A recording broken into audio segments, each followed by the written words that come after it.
Yo, party people in the place to be. What's good? Get this lighting right. There we go.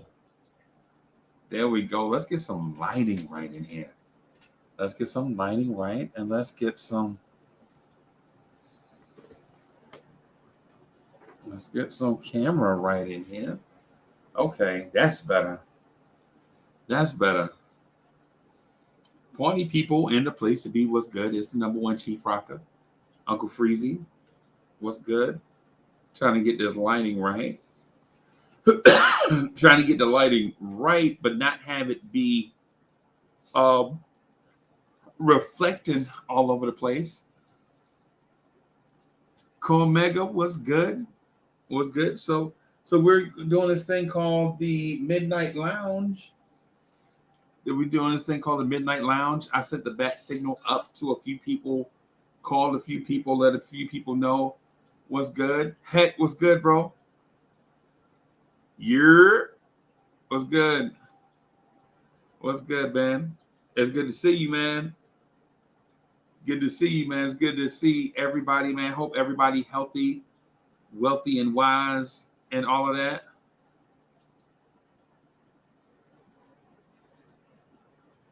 And Heck says, um, oh man, I ain't white, man. Listen, man, we ain't worried about that, bro. We ain't worried about that, man. We know things happen. We live practical lives. So, one of the things about life is an unplugged battery will die. That's a part of life. That's a part of life, man. If you're not plugged in, you know what I'm saying? After a while, we will drain batteries, such as life. I'm trying to figure out how to get this lighting right, right? So the lighting has different settings on it. I don't want to dim it. Let me see. I don't want to dim it. I want to have it on this highest setting, right? But I don't want to have it be maybe the blue light, maybe the blue and yellow light, maybe yellow, blue, blue and yellow together. I don't know. Yellow, blue, blue and yellow together. Yeah, let's just rock with this. And then if y'all see me turning away from the camera, it's not because I don't want to look at y'all. It's because the light is in my face. So how y'all doing, man? How y'all doing out there? It's a Friday night.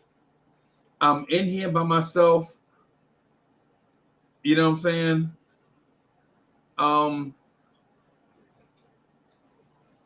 so I set the bat signal up. So I may get some people, I may not. I'll just rock with y'all, man. You know what I'm saying? I have a few things that I want to talk about. Um, let me see. So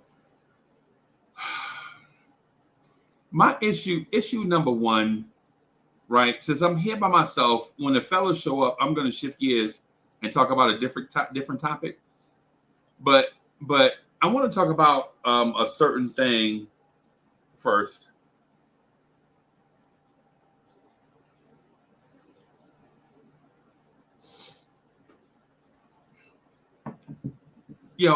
Why is it that young people feel like they are invincible?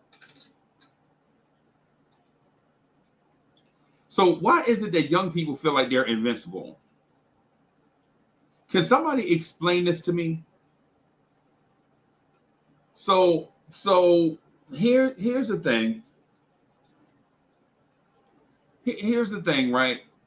So oh, excuse that. I'm not even sleepy, man. I'm yawning for some reason. I just woke up from like a power nap. I think I slept like 8 minutes back to back, no breaks. So I'm charged up for like the next 30 hours. But why is it that young people feel like they're invincible? Right? Young people tend to have this thing not to plan for the future. And when I say young people, I mean, I don't mean the babies. I don't mean between 16 and 23. I mean 24 through 30 young people, right? Feel as if they are invincible, right? Hold on, let me bring my guy in. Hold on. Hold on. So I got my guy here. Let me see. Uh where is it? Where is it?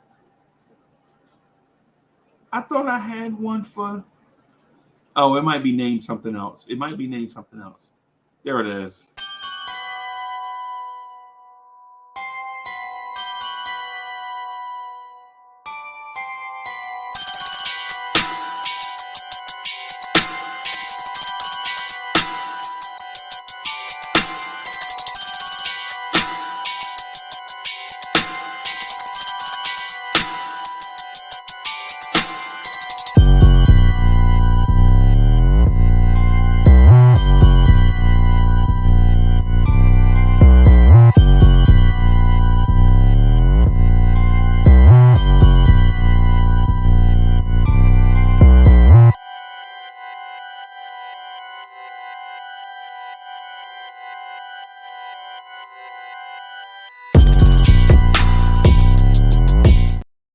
Yo, Yeah.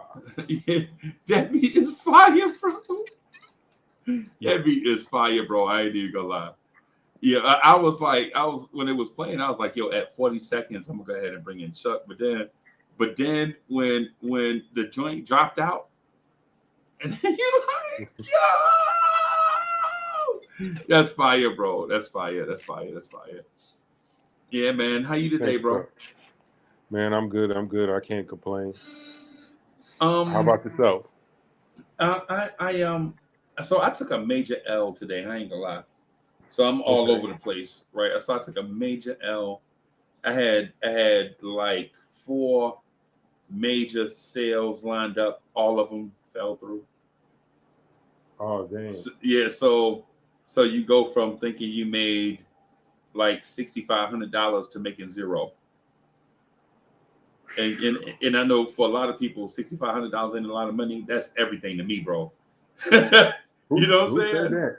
Who said Yeah, sixty five hey hundred man, dollars ain't a lot of money? hey man, that's everything to me, bro.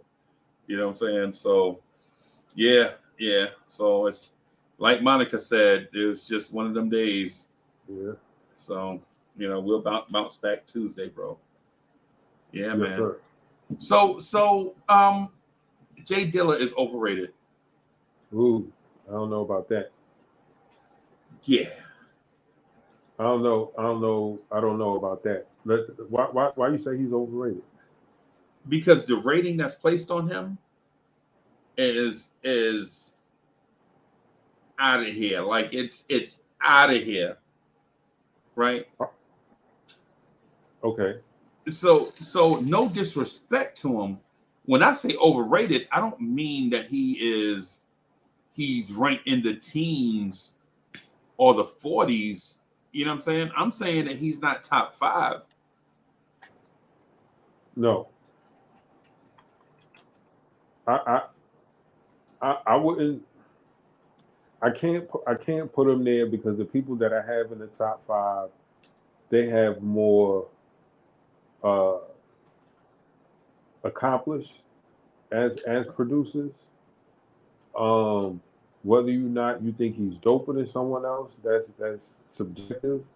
But when it comes to the work and his impact, Right. um, as far as hip hop producers go,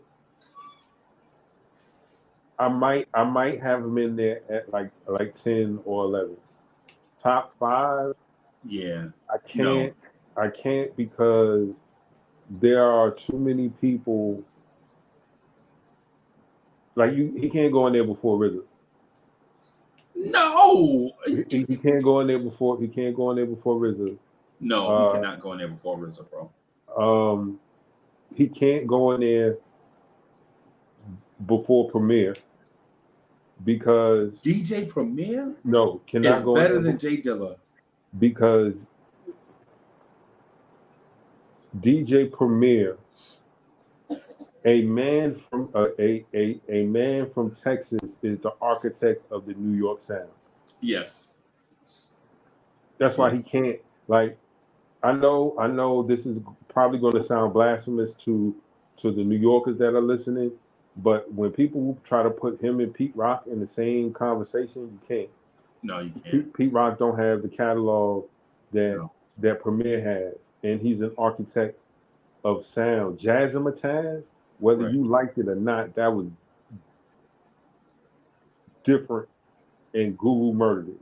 Right. Yeah. Guru murdered it, right? Right. Christina Aguilera got a whole project with DJ Premier. Right. Right. Right. A whole project.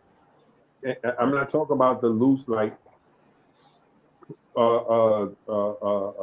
Pete Rock has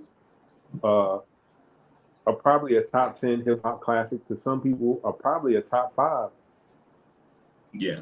beat of all time. Reminisce. Yeah. I think it's top 3. And I wouldn't necessarily argue that. Right. Because of the impact of that record, but outside of name the project where it was the Pete Rock and such project. Right. Or Yeah. he produced a whole album. You mean that's not his? That's not his. Right. And not only produced the whole album, that album was successful. That's And successful. When you talk about Premier, RZA, Jermaine Dupri, Dr. Dre, like certain names can't be in that top 5, man. Truth be told, Manny Fresh got to be he got to be 6 man or something. Manny Fresh got to be top 5, bro. Manny Fresh. If he's not top 5, he got to be top. He got to be the 6 man. He got to be an all-star at least. At very least, because there is no Cash Money sound without Manny Fresh. Manny Fresh produced everybody's joint. Right. Manny Fresh has a 400 degrees under his belt, man. Oh my goodness! Like that album is amazing from top to bottom. Iconic. Yes. Yeah. He has a record that most producers wish they had. Right. When you hear that dun dun dun dun dun dun dun dun dun, I've seen all types of booties pop out of everywhere. Of all ages. Of all ages, regardless of where the venue was. Right. If it was a high school game, a college football game, or just somebody in the parking lot with that thing on 10. Right. It's bananas. There's footage on the internet right now where they playing this joint in places, and it just goes. Whew. So, man, Fresh has to be there because, like, Organized Noise, the Bomb Squad, like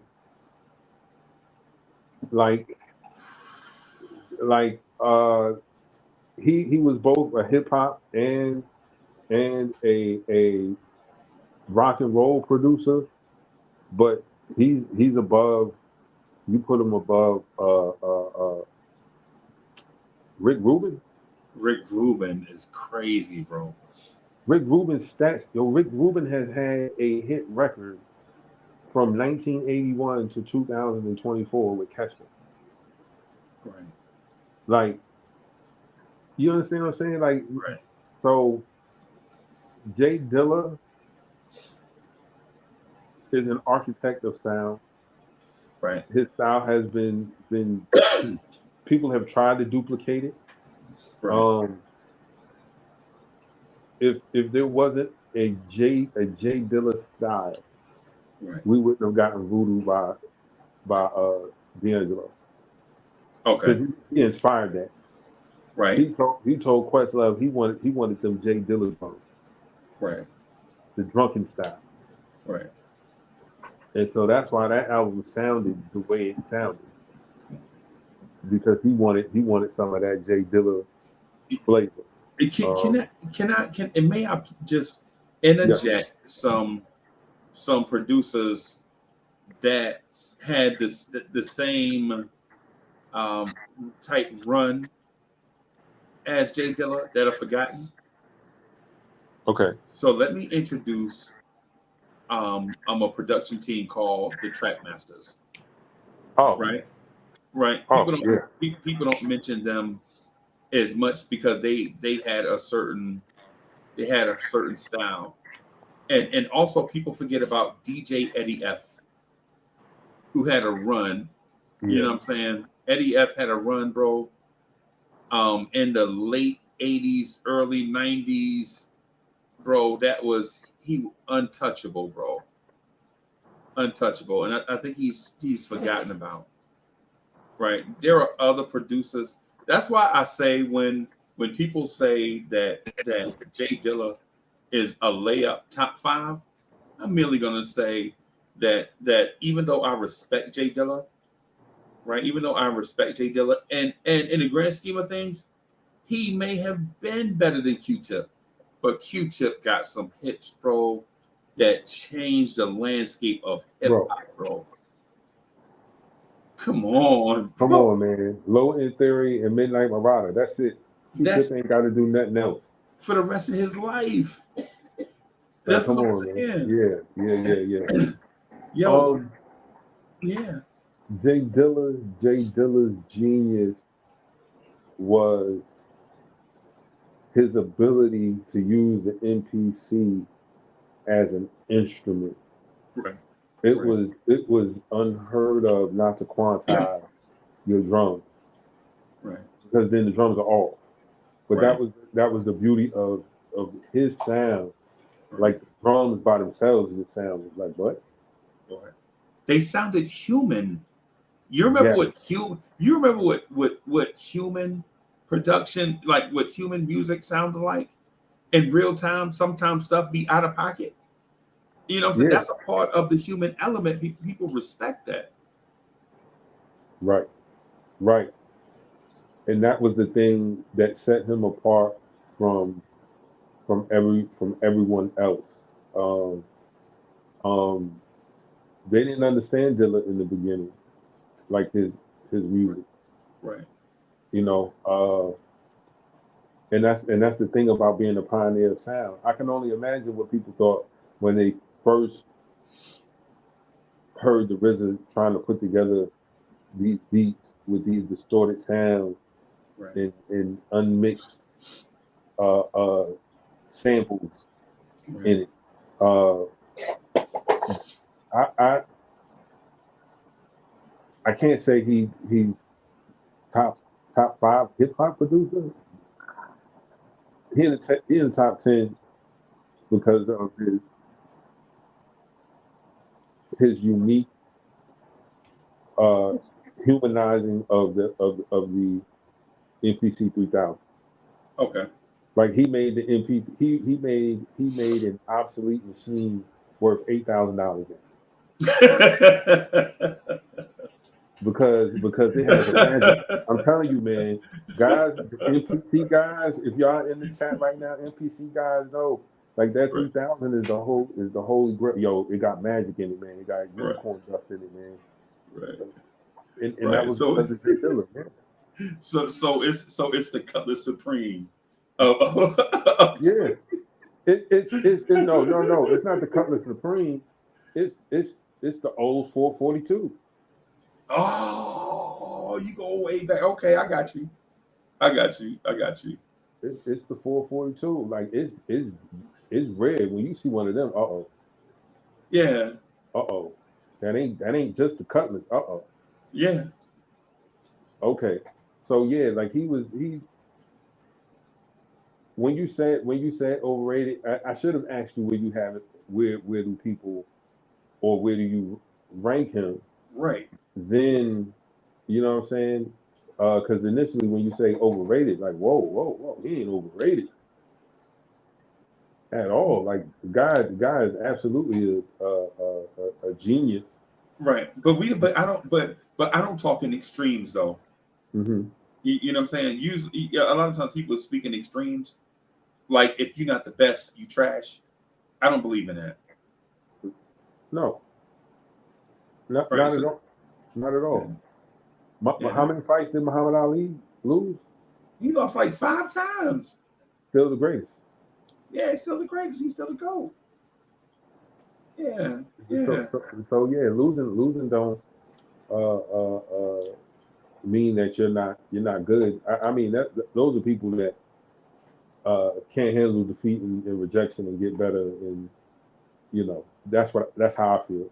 Like someone there's going to be someone better, and you need somebody better to push you. Because if Iron everybody, sharpened yeah, iron. Iron sharpened yeah, iron. absolutely, but not these days. Everybody want to be the same. You could tell. Never mind. I don't want to get into that. Yeah, everybody got to protect they zero. You know what I'm saying? Everybody got to protect their zero. So if you lose one time, you done forever. Nah, that's not how life works, bro. No. That's not how life works. But let me ask this: what is your singular favorite Jay Dilla song? Mm, my favorite. Is Um, it Tainted? Is it Tainted?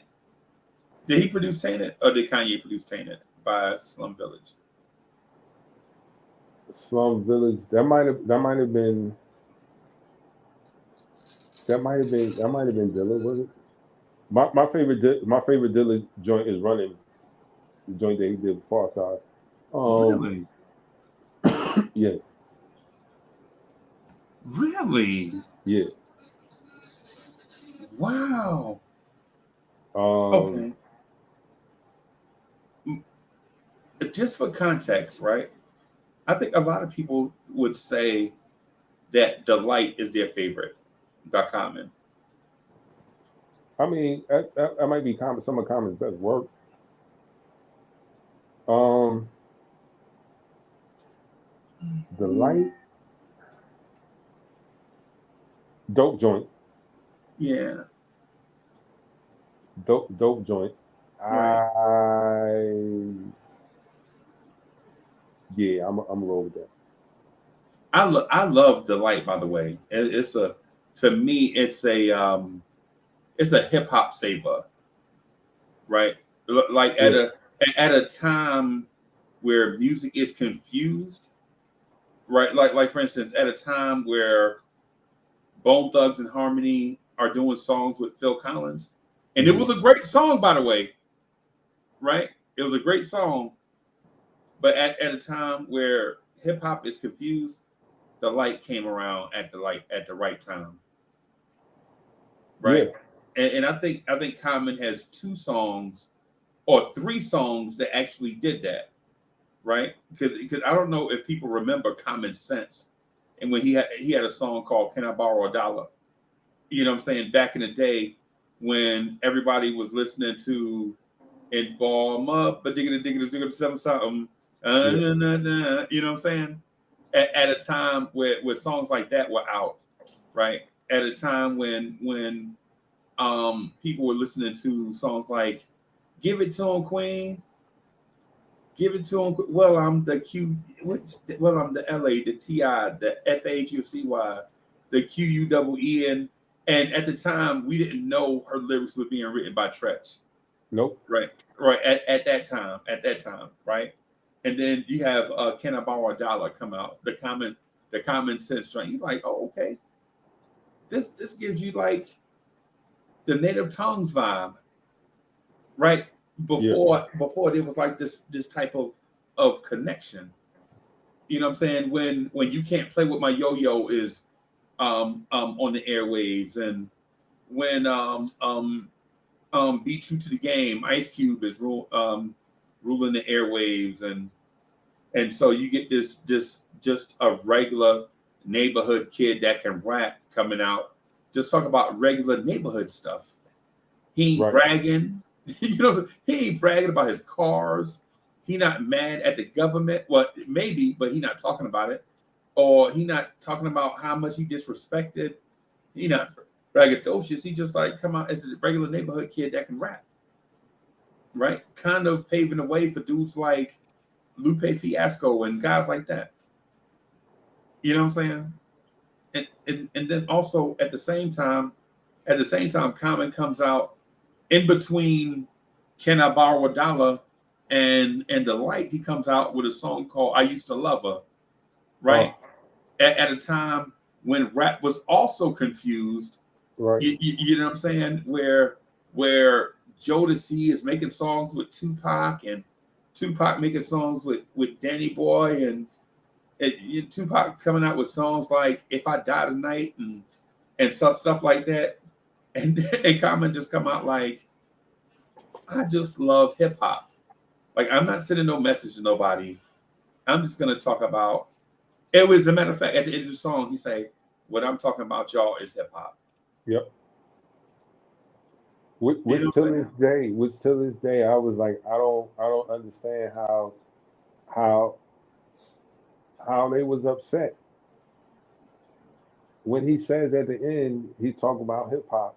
Yeah. Oh, soon as hip hop came to the West Coast, it got all fucked up, and then we get the bitch in Right.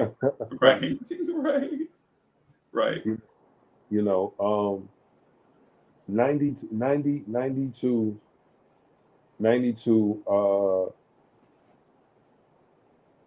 was a big year, man. Yeah. Um, there were I want to say it was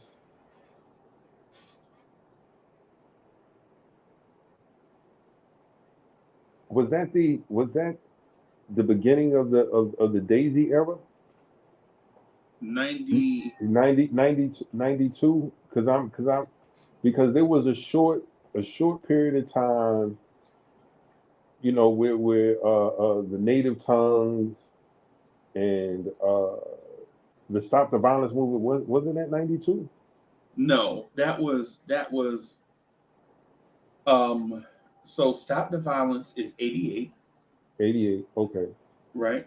Stop the Violence and My Philosophy are in the same era, right? 88, 89-ish in that era. Back when they were making music and putting it out fast, right? You know what I'm saying? Because as a matter of fact, the West Coast did a song called "We're All in the Same Gang" Right. too. You know what I'm saying? As not as a diss record to the East Coast, but a solidarity record of the West Coast, and to let everybody know that they got just as good rappers as the East Coast, right? Even though at the time they probably didn't, right? But um, yeah. So the Daisy Age is from Potholes in My Lawn to Hey Hey Hey. Remember, their second album was called um, the Daisy Age is Dead. I think is what they called it. I think, I think that's what they called it. But yeah, I feel, I kind of feel you on that, and um, A Tribe Called Quest was like those dudes that were the neighborhood rappers that were, you know, so it gave you the same sense of so basically, I guess ultimately what I'm getting at is all them dudes were destined to kind of be together. You know what I'm saying? Like the Commons, the Chia Lee, the Drezzes, um, all those guys. Yeah, yeah. And they had a I, lot of good. Yeah, Prince Paul. oh, Prince Prince Paul was a Paul great is another producer. DJ. I mean, another producer that don't get the type of love and respect that he should. Right, right. Um, there was a little more balance, I think. Yeah, yeah. In the early 90s, because if you look at the albums that came out in like 92, um Far Side, The Far Bizarre Side. Ride, Mecca and the Soul Brother, Oh my uh, goodness. Classic. Gangstar, Daily Operation. Of course, Oh the Chronic dropped in 92. yeah, Um, Diamond D, Stunts, Blunts, and Hip Hop. yeah. Sally got Don't a one track mind. Oh, it's a yeah, classic. Don't Sweat the Technique. Eric Yeah, B. and Rakim. yeah, EPMD, Business, Never Personal. yeah, yeah. One of With the my headbanger favorite, on it.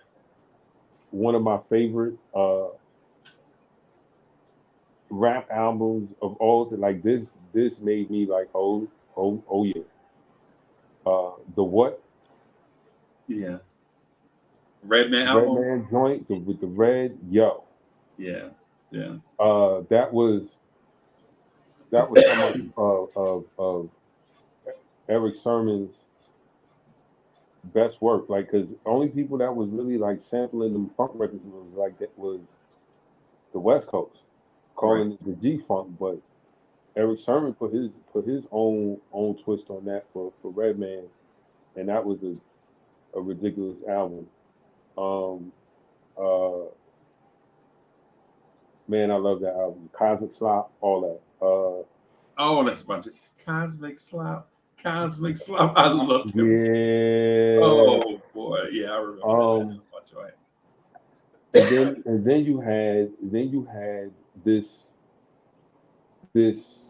uh rap group or rap collective that dropped the album 3 years, 5 months, and 2 days by the name of Arrested Development. Yeah, classic album, bro. Classic album. Classic album. Um, it was alternative rap. Yeah, Like Mr. Wendell, Tennessee, those had to me like a alternative vibe to it. And of yeah, course, you know that uh Everyday People was a monster. yeah, Um yeah. K dropped that year. Positive K. Positive Ah, game. got Yeah, a man. yeah, What still yeah, ain't got to do with me. yeah, Yo, like yeah,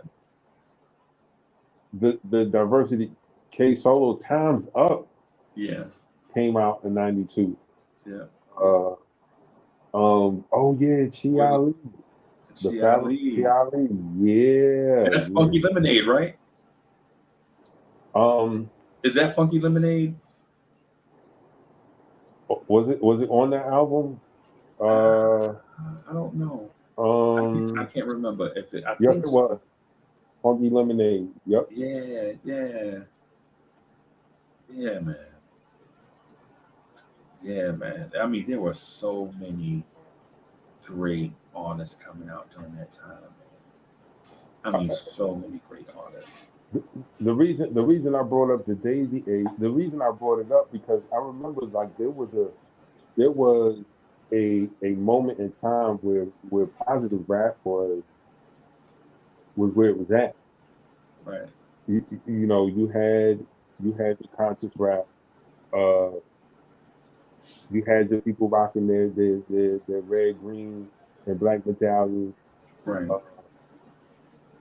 you know, your ex plans, your public enemies, your Can I mention a group just real quick that I think changed the game, and they don't get the credit they deserve, and they also came out during that same era. They came out at the same time as a Tribe Called Quest, and people forget about them a lot. You mind if I interject just one right go here? ahead. I'm waiting. Digital Underground. Digital If it Underground. wasn't if it wasn't for Digital Underground, I don't think we get the type of artists like a Ludacris or even a Redman or Right, anyone like that because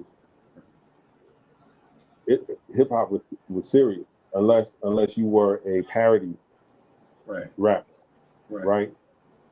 Um, Digital Underground brought fun, a sense of humor. It didn't take itself too serious. Right. Right. Um, Shock G shocked us all. Yeah. Yeah. You couldn't tell me Humpty Hump wasn't a real person. like, Yeah.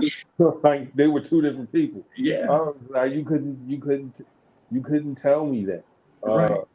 He Um, took the fun of a Biz Markie who was in a super serious crew, hmm right? Because Biz Markie was a fun rapper, but fun to an extent.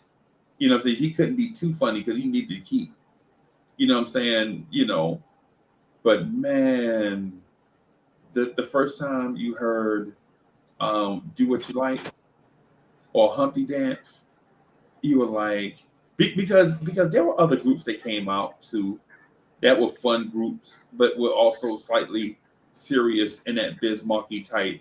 And Biz Markie wasn't serious, but I'm talking about the people around him were yeah, serious hardcore spitters is what I'm getting at. But if you remember the Swas Posse,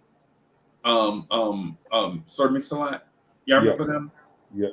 When you listen to like a lot of the, I remember the first song I heard of their album was a song called Buttermilk Biscuits, right? My homeboy was like, he passed me the tape. He was like, yo, you gotta hear it, you gotta hear it. He was like, I was like, man, I ain't Sir Mix-a-Lot. He was like, yeah, man, and that's that Posse on Broadway dudes. And I was like, So he gave me the tape, and it was like right before. And you know how you get the tape, you just listen to it from where it started, right?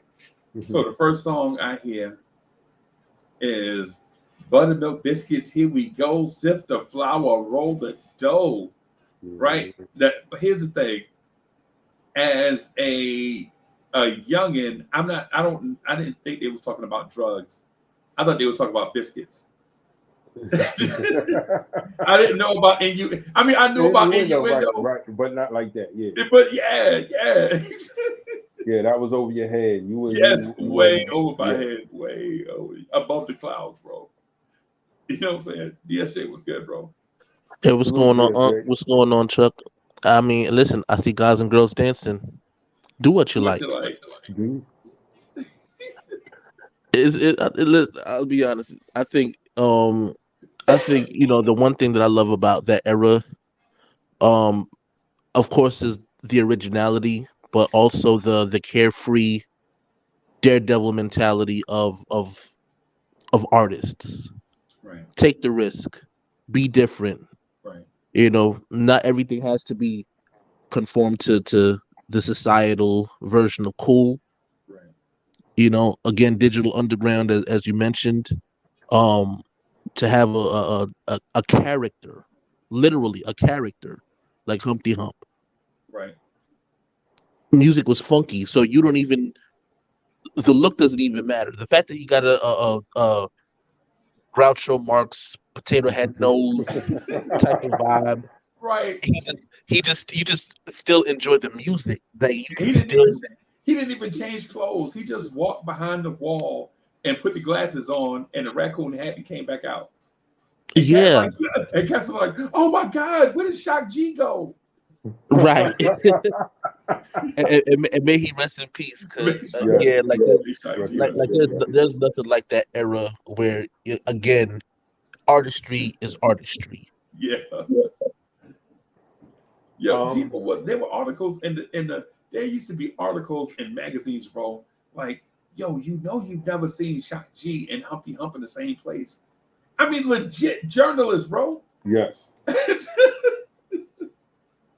yes. Yeah, you gotta love it, bro. You gotta love it, bro. I forgot who it was. If it was Fab Five Freddy or somebody was like, "Yo, Shop, can we get Humpty in for an interview?" And he's like, "Yo, you know that's me, right?" And he was Yeah, like, Yeah, "What?" yep. that is It was Fab crazy, Five. bro. Yeah, Fab Five Freddy. Yeah, he broke that. Yeah, that's crazy, bro. Yo, That, that's bananas, bro. but that was the thing about that era. To touch on what DSJ said was the originality. Like people wanted to pioneer a style or a trend. Yeah, You know, it was all about being different and setting yourself apart from the rest of the people in the field. Where now, yo, you're not gonna sell if you don't sound like this person. Yeah. So Everybody's got to be either Kanye or Travis Scott style, bro, nowadays. Or I want to say Bone Thugs and Harmony, but I know Bone Thugs and Harmony were not the pioneer of the harmony and rapping, right? I can't remember. I can't quite put my finger on who was doing it first, but I know they wasn't the first because I remember Queen Latifah in a song called "Ladies First" was doing it. Ladies first, ladies first. Yeah, yeah, but as a group of dudes who were harmonizing and rapping, I think uh I want to say Do or Die probably was the first people I heard, okay, like especially rapping fast and right, harmonizing. right. Um, but even in that, what they did was completely different than what Bone did. Yeah, yeah, Completely different. Even with Twister, it was different. You know, it didn't Twister was fast. There right. was no there was no harmony with what he was doing. It was about finding your pocket and working it to the best of your ability, and Right. then growing from that. Now, nah, man, because there's no checks and balances when it comes to like yo. One time you had to say you were a rapper, you had to battle somebody. Yeah. Like literally go to their hood, stand in their corner or in their pool hall, in their barbershop, and you had to come with your best rhyme. Uh, You had to wait till that man mama sent him to the store. You just caught him on a store run. You might have been out there waiting like 3 hours. You know, waiting, sitting on the waiting. stoop, waiting, Yeah. waiting. I heard you got some dope rhymes. What's up? Like that, that right there. It's kind of like a Mr. Miyagi lesson. Like you're learning to wax on and wax. Like that's learning how to perform on the spot in On the front of spot people. in front of people. Like Right. I'm not getting ready. I'm already ready. My rhymes is locked and loaded. Right. And it teaches you how to perform. Like, yo, I'm not paying $100 to come to your concert and you're just standing on stage smoking weed while your track is playing in the background. I could have stayed home. I could have said, hey, why you hype man? Why you hype man? Like, yeah, yeah, yeah. Yeah, Nah, nah. come on. Yo, if I could just tell like a real quick, if I could just tell like a real quick joint, right? So two of the most ferocious MCs to ever breathe breath. One got a record deal, one didn't. And salute to my guy because he is because one of my guys he is the president of a he is the president of an asset management company now. He's a dude named Victor Quick, right? And I tell the Victor Quick story all the time about he was when we were like 10 years old, they would have block parties, right? Block parties. So this is like 1970, 70 whatever, in the Okay. 70s, when rappers were trash, bro. And when I say trash, I mean trash, bro. Like rappers be like, yo, there's my car. I'm a big star. There you go. But here we are. Huh. You know what I'm saying? The rappers were Yeah. trash, bro. Trash. And It Victor was Quick, definitely more delivery than it was rapping ability. yes, yes, yes. Everybody was busy bee, right? So my man Victor Quick, they gave him the microphone one time, and we begged for the mic. We begged for the mic, right? And so the DJ, a big dude, Big Rob. Everybody got a Big Rob in their hood, right? So Yep. Big Rob was like, "Yo, Uncle Freezy, I'm gonna give you this mic. If you mess up the party, we're gonna beat you up." This is how we used to talk to each other back in the day, right? But he meant that. So I got the mic, and I looked in the crowd, and I'm like 10, and I saw all them old ladies in the crowd. DSJ, it was so many old ladies out there, bro. They had to be like 17, 18 years old, bro. And I'm like, damn, look at all these old ladies out here, bro. And so I paused like that, like Bobby Brown in that New Edition movie. I paused just like that, bro. And Victor Quick took the mic, right? And he rapped about how our neighborhood was the best neighborhood in a Rakim type of way. And he was 10. This dude, I'm talking about this dude, he was talking about we might not have what everybody else have, but we rock together and we chilling on the Ave. He just spitting these bars, right? These bars, and he like, and when I say 10, I'm talking about 10 years old. And so he was like the dopest MC in our neighborhood. Like what Chuck said, like everybody would come around to battle him. They would come around to battle him, and that's how he made money. That's how we was getting like the quarter waters and Cheetos and stuff from the store because they'll battle him and lose, and he'd be supporting the crew. So one day, these two dudes, right? Two dudes. One of them you'll recognize as the light skinned dude in this group named Riff. Have you ever seen that movie Lean on Me? The light skinned dude in that group Riff. Him and his homeboy is a dude. He had a song called The Power. His name was Chill Rob G, or his name is Chill Rob G, right? So they come over and they're like, yo, Uncle Freezy, yo, so I heard you know what I'm saying, yo, your man, you know what I'm saying, y'all trying to do something. I'm like, yo, I'm the flyest, man. Yeah, it's the same thing I do right now, bro. I'm the same. That was 50 years ago. I'm the same way, bro. I'm the number one chief rocker, period. You know what I'm saying? This is me. This is me all the way back then. This is 50 years ago, right? And so Chill Rob G is like 10 years older than us, right? Or 5 years older than us. And so he spits this thing, bro. He spits this rhyme, bro. It's like some shit we ain't never heard in our life, bro. I mean, he rips me to shreds, bro, on the thing. And Vic is like, okay, all right, all right. And so he gets my man from Riff to do the Headhunters beat, you know, do, right? And so he get him to do it on the mail. Y'all remember the big blue mailboxes used to be on the corner? Oh yeah. Yeah. So my man just doing that on the mailbox, right? And Victor Quick, who was younger than me, by the way, when I say 10, I was a good 10. He like had just turned 10, right? At this age, but we were like, by this time, we were like 13. Chill Rob G already had a record label on, I had a record deal on Tommy Boy, but he was just walking the streets, just battling everybody. He heard Victor rap. Man, he get this crowd. I mean, the crowd is so big, it had to be at least 8 people. The crowd was so big, bro. I was so nervous in front of 8 people, bro. And so Vic is like, Vic's like, okay, you got us. And Vic does this thing where he raps double time. And it's the first time that we ever heard somebody rap double time. And the girls is like, he talking so fast. I can't understand him. I can't understand. Bro, it blew our mind, right? Like how Buster was rapping, you know what I'm saying? And Look at Me Now or whatever.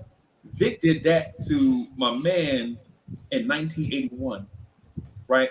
And he did it so dope. People were walking up and putting money on the ground in front of Vic. Like we didn't have a can or a hat or no type of receptacle to put money in. They was putting money on the ground, and he did that. He rapped double time to doom, doom, doom, doom, doom, doom, doom, doom, and he like digga digga digga digga digga digga digga digga digga digga digga digga digga, and he rapping about everything. When the bus pull up and open the door, he waving at the bus driver, and there go Mr. Charlie, such and such and such. All of he incorporating all of this in the rap, right? Lady walked by with a big booty. He like, you know what I'm saying? He looked, he like, yo, you know what I'm saying? That's my baby mom's right there. Just all of this in double time right there. We were like, yo, this is the freakiest shit we ever heard in our life. This is like 1981, right? So he takes out Chill Rob G, right? Chill Rob G got a record. He got a I don't know if it's Tommy Boy. He got a record deal. Later on, he got a deal with Tommy Boy for the song "The Power," right? And Chill Rob G briefly was part of this collective called the Flavor Unit, right? All the New Jersey rappers trying to get together, trying to state their claim. And Vic was like, "Yo, everybody coming around, people coming around, like, yo, I'm such and such from Def Jam, man. We want." He like, "Nah, man, I'm going to school." You know what I'm saying? Dudes coming, "Yo, I'm such and such from Atlanta." He's like, "Nah, man, I'm good. I appreciate it. You know what I'm saying? I appreciate the offer, bro. But my moms want me to go to college." You know what I'm saying? This dude was so dope. And the reason why I bring that up and tell that story is because during this era of, like what DSJ was saying, originality, this dude was so original. This dude was like, I honestly believe he'd have been bigger than Common. I honestly believe he might have been bigger than Q-Tip, right? Just being his original self, just talk about stuff on the street, bro. Just a fire rapper, bro. Oh, that's so dope. Just a boss spitter, bro. I want to ask a question, and I know it's gonna sound silly, but I'm just so serious when I ask this question. Did Vic go to church, Yes. and did he sing in the choir? Yes. Okay, the reason I asked that question because again I resonated so much with that story, and it also made me realize one of the things that made me. We went to the same church. We was on the same choir. Yeah, and for me, I felt like hearing that the first thing I thought was, well, for somebody who does something right, anything that you could think of, musically, the first thing that I always go to is were they active in church, because that is where the losing the fear of an audience plays in for a lot of people. I never even thought about that, bro. Like if you listen to all the people, like, well, I know you're talking about a hip hop MC and Vic and Now we talking everything, about but the ultimate topic is Jay Dilla is overrated, but we get it. no, but I'm just saying, as far as just trying to connect the dots with again, just the losing the fear of an Performing. of an audience, Right. right? Because the first thing I thought about was, well, why do I resonate with that story so much, and why do I get the impact of losing that fear? Like, there's nothing you can do or say that'll make me walk off this stage, or I don't have that fear that fear of an audience anymore. And the first Right. thing I think about is, well, the choir, standing in front of an audience, but we don't call them an audience, we call them churchgoers. Right. Congregation. Yeah. And so we're looking at it from again, we're performing for them, and we're not even considering that a performance, because it's in service to the Lord, but in essence it's an audience. Puts in If a I can level do of this, fearlessness. yeah, if I can do this in front of Miss Gladys, if I can do this in front of Deacon Willis, Miss I Vivian. can do this anywhere. Yeah. And I remember even as a shorty, like, again, because I know you said performing in front of older ladies, although the age gap that I'm thinking of is different than what you're saying. I remember performing in front of family members, aunts, uncles, and everybody, and the same thing. Like I would, if they wanted me to sing Billie Jean, if they wanted me to sing Tutti Frutti from Little Richard, I would sing the song, no problem, Right. and it'd be enough to get me some change to Yeah. go to the corner store, get me some quarter waters, some A couple of dipsy Chico doodles, sticks. Doritos, yeah, things that and again, doing the same thing. Hey, got my cousins with me, got family members, brothers, sisters. Hey, we about to go to the store and get some candy. All that because, again, leaning on the fact that here's this talent that you're so unafraid to use Right. because you've used it your whole life in front of an audience. Right. Yeah, man. Yeah, man. But it's crazy because there were a lot of rappers on the streets of Jersey Like there's this dude we call Window, right? And his name wasn't Window because of window. It's because that New Jersey Dutch calling that dude name was Window, but we like yo Window, and so people hear it, yeah, like, yo, yeah, his name Window. You know what I'm saying? Dre, what's good, bro? I'm chilling, man. I was just listening for a few. Salute BSJ. Salute Chuck. Salute to you, Freezer. Salute, Dre. I can.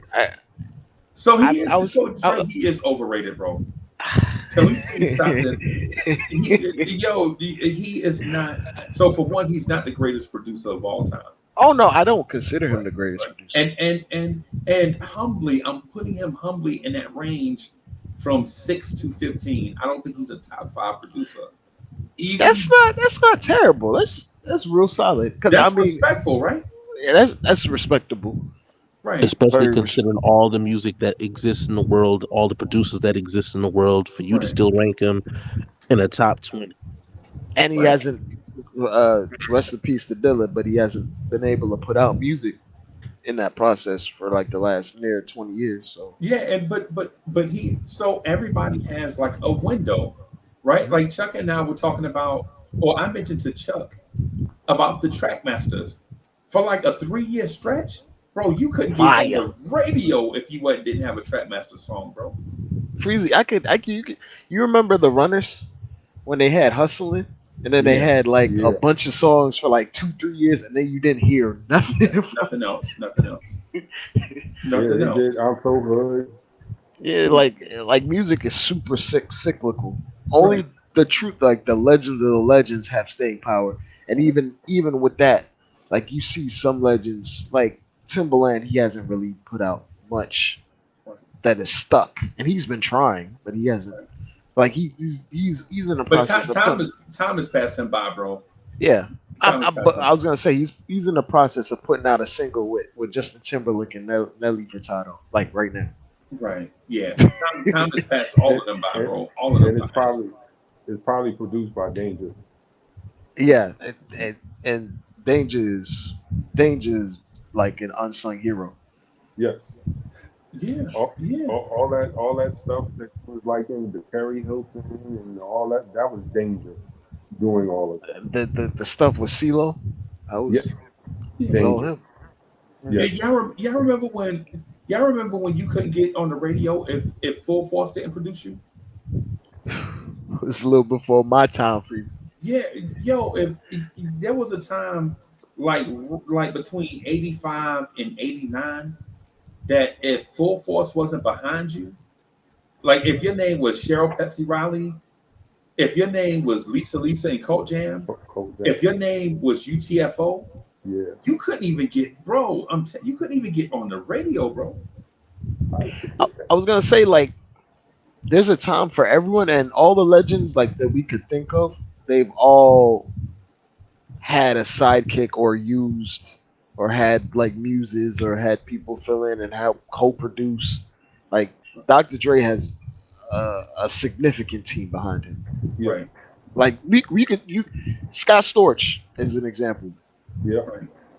Or even before then, we can use like guys. Scott. Right.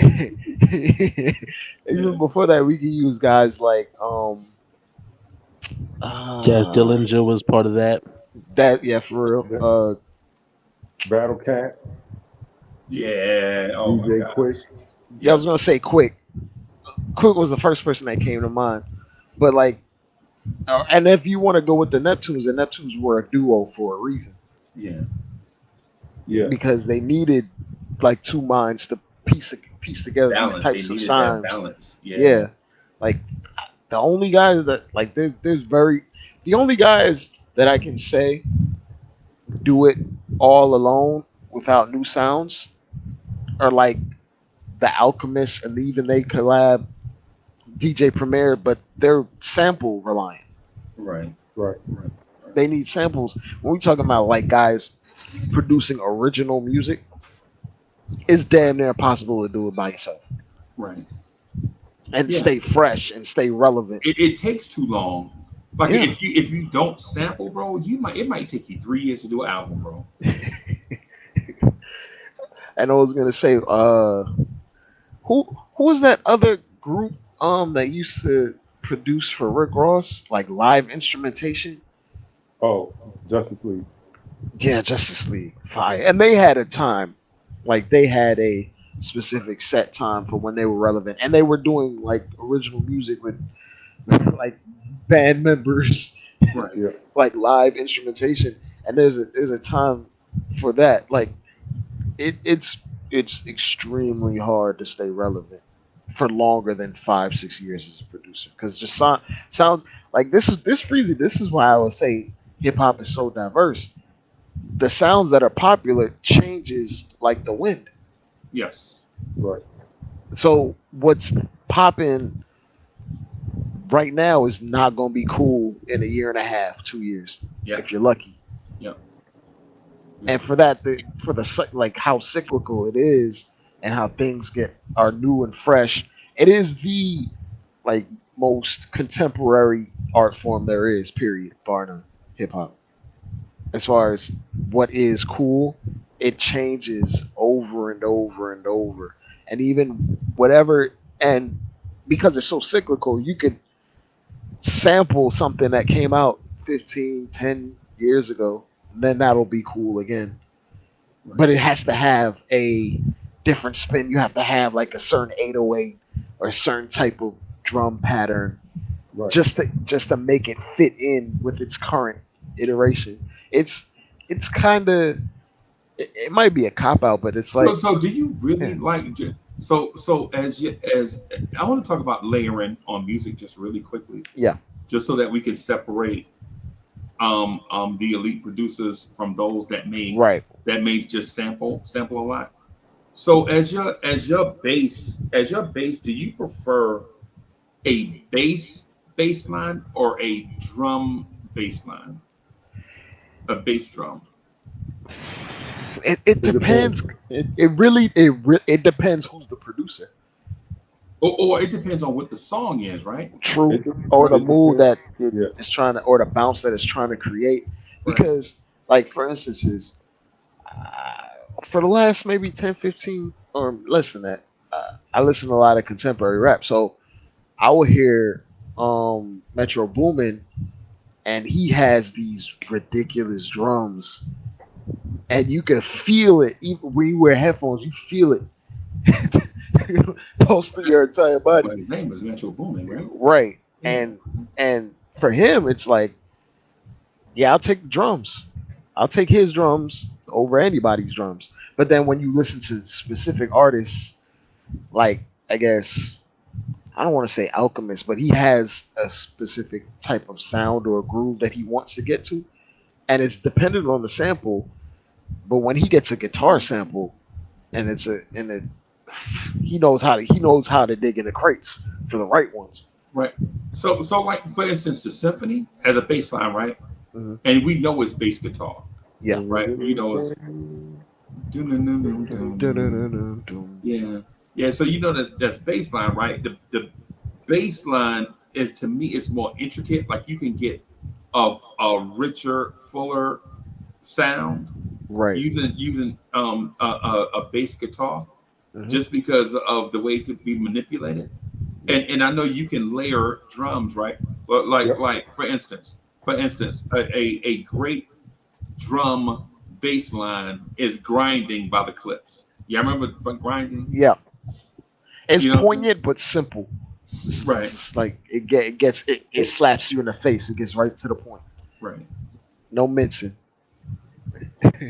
But I guess Go ahead. go ahead, check. Go ahead, check before I understand. I was just going to say that grinding had no bass in it at all. Really? No, doesn't. Go back and listen to it. It's all drum. It's just drums, yeah. No. That's what I'm talking about. Drums as the layer, not bass Like, guitar. not the fact that it's like the bass part. He's just talking about like what's the spine, the skeleton of the beat. Yeah. What's the first thing that gets laid What's that down, bass and then Yeah. everything that gets layered on top of it, like the clicking sounds and the woo, woo, woo, woo, woo, woo. All that other stuff is after. But when you hear a beat, the first thing you hear is either the bass line or the drums. or the drums. It has to be one of those two, because that's Yeah, the groove. The groove yeah, is coming from the bass and the drums. You can literally have a whole song of nothing but drums and bass, because that's where the groove is. That's why when you hear James Brown in concert or on record, he's always talking about the groove and them getting in that pocket. Uh, so that's the crux of a beat. Like if I'm making a beat, it's gonna start with one of those two things. Like I'm coming up with a dope drum pattern, and then I'll go, if I'm doing samples, start playing my samples over top of the drum that I have. Because now my drum pattern is going to determine how I'm about to play these pads with these samples on. Now, right. if I'm really digging in the bag, yeah, I'll probably start with the bass line. Like a funky bass line changes the dynamics of the song. Oh yeah. I, that'll change the whole tempo, the flow. But not to even distract from that point. But there's some producers that don't even need either or. Like RZA started out with like the drumless beats where he would just have the sample and it would just coast through. Right. Can it be that it was all so simple? When you hear that, you like Yeah, it's like a ghost song, bro. It's eerie. but that's the feel that I like. So, like sometimes there are Is certain Jay Dilla times. better than RZA? Let me ask that. That's Oh, not that's a fair. tough question That's not. DSJ, let me ask. because they work together. So Nah, I'm Even just I don't think so. Mm. I think if anything, there might be slight influences. I think you grasp a little bit of something from RZA right. in terms of again his musicality, his ability to see the nuances in different aspects of music. And we're not talking about just what our original sound in hip hop, but to grasp something from another art form, and I right? want to I think RZA started out the drumless thing, and then Madlib and Alchemist kind of took it to new heights. Right. Madlib first, and then like I think the guy that's really good at it right now is Rock Marcy. Like Rock Marcy, Marcy, he could, 38. Yeah, yeah, 38 Special. Yeah, he could throw on. He could like they dig in the crates for some absurdly Richard Gere. obscure. Oh God. Oh Oh man, God. and Oh Nicholas Craven, I think, also fits in that yeah. mold as well. Yeah. Derringer. Yes. Um, there's another dude that I'm missing. V Don. V Don is pretty good, but he isn't as known. But he's done records in that realm. I would say like if you can make a beat with no funny a beat with no beat, a beat with no with no No drums. drums. Yeah. That's kind of like it's kind of ironic that it's relying on samples, but that's also like one of the most creative things that you can do. If you can make something with no drums or bass line, just coast and just make it a record, that takes talent. But like the thing that I like the most, Freezy, I'm gonna be absolutely honest, a guitar bass line probably hits the hardest. A good one, that is. It's easier to get good drums, but it ain't easy to get a great bass line, Right. if that makes sense. Like when you hear certain bass lines, it's just like it brings you back to a time and place. Well, let me ask y'all this. What is your favorite RZA produced track? So I could Ooh. just get some context on like Jay Dilla's, because I think Jay Dilla's greatness might edge out RZA, but RZA's body of work definitely knocks him out of the water. Right? Like I I think get. Yeah. y'all see what I'm saying? I see what you're Yeah, saying. yeah. One thing is dynamic. The other thing is longevity. Yeah, like one thing is dynamic and the other is effervescent, right? Mm, Like RZA doesn't let you down. At least in his prime in years, the prime, yeah. RZA didn't let you down. You legit got in your car. You like your girl is like, what you want to eat for dinner? And you got $20, and you like, we're gonna eat ramen noodles tonight. Because in your mind, you got to go get that new RZA, and you're gonna eat them ramen noodles until your check come through, right? You know what I'm saying? Right. It, Then I was gonna answer the question. I'll say verbal intercourse. Ooh, ooh, ooh, ooh. I gotta hit DSJ on this one too. Chuck, I'm gonna surprise you, Chuck. I bet you. I guarantee I'm gonna surprise you with my answer. I need DS, time to think. I need time to think about it because that's way too many to just dig into crates and pull out one right It's away. hard, bro. Yeah, For RZA. for RZA. Yeah, Can it be that it Because was there's a all? thing like I think verbal intercourse came on my mind first, but if you listen to Wu Tang, there's just so many obscure records that you could just point out to that like anybody that's a Wu Tang fan, they have their own like specific song Yeah. that they like away from like the most common records or the singles or things Bro, like that. Even though I like Wu Tang wasn't aiming for singles because their singles weren't really like supposed to be chart toppers. They were just hits because people respected them and they right, just made great music. right. But the thing is with RZA, the conversation. If you go with Can It All Be So Simple, where it's like Gladys Knight coming through your speakers, and what you don't realize, like the versions that I always get is Gladys Knight is always coming in this ear, disappearing, and reappearing in the other ear. Anybody else get that? Can it be that it was Yeah. all so simple? You know what I'm saying? And Yeah, so when I you, love those manipulations that producers use where they just make it slide right through one, like yeah, from the yeah. left to the Panning right. from ear to ear. Yeah, Yeah, yeah, man, it just adds an extra little layer of ambiance. It's just like, Yeah. yeah. ooh, Yeah, it's like you being surrounded by like this spirit of RZA. You know what I'm saying? But I'm gonna tell you my favorite RZA production, and it's gonna sound crazy because I came across two songs at the same time. One RZA and one Jay Dilla. So I used to play this boxing game called Fight Night Round Four, Uh-oh. right? fire. Right. And so They don't make on them the no more. yeah, no, they don't make them no more, bro. But on that, there is a song called Exhibit A Yep.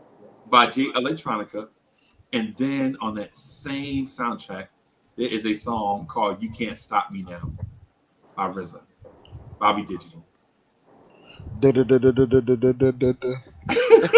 Yeah. and so the song is so simple. It's boom, boom, and then the singing comes in.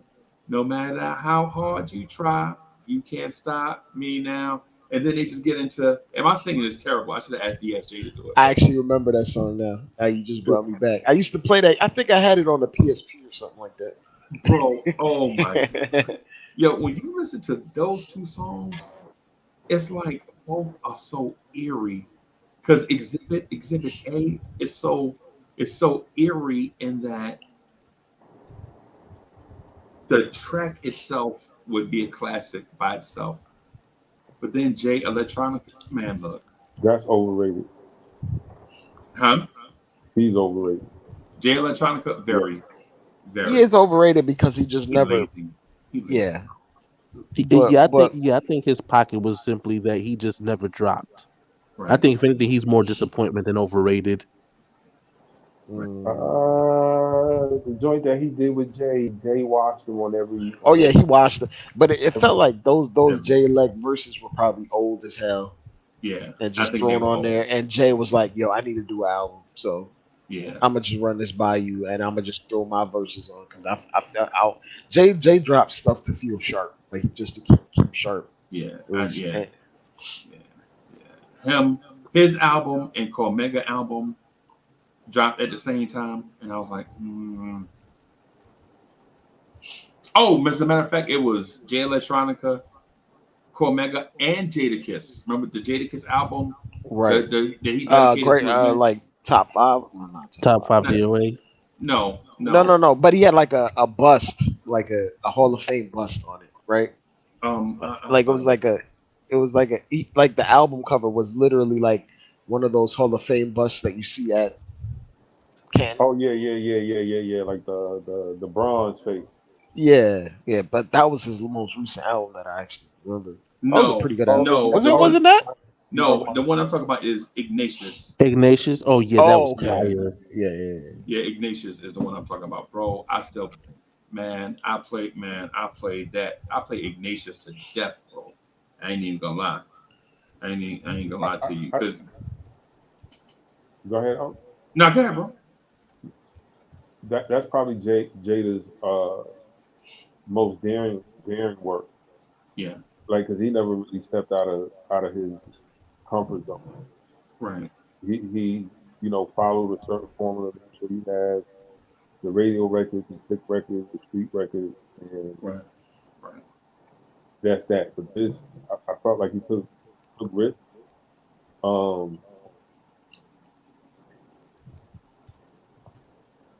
I can't say it's the best he found, but then again, at the same time, yeah, maybe this is the best Kiss that we had. Right. Mm. I think it was the best album of that era, right? And I'm gonna even include, and y'all know how much I love Nasty Nas. What Right. year was that? 2020. 2020. Yeah, I know how I'd much have to I go love look Nas. back at what I was listening to in 2020 But because I listen to all types of stuff. So yeah, me too. Me too. I wasted money on that Busta Rhymes album, bro. Oh man, you should have some just joints kept on that there. on. You should have kept that. ALE2. You should have just kept that as a Spotify classic or something. Yeah, I'd rather he just say that was a mixtape. Yeah, but you can't call that Extinction Level 2. The Extinction Level event, the first, man, please. Fire, Yeah. but that I don't know. I Nah. don't know what. There wasn't even a conglomerate on there. You remember that Busta song Conglomerate? Yeah. Respect my conglomerate. Conglomerate. Yeah, there wasn't even that on there. There wasn't a New York ish on there. No. And no disrespect to Busta, right? Because I think he was going for something. You know who else had an album? It felt like he was trying to be like in some sort of Rick Ross bag or something. I think he was trying to get right. I think he was in that I'm too good to rap mode. I'm better than everybody else. I proved it. I think for the same reason why people don't feel LL no more is that lane that Busta got in, and we don't. Busta to us is like the homie. Yeah. It don't matter how old he get. He like the homie to us. I'm not trying to hear luxurious raps from Busta. No. I'm trying to hear everything remains raw. That's what I'm trying to. Yeah. But that's the thing, man. Like Bus has been consistent for 20 plus years. Yeah, Like- 30 like years. 30 plus years. Remember, we just in middle school, Like, 91. Leaders Yeah. in middle school. Yeah, Right? So, yeah. So if we're like, and Bus has found a way to reinvent himself with every era. Yeah. Like he's been able to reinvent himself and bring himself to a new audience. Right. Um, Pastor Cavassier. like getting on those records with Wayne and Right. obliterating those records. You Right. know, Bus just got recognized this year. Yeah. I will say Swiss is the most overrated producer of all time. Oh, Swiss, Absolutely, What? Swiss Mr. has My got first Casio keyboard yeah, produced. Yeah, no. yeah, Uh, yeah. The only reason he even got close to DMX is because he was related to the guy that ran that label. Oh wow, He's a dean. He's a member of the Dean family. Yeah, absolutely. Yeah. I'm gonna say the most overrated producer by far. It's not even close. Mm. Is Luke Campbell, Luke Skywalker. He the most overrated.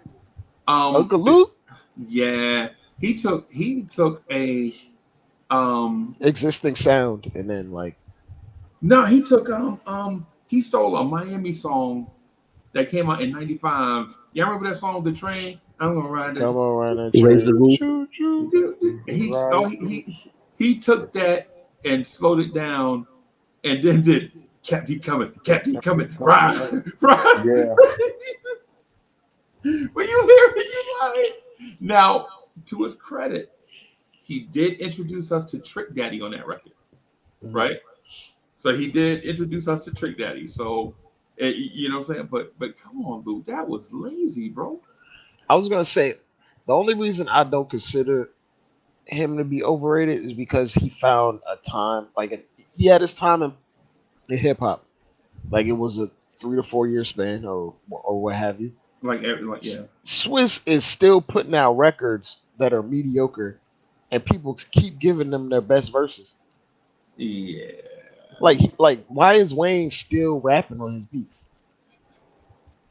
Yeah. That bro, that special delivery, like remember he sampled special delivery? Yeah. That song was so annoying to me, and I have no idea. I have no I idea hated why it. it took off. I Like, hate I and I he's hated still that using the version same of it. drum Yeah. pattern from 1998, the same one.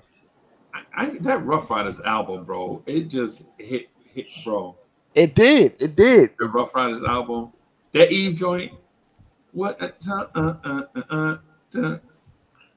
Yeah, but he got a lot of help with PK, and PK just decided I don't really need the credit like that.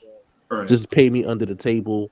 Right. right, And then you notice when PK got out the way, and he was out here throwing up his solo albums, Oh, them shits was weak. yeah. Them shits was trash outside of the singles. Like I would give him credit for like some of his singles sounded like Hey, Like, I'll cut be it. right back, y'all. out of the like it was like chilling in my beam or listening to Ethan. Like some of those beats were kind of like I don't want to say revolutionary, but they were different. They sounded different compared to the eras that they were in, but for the most part, like he's just not. He's the most overrated producer to me. At least, okay. Well, the producers that are considered legends, like people who would throw him in that legends conversation because he's had smashes or great hits, but I still got that camera on. like the body of work is just kind of mediocre when you look at like all his misses in between of the great records. If you're a fan of intricate sounds and complex melody, Swiss Beats is not the first person that comes to mind. Yeah, And I think that for me is why, yeah, I obviously there's a lot of just disdain for his status in hip hop, considering the fact that I can name you at least 4 or 5 producers that are better than him currently, and one of them happened to be right here on this panel. I think Chuck is a better producer than Swiss Beats. well, I know you hear some of Chuck's stuff, but that is high praises. it If is. you like, I appreciate it. if you like Corey Lee's intro music, Oh, you do stuff like that, so or you Soul did like that? Soul Fingers intro music. He did Soul Fingers intro music. Yeah. Fire, bro. See what I'm saying? Fire, bro. It's, I'm and it's not gas. I listen. There's no pump not on. no There's no no pump shooting him the gas. yeah, like I'm giving you like the honest to God truth from my perspective. I've never been a fan of Swiss Beats in terms of his production. There's been a couple of them that can those are dope. Has Swiss ever made anything like quote unquote smooth? Like everything is super choppy and like staccato and rigid, and it's just like, bro, can you calm down, Swiss? Like everything don't gotta be a like I use everything as machine gun, machine gun, machine gun. I'm gonna beat the hell out of this NPC. You gonna feel the sample. The joint he did for Whitney Houston. He did a joint for Whitney. Yeah, yeah, Did that was he? like one of the last joints he did before she passed away. Yeah, yeah, yeah, I gotta go back and check. yeah. I didn't know he did one for Whitney. I'm gonna give you the name of it in a second. Um,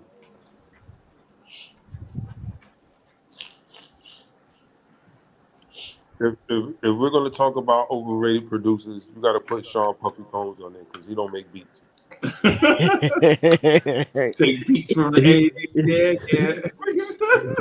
you know what's so funny Crazy. about that? Yeah, but he again, it's beautiful when you're the executive producer and you can kind of just take the credit.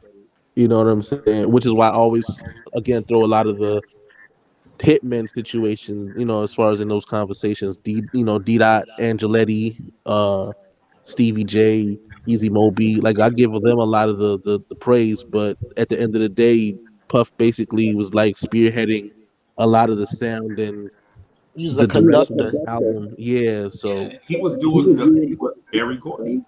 Barry Gordy was the same way. You know what yeah, he was the tastemaker. Yeah, yeah, He was like because everybody know the Funk Brothers, bro.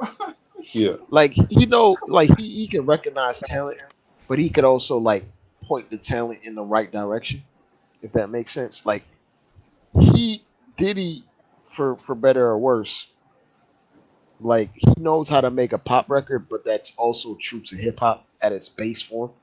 So Right, it'll sound like true hip hop and true R&B, but it'll be appealing to the masses right, beyond ranges that like he knew how to make something commercial. right. But Dre, you know what he did? Mhm. Basically, what Puffy did was take all the joints that we used to call in and request on Kiss FM, Yep. take the instrumentals and make Biggie rap on it. Or make Mary sing on it. That's all he did. All the joints that like there is no hand picked Diddy sample that you had never heard before. Oh nah, he's not digging in no crates. Nah, No. nah, he not get ready. He not And get ready. it's funny, like y'all know who Hitmaker is, right? Or Young Oh, Bird. Young Bird. don't Yeah, no, don't no. He no, he's trash. He's he's doing absolutely the trash. exact same thing. But he's Yeah, trying to do what Diddy did. And he actually comes from the era because he was a child like rapper and he was Right, in the whole Rough Riders. Like he Yeah, was in that as a child. right, So he knew like I guess what it took to make a hit record. So all right, he's doing is just recycling right, at at warp speed. right. And he Like, actually has the talent to make original music. Like he's done it before, but he's about the money. He's about well, what's easy. part of that got to do part of that have to do with no disrespect to the guys on this panel, but part of that got to do is all three of y'all are old as dirt. You know what I'm saying? So it's like the thing y'all recognize it, but for young people hearing it for the first time, like being introduced to it. Give you an Oh. example. In 20 years, when young people get introduced to Hood Goddess, they're gonna be coming back to Dre. They're gonna be coming back to Dre yeah. like, yo, Dre, yo, and they're gonna be like, yo, Mr. Dre, sir, have you heard that Hood Goddess? And you're like, man, I heard that back in 20 such and such. You know what I'm saying? And that's what a lot of them guys do. No disrespect to y'all, because y'all have an ear for music that's I can't believe that because I thought, yo, when we first started doing these, I thought I was gonna come in and watch the panel with my music knowledge. But y'all I know know music more than I know basketball. bro, I'm saying, man. Yeah. Oh, man, but I was gonna actually recommend like someone y'all might want to listen to. Yeah, well, y'all might already do listen to him because if you know who Rock Marcy is, you probably know who Boldy James is. Oh, probably the best yeah. album of the year. Man, I had an album of the year. someone described him perfectly. He raps left-handed. yeah. That's what he Yeah, said. He raps left-handed. And the funny part about it is I've known about Boldy James, like because I like when I first started getting completely enthralled in the music was like the blog era, mixtape era. Mm-hmm. Okay. Boldy used to be You on talking about like records. 2008, Yeah, 2008, 2007. When 7? Wayne, yeah, around then, Boldy used to be on records with the cool kids because he was their cousin, but he was their older cousin and he wasn't very Right. good.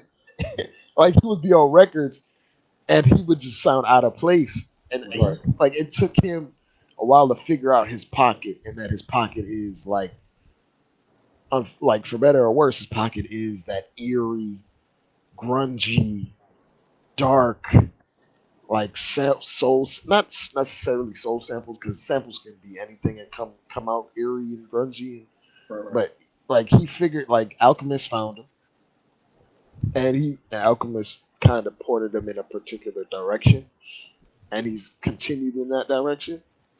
And bro, he reminds me of um Doom in some ways, Mm. Let me. where Let me. he has an off kiltered flow at times, Um. and he doesn't have the punchline where you expect it to be, but it I comes. think MF Doom Or is in, or, in or a category unto and by I himself. mean, he's a genius. Like, he's different, but I'm saying in terms of the pockets that he tries to enter in, Right. he reminds me of Doom in that Right. way. In that I sense. Right. He's not Doom. Not I'm not gonna no. go there. Doom is a genius unto himself. Like he's just a separate entity, but he reminds me of Doom in that way where he It's has this. unorthodox. Yeah, he has Right. this unorthodox flow. He raps about things in a particular way. Doom has like this slapstick, dry humor, dry voice, monotone thing that he has going for him, which is what I appreciate. I actually like that, and it also gives the instrumentation its own I thought his group though, personality. Yeah, Dre. I thought his group though. yeah. I thought KMD was gonna be just as good as a Tribe Called Quest, bro. Before he even like Before Right. his when he brother was, got hit by the yeah, before his brother got killed. yeah, Yeah, yeah. when he came out with that, when they came out with Peach Fuzz, bro, Hmm. I was like, yo. And BET used to play Bonita Applebum and Peach Fuzz back to back, right? And he was like, yo, I'm mentally I'm struggling with which one I think is better, even though Which was I more think dope. yeah, even though my heart is telling me Bonita should be better, but Peach Fuzz, bro. mm, Yeah, man. yeah, But like his genius allowed him to reinvent himself. Like yeah, 10 years later. yep. Coming out of depression, he like, yo, I'm just gonna do it. I'm just gonna I'm do it. gonna just be myself, and I'm gonna wear the mask too. Fuck y'all. I'm gonna keep my mask.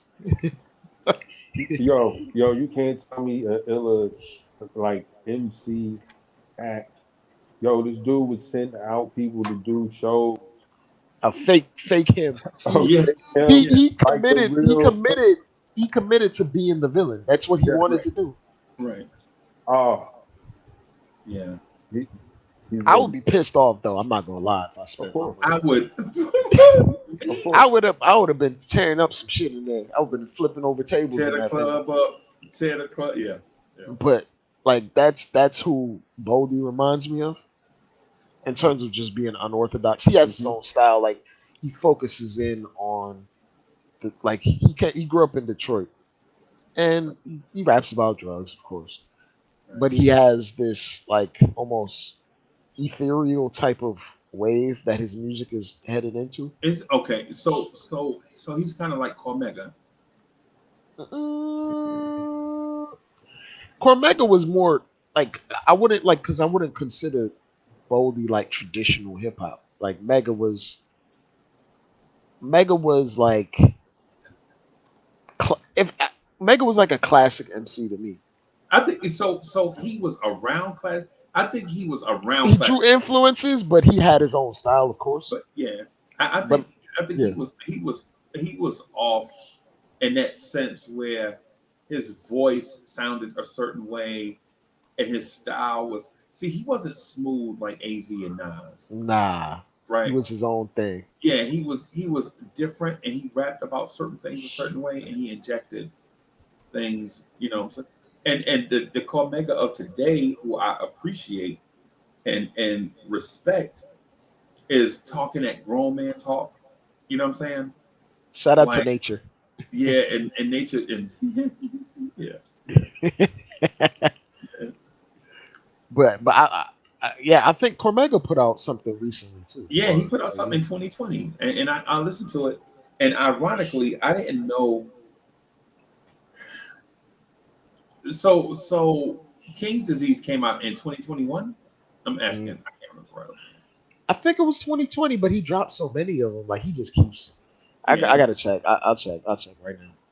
Yeah, I like King's Disease, and Came out August 21st, 2020. Okay, and I think Ignatius came out like in March of 2020, something like that. Yeah, I Something like King's Disease, but it also feels like a little bit cookie cutter, yeah. at least for what I expect from Nas. But that's because of the producer. Hit Boy doesn't do abstract samples. Is he like better than Jay Dilla? No, No, hell What? no. What?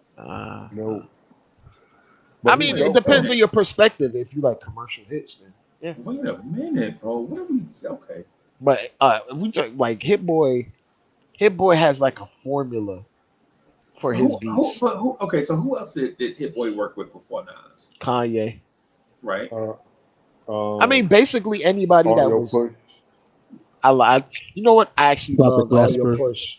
I loved Audio Push Yeah. when they had that tape when it had Tone Down on it. Oh yeah. That whole They had tape was fire. the joint with Joey Badass. Yeah, Oh man. yeah. That was dope. That was dope. Okay. But but those are guys on his label that he had.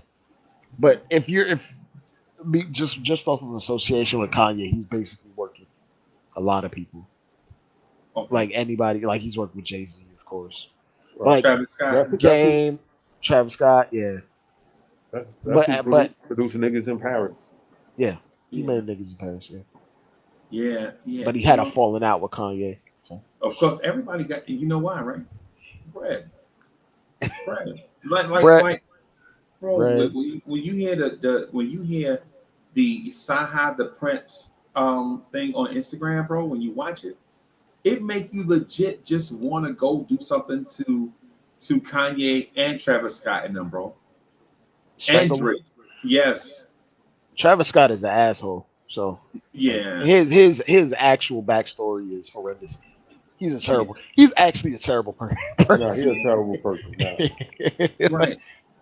right. It didn't take the incident at that concert for me to know that.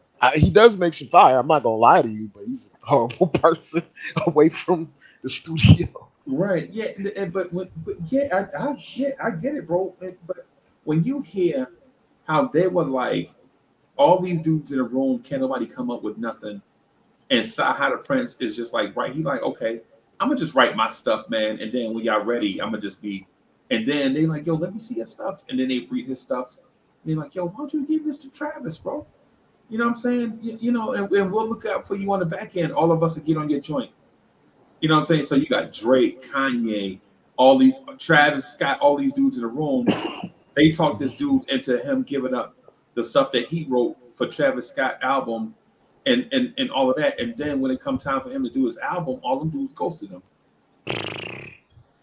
Right? I mean, it's a use industry. Of course. What can you do? Like, What can Like, you come do for on. me? And that's his side of the story, by the way. And that's all I can go by is, his side of the story, because that's all that's out there. But I was gonna say he had the album. Hit Boy had the album with Benny the Butcher, which was pretty solid. Burden of Proof. Burden of Proof was fire, yeah. That was really good. But as far as like he had the $500,000 with Dom Kennedy, but Dom Kennedy is an acquired taste. He's not like a rapidy rapper. He's right. laid back. He like super. you ever He's- heard He's Royce like if you, 5'9"? yeah. Like, sometimes I'm with you, bro. Like Sometimes you need to tone it back, man. You don't Yeah. gotta hit me with a billion bars, but yeah. but like if you know who Larry June is, Dom Kennedy is the precursor to Larry June. Larry Okay. June. Okay. So like he is the most West Coastingest West Coast laid back chill rapper. I'm gonna rap about some player shit. Well, And keep it moving. so this cat Dom Kennedy sounds like a dude that we all the old heads love and admire.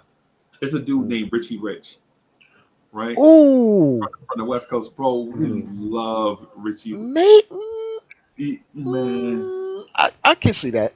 Richie see Rich is like the Slick Rick of the West Coast. Excuse me. He's like the Slick Rick of the West Coast, except I know the dude's name is Slick Rick, right? And Slick Rick can rap. Oh yeah, But he can Rick- rap, but it's Richie about Rich, presentation and delivery with Slick Rick at the same yeah, time. man.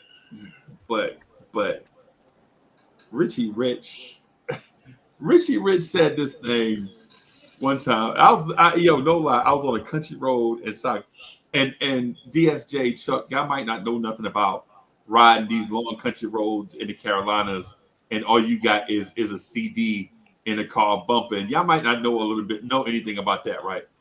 But I kind of By the time I was driving, I had an iPod Touch. So yeah, bro. I'm listening to Richie Rich, and Richie Rich is calling out this chick for trying to play him, right? And he says this one bar that everybody. He said, "Art Linkletter should have taught you better," right? And I was like, "Art Linkletter should have taught you better," and the ball was so tight, right? But then I think back to who Art Linkletter is. yeah. And Art Linkletter was the dude that was the host of a game show that used to bring out people from your past, like your old sixth grade teacher, Mhm. and to talk about you or whatever. I forget the name. This is your life or something This like is your that. life. This is your life. This is your life. Yeah, DSJ. Yeah. So Art Linkletter was the host of this game show called This Is Your Life. And he tells this girl, yo, Art Linkletter should have taught you better. And then I'm like, oh, what the fuck? He just fucked my head. You know what I'm saying? and I'm at a four-way. Yeah, not a shout out to the Carolinas. I'm at a four-way stop in the middle of nowhere with no traffic coming from no direction, right? But it's a four-way stop. So I'm at a four-way stop. I'm looking a mile down the road in the direction. I'm taking it and listening to Richie Rich. I'm like, matter of fact, Richie Rich had a song with Tupac called "I'd Rather Be a Nigga," right, on Tupac classic album, right, and he is just spitting stuff on there. Like he like, I don't want to be your man. I just want to be that dude that just show up. You know what I'm saying? And I'm like, man, this dude here is fire, bro. And every time I bring him up to like the old heads, like all the dudes that's like 55, 60, something like that, and I'm like, yeah, I remember Richie Rich. They're like, yeah, I remember Richie Rich. You know what I'm saying? Yeah, man. So shout out. I was gonna say like Larry June has some bars like that where it's like it's super simple, but it's a little bit poignant. It's like, don't check me, check your air quality. don't check me, check your credit score. Don't play with me, play the lottery. Super relatable. Yeah. Like, Matter of fact, it's so funny because that used to be one of the things I used to tell people if before we get into a fight, I'm like, hey, don't play me, play Lotto. You got a better chance of winning. That used to always be the thing I say. and he's like my age, but he has an uncle that he borrows like old lingo and slang from, and he throws it right in his records. And then he has like a pimp persona.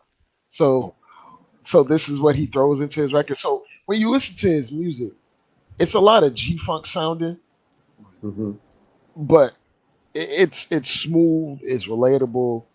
A lot of it is generally like grown man lyrics, but it's not from a place of just speaking higher than thou or anything like that. He's not really flexing on you like that. Like he flexes, but it's very subtle. But it's like laid back music. Like if I were to tell you to listen to a song, I would be like maybe smoothies at midnight or something like that. He tells you literally to eat healthy, be healthy, exercise, ride your bike. That's what Wow. he tells you. Like his slogan is healthy, like literally.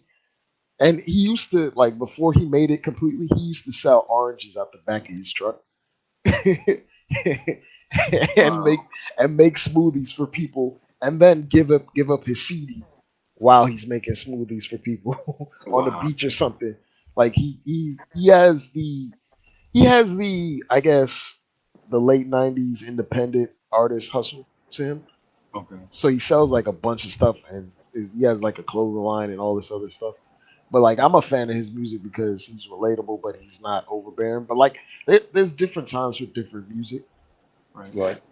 So like if I want to chill out, I can unwind and throw that on. But if I want to hear some lyricism, I'll throw on So some Gibbs or something. You know? so Chuck, who is just off that what you said, Dre? I want to ask y'all this. I want to ask Chuck this. Who is the rapper that you throw on to unwind?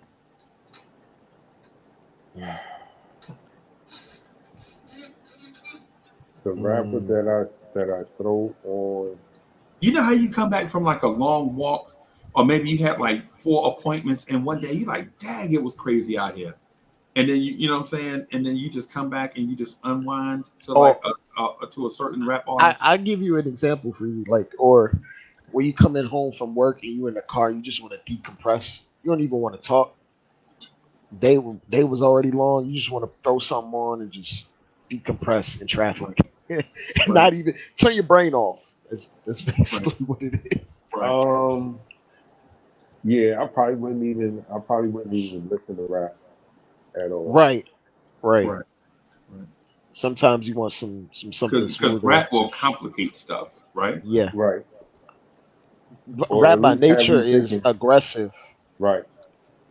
Or you might it might be an album specifically if you're talking about a rapper as Yeah, opposed to like their entire body of work. It might just be like an album like Water for Chocolate, Yeah. mhm. or even if you did play like B from Common. I think that like for him, I I think do that like might it. be like the closest thing to easy listening Right. rap. I'll listen to some Wale, bro. Say it again. Wale. Wale, Yeah, I like Wale. yeah. I'll listen to some Wale because it's not. Album about nothing. It's just music. You know what I'm saying? I think we get away from the fact that rap is music sometimes. And I think part of that comes from his go-go influence, Yeah. Yeah. where it's just like sometimes you just gonna put on a beat and Right. you hit a live instrumentation and let it go. Sometimes sometimes I'm not in the mood to hyperanalyze the lyrics, man. Right. Right. But when I am, I know exactly where to go for that. Right. So where do you go for that then? It depends on my mood or like if I'm trying to hear some gangster rap, I'll listen to some Gibbs. If I'm trying to hear some real bars, I'll throw in some Lupe. Okay. Like as far as like guys these days, it's kind of hit or miss. Like let me go through my actual Spotify stats because there's like a website where I can pull up who I actually most recently was listening to. Um, Most you can go ahead, Chuck. Well, while I'm I going through my stuff. I would if I'm for bars like right now, Coast Contra is is the group that is at the forefront of yo. Oh, Coast Contra. Yes, Eric Yeah, Jamal yeah, and the yeah, yeah. Twins are ridiculous. They Ridiculous. they're definitely throwbacks to like when like individuality mattered Yes, because like all four of those guys are pretty much different. All of it, yeah. but they remind me of like guys out of Wu Tang, like specific guys or specific guys from different like rap posses or cliques.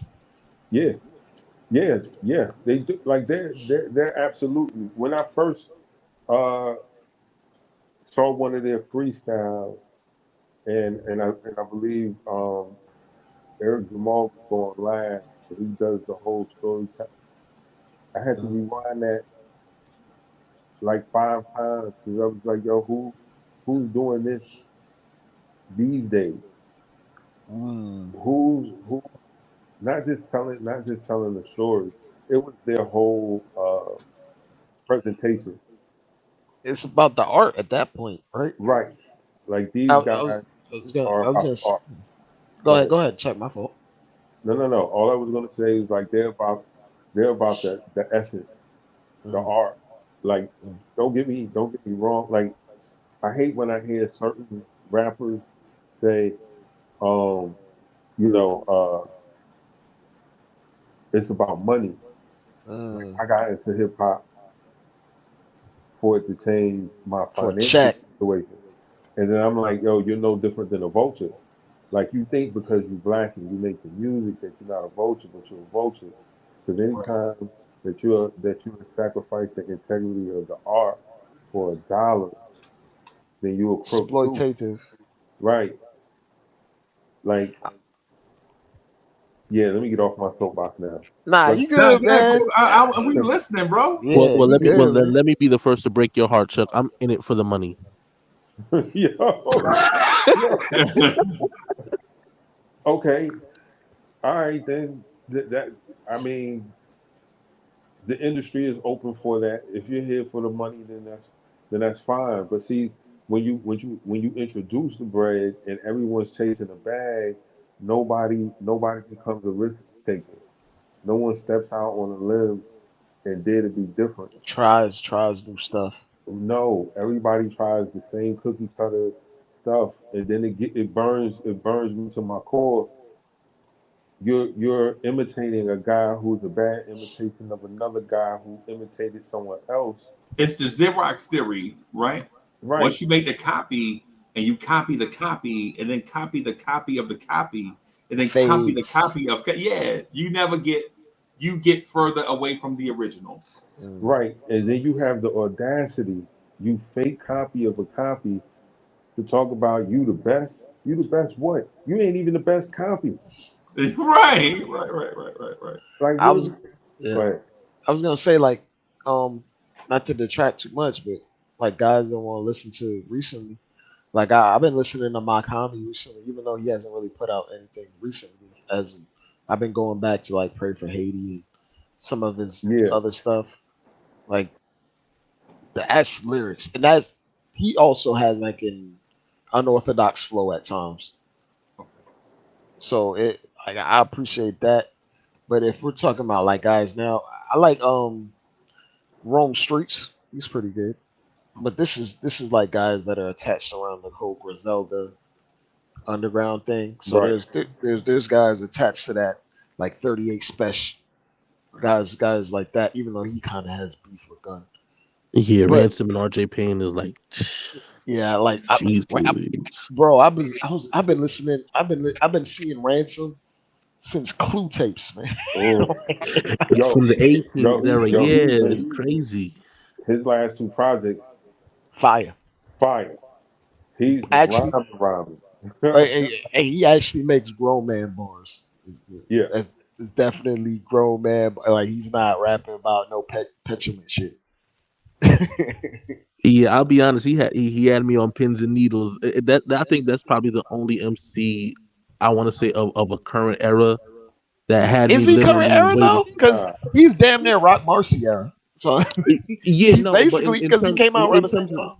no, I'm only speaking in terms of like the album releases and stuff Okay, like that. got you, oh, Cause like Director's Cut 4, like I couldn't wait for that thing to drop on all streaming platforms. And I know he had it available on his website, hmm but I just kind of was like, okay, well, you know what? Let me go ahead. I'm gonna wait till it comes on all streaming platforms. but it felt like forever. And then I was like, okay, well, I'm gonna just go ahead and buy it.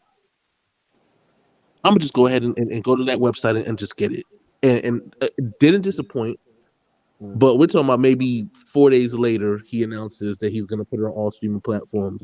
you And got it's your like, you got bro, your dollars at that point. I was like, you know what? It don't even matter because at the end of the day, I love the project so much, and I This think that his whole just that series alone is like, man, this is I'm why such a when I do buy like things like from artists like that, for to like buy an album, I make sure like I buy like a physical copy, and then they usually tag along like like the MP3 or whatever Right. with it.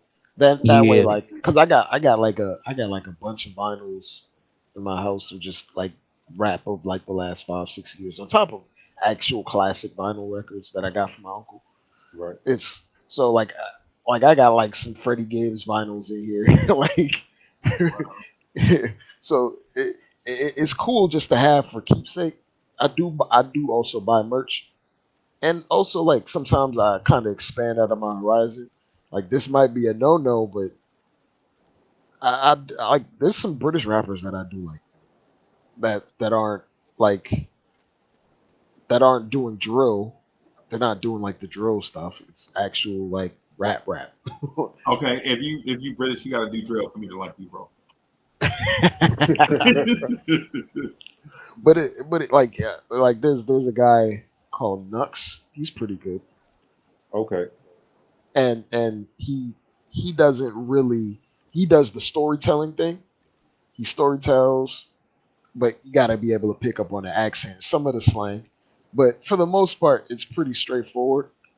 I like his stuff, and his production is fire. He makes his own beats, so, and it's not drill stuff, so it's pretty fire. Like, but for the most part, like, I dabble in like a lot of other parts of rap. Like, to be absolutely honest, one of my favorite rappers of all time is Currency. I think he Straight is in up. my top 3 most listened rappers according to Spotify of Oh all wow. time. Let me ask you this then. Let me ask you this. I'm gonna ask DSJ, right? Because I asked Chuck once. I asked Dre once. So I gotta go to DSJ for this one. DSJ, what is your favorite rap sample? And guys, and just think about Did you ask me this? no, I Oh. didn't. No, I'm saying I asked y'all questions in Yeah. sequence. Gotcha. Okay, So gotcha. yeah. Gotcha. So I'm asking DSJ now, and so while DSJ ponders that, man, if y'all don't mind, just going through the mental Rolodex of Mm, what your mm, favorite rap sample is, and then maybe we can discuss it and break it down. If if y'all up for it, mm. because I have my favorite rap sample always changes. He's right because my favorite rap sample used to be Summer Madness by Kool and the Gang, and a dude just bust on and said, "Here it is, another stands for, but no, and then to break the monotony of all that hip hop that got me a little bit out of control." And people think that's Jazzy Jeff. Like Jazzy Jeff, that beat is dope. Nah, that's Summer Madness by Kool and the Gang. And the flow is Rakimish. So Okay, so my favorite sample is "Hung Up on My Baby" from Isaac Hayes, and the world now recognizes it as "My Mom Playing Tricks on Me" by the Ghetto Boys. Ooh. Ooh, that wow. is okay. Mm. So why? Tell us why though. I love that guitar riff. I love that guitar. There's nothing like for me a wah wah guitar, an acoustic guitar, bass guitar. The the combination of one of those two or all three of them, Right. like I love the ability to the inflections that you could put on it, Right. and there's nothing like that. Bing, bing, bing, bing, bing, bing, bing, bing, bing, bing, bing. And then the whole bass line, ba-dum, boom, ba-dum, boom, and it just takes you into a complete. It's such a relaxing sound to me. And the first time I heard that record, the first time I heard my mom's playing tricks on me, I couldn't get enough of it. But it wasn't the lyrics, it wasn't the storytelling. I couldn't get the beat out my head. Right. And of course, I'm such a musical baby. I couldn't help but okay. Once I got that tape myself, and it wasn't just listening to my cousin's version of it. You know what I'm saying? Because he kind of threw out all that stuff. I don't know why he just threw out the jackets, but whatever. Once I got a hold of it, the first thing I did, I started reading all the credits, Right. Me and too. when I read that, hung up on my baby sample. I was like, okay, yeah, I got to hear this record. And when I heard the record, it was like, man, okay. And I think that's why like Isaac Hayes is one of my favorite artists. Before my time, I could listen to like a lot of his stuff. Like I listened Oh to my the God, bro. Oh my God. Okay. Now I'm listening to you, bro. I'm listening to you. yeah, I'm like even the listening. sample he did, yeah, because even like there's a song that they did. Carl Thomas did a sample with Kelly Price, Wherever You Are. Okay. And that's the Isaac Hayes song, and it's like, man, just listen to Isaac Hayes. It's just, man, he's such a vibe, and so, and I don't even say underrated or overrated, right? Because some people will sit there and be like, he couldn't sing. Maybe he's not Curtis Mayfield, right? But his musicality and genius, like you can't deny it. Right. We're talking about a guy that did the Shaft soundtrack. Right. Yeah. And to me, I think like the Shaft soundtrack is Classic. as Classic. classic to me as the Trouble Man soundtrack. No, stop it. Hold on. Hold on. Hold on, bro. Get Oh your ass back in the window. Get yeah. your ass back in the window. Are you No, serious? it's. Are you are Stop you telling jumping me? out the window. Are you Yo, telling me the no, I Shaft am. the Shaft soundtrack was not a classic? I'm not about to allow you to jump out the window, bro. Are you saying it's not a classic? I never said that. Okay, I'm not comparing the two. I'm saying that I think both of them are classics. Yo, when it comes to soundtracks, there are only three soundtracks ever that could be in a certain category, and they go as in a specific order. The Forrest Gump soundtrack is number one by far because it's got 13 number one hits on it. Right, Right. right. So, and that soundtrack was not built for Forrest Gump, but they used the music from their music budget was insane, right? And then there's Purple Rain, right? That's there, right? And the Mm. only reason why I put Purple Rain above the Trouble Man soundtrack is because I was old enough to feel Purple Rain, right? But my uncles and them would say the Trouble Man soundtrack is number one. And See, and that's fine. Yeah, and I feel like, but see, even with that, Purple Rain, saying it's a soundtrack, it was a hard thing for me to digest as a shorty because again, I didn't see the movie. I know Purple Rain as Purple Rain. right, It wasn't until years later when I'm able to see the movie on my own. It's like, oh, it's a soundtrack to the movie. I've right, identified it literally as an album. Like this is Prince's best album as a shorty. right. We're talking about me at 5, 6 years old, you know, Trying to figure it out. watching, When Doves Cry come on TV You think about the and birds. vibing, yeah, just vibing to it on that level. So for me, it's like, yo, okay, yeah, I never identified it as a soundtrack, and I still have a hard time identifying it as a soundtrack because yeah, There's no connection. it's just the musicality, just the whole, the body of work and the ability to put it together. And again, it wasn't necessarily about setting the mood. It was really just the music, But just these, a full grasp.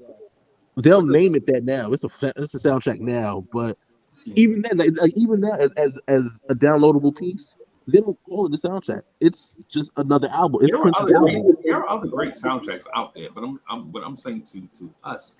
But let me say this though, the Trouble Man soundtrack, bro. If you're, and I'm just gonna point out like 5 or 6 things. I'm gonna be short, right? If you're a man that is in a relationship with the woman that you finally that you chased after and chased after, and you finally got her, right? And you finally got her, right? But then every time you turn around, men be in her face, right? Right? Every time men be trying to take her away from you behind your back. You know they trying to steal your woman, right? And this is the Trouble Man soundtrack theme, right? All these things. If you and that woman, y'all trying to stay together, but the bills is whooping y'all ass every week, and while you out working overtime, problem number one is coming back into play. Oh, where your man at? He ain't around. He must want you to be out here, right? Dirty Macker. Right. Yeah. Right. That, and then you can't pay your bills, so you feel less than a man because you can't even take care of the woman that you love, and then you come home and she tells you that she missed her period, right? And now you're like, oh, it's hard. I can't even take care of her, but now we about to bring a baby in the world, right? And then you go to work passing out cigars, and your boss is like, hold on to them cigars, man. Yo, we cutting hours at the plant, right? And then while you on your way home to tell your pregnant lady that you hadn't married yet, right?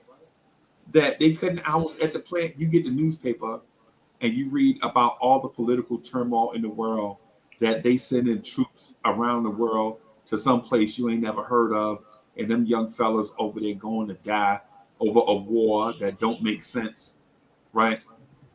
And then with all that said, you go try to pick up a part-time job, and the government is putting a man on the moon, right? But you can't even get a part-time job in your neighborhood. Bro, you can't pay your bills. Your girl got company. They cutting hours at the plant. They sending cats to war. The dudes either dying or coming back with a drug addiction, right? And all you can do to find peace is to throw on your favorite record. Bro, the Trouble Man soundtrack, bro. Now, I'm not saying, listen, I know you listen, everybody here got good lives. Ain't nobody here never argue with a woman. Ain't nobody never had no beef at their job. Ain't nobody here never had no stuff about war going on around the world and it's impacting the economy in your neighborhood, right? Right? What's a war? Yeah, what is war? What is war? You know what I'm saying? But the Trouble Man soundtrack, bro, when you hear Marvin Gaye singing about pain, bro. See, pain is not, let me tell y'all something about pain. Pain is not when you get a broken bone, you know what I'm saying, or something disrupts your skin or anything like that. Pain is when you are put in a situation where you feel so helpless that you can't do any. Like with me, I already been in situations like that, bro. I know pain, right? That's why I'm a good guy today, because I already know what the bad stuff is like. I'm coming from the bad stuff, right? So just here talking to y'all every day, I can smile and listen to y'all break y'all stuff down, bro. But the Trouble Man soundtrack encapsulate all these things, right? It's coming off this thing, what's going on, right? Right? So you got this record, bro, and Marvin Gaye is singing about the everyday life of a guy that's in a situation that's spiraling out of control, and he is doing everything he can to keep stuff together, but every time he gets one part kind of under control, two more things happen that's out of his control, bro. And then Prince is saying, "This is what it sounds like when doves cry." Yeah, that was me. Nah, Life, nah, life is a hydra. nah. But Prince is when doves cry is not even about that. When doves cry is about being in love and being the peacemaker when everybody else want to set the world on fire. That's why he said the word dove. Dove is a representation of peace, Yep. right? But when the peacemaker starts crying, that lets you know everything is out of control, right? But that's why the Trouble Man soundtrack, DSJ. That's why when we listen to the Trouble Man soundtrack, bro, it hits a place in our hearts. Like, bro, you ever been so broke that you know when payday come, you still gonna be broke? You know what I'm saying? Yeah. The Trouble Man soundtrack, bro. Like you ever been on your job and you see the least performing dude, the goon of your crew get promoted to manager. Now he over all of y'all. Ain't no way you can go because your girl has a baby on her lap and another one in her belly. Ain't no way you can go, bro. You can't tell your girl you mad at work because a goon got a job. She just need a steady paycheck. You know what I'm saying? It's bad enough that y'all always broke. You coming home, you can only eat one piece of chicken, bro. You know what I'm saying? You can only eat one piece of chicken because you got to save the other one to take with you. You got to put the other one in your lunchbox for work the next day. You know what I'm saying? You get Forest leftovers. Yeah, you can eat you getting two chicken wings, right? You can eat both of them right now, and then take a Quentin Grimes in your lunchbox to work the next day, or you can save that chicken wing and take it. You know what I'm saying? That's the Trouble Man soundtrack, bro. You know what I'm saying? That's that stuff that our pops and them used to go through. Like when a pack of cigarettes used to be 55 cents, and you like 55 cents for a pack of cigarettes. They raise it one more nickel, I'm gonna stop smoking. You know what I'm saying? That's I'm talking about those eras. The only reason why you drunk Schlitz is because it was cheaper than Budweiser. You know what I'm saying? I'm talking about them days. That's why when you listen to the Trouble Man soundtrack, it touch you in them places in your heart, man. Like if you know the struggle back then was really real. Right? You at work working overtime. You coming home late at night. All you want to do is just take a shower, wash up, and get in the bed. And your wife or your girlfriend want attention. You know what I'm saying? And then them dudes that on the street every time your wife go to the store to try to get something for dinner, they're like, "Hey, mama, what's happening?" And you coming home, you so tired, all you can do is wash up and fall face first in the bed, bro. Yeah, the Trouble Man sound. Bully, what's good, bro? What up, your family? What up, man? I know we talked a little bit earlier. I had dozed off, man. I ain't even gonna front You on must you, be man. getting old, bro. You must be getting old, bro. Activities is getting a little rigorous right now. Activities is getting a little rigorous, man. So even God had to sit down and rest, right? So Nah, man, that's that macaroni and butter. That's all that was. get out of here, DJ. Rackaroni. Rackaroni. I was 4 years Rackaroni and old, butter. man. I was 4 years old, man. I was 4 years old. What up, Dre? What up, Chuck? Salute, What up, bro. DJ? Big What up? brother Freeze. What's going on, brother, man? Hey, yo. Salute. So I wanted to answer the question. Yeah. Hold on. Let me do this Yeah. real quick, Dre. Let me do this real quick, Dre. I just want to. So DSJ. The reason why you picked that is because of the instrumentation, but not how it touched you. Just really quickly before Dre goes on. No, I'm saying the instrumentation it impacted the feeling. Okay. Yeah, I'm just Facts. saying as far as the fact that you could connect like the sound to a feeling, and it had nothing at all to do with the lyrics that were spit by the Ghetto Boys. Just listening to that vibe, it really just kind of resonated, and it opened up just like, okay, again, the curiosity, because I need to know where that sound came from. It made me dig in the crates.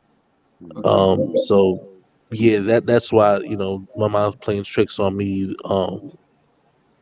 Is one of my favorite hip hop joints. And then when you connect the lyrics, it's like, wow, just phenomenal storytelling. Right. Dre, you want to go ahead with your favorite sample? I was gonna say my favorite sample probably would have to be "Footsteps in the Dark," Ozzy Brothers, and the songs that made me. Well, the initial song that made me were like my earliest memories of hip hop and piecing things What's- together that I've heard was obviously it was a good day, right? I was Oh, like, okay. I've heard this before, but I was with my grandmother when I heard Footsteps in the Dark. Yeah. I'm like, I swear I heard this before. I was maybe 6, 7 years old, or Right. 5. And then as I've gotten like more interested in hip hop, started like being an active participant in hip hop. Right. Right. I heard like "Won't Do" by Dilla, Oh, and that was Mhm. that was that just got the ball rolling even further and further. But as far outside of that, like after the whole Footsteps in the Dark and me figuring out what this was and that and the third, and I started getting more into hip hop before I even heard the "Won't Do" song by Dilla because I was probably 11, 12 years old. I heard the first time I heard "Respiration" by Black Star. I was like, I gotta look up where the hell this sample's from right. Right. because this Mhm. beat was. It was like like that song in particular put me in like a trance, like draped in metal and fiber optics. It's just like it just stuck in my head. That's I'm to be honest to God, Respiration is probably Inspiration, yeah, man. That's and the joint. probably in my maybe my top 10 most liked hip hop songs. Period. Mhm. Respiration. So how did it touch you? And in terms of the being inquisitive, like what is this in terms of Well, that? the Uh, footsteps in the dark or the respiration song. no. The discovering of samples. Period. Oh, the discovering of samples. Yeah. I was the first time I heard two different songs at the same time, but I recognized that I heard this before. Right. That piqued my Heard it interest. all And I before. was just like, that kind of like stuck with me for years until I learned how to use the internet. Right. So like to be absolutely honest, one of my first searches on the internet 100% had to do with music. And Okay. I probably got my parents in trouble with Napster. But Oh yeah. that's Oh, Napster. Wow. but that's a whole other thing. With Yeah. LimeWire and BearShare and Nah, all why that. and bitch? Yeah. I'm about to say that. Yeah. Let But me Yeah. let, yeah, before we acquiesce to something else. I wanted to ask Chuck the same question. Chuck, do you have a favorite sample of all time? Favorite sample of all time. Mhm. Yeah, because it's this is one of my favorite uh, hip hop records of all time. When I first heard this beat, I was like, "There's no way I can do this." Um, and then I stumbled across the sample. Uh, Samuel Jonathan Johnson. Uh,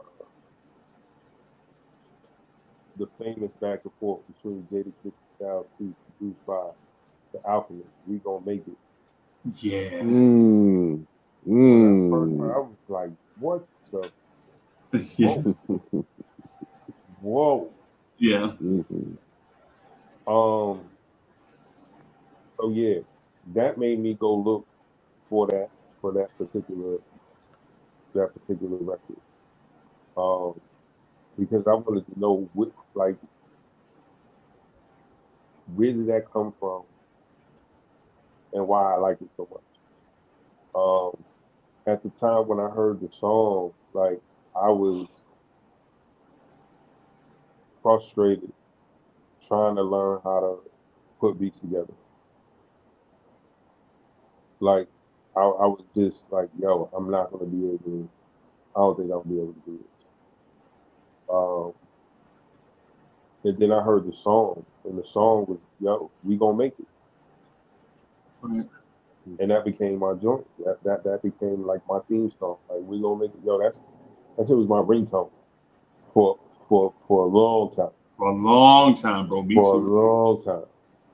Um, is it the most recognizable hip hop sample? I don't know. That's probably them horns on reminisce, but this right here, Yeah. This right here made me like, yo, what the Right. Right. Mhm. So outside of Discovery, right? Hold on, Because please. I think you and Drake kind of have like the same moment of reckoning, like the Discovery piece. Mhm. Like for instance, when I heard both of them songs that y'all mentioned, right? My thing was, you know what? I remember when I first heard those joints, bro. And especially, so for one, Today by Tom Scott is a classic unto itself. It's a Mhm. folk classic. If you talk Mhm. to all the folk fans about some of the greatest songs of all time, Today by Tom Scott is a classic, right? But then when you hear the intro slash interlude to They Reminisce Over You, before you even get to the song, bro, you like, Yeah. yo, even back then, you was like, yeah, Pete Rock is way better than this up and coming dude Jay Dilla. Whoa, Yeah, whoa, yeah, whoa, yeah, whoa. yeah. Yo, Peter is that dude, bro. Because you I talking mean, about I mean, Pete is in a lot of Pete people's is top dope. fives. So. Yeah, Pete is dope. And he said, Jay Dilla took it to another level no, and man. whatnot. But But hey, but oh, but hey, I just want to throw it out there. let I'm me sorry, ask you brother. I'm let sorry. me ask you a Mhm, question though, because I just want to stay in this line of conversation mhm. just for a second, and then we'll you know what I'm saying, then we'll explore other areas. I want to Yeah, ask no, I you. just wanted to throw out my sample, but go ahead. Yeah, go ahead, bro. Go ahead. Yeah, I one of the greatest samples to me of all times. No, your favorite. What your favorite? Yeah, my favorite sample of all time. Yeah, definitely. My favorite sample of all time is everywhere. It's always everywhere. And stuff is Nautilus by Bob James. But the song that made me learn how, the song that made me love Nautilus as a whole piece of work.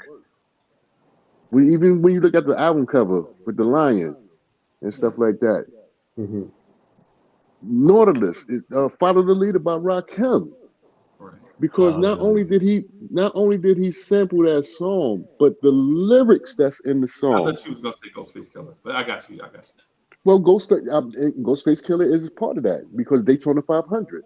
Yeah, Yeah, yeah. Daytona Do 500 do and stuff do like that. do do do The- do. That right there, I don't know, like the breakdowns of the horns, the guitar, the drum, especially the break, the break in the bridge. Right. It's so funky. Pete Rock used it. Ghostface used it. Run DMC, Beast to the Rhymes. I Beats to mean, the Bronx, to the sun.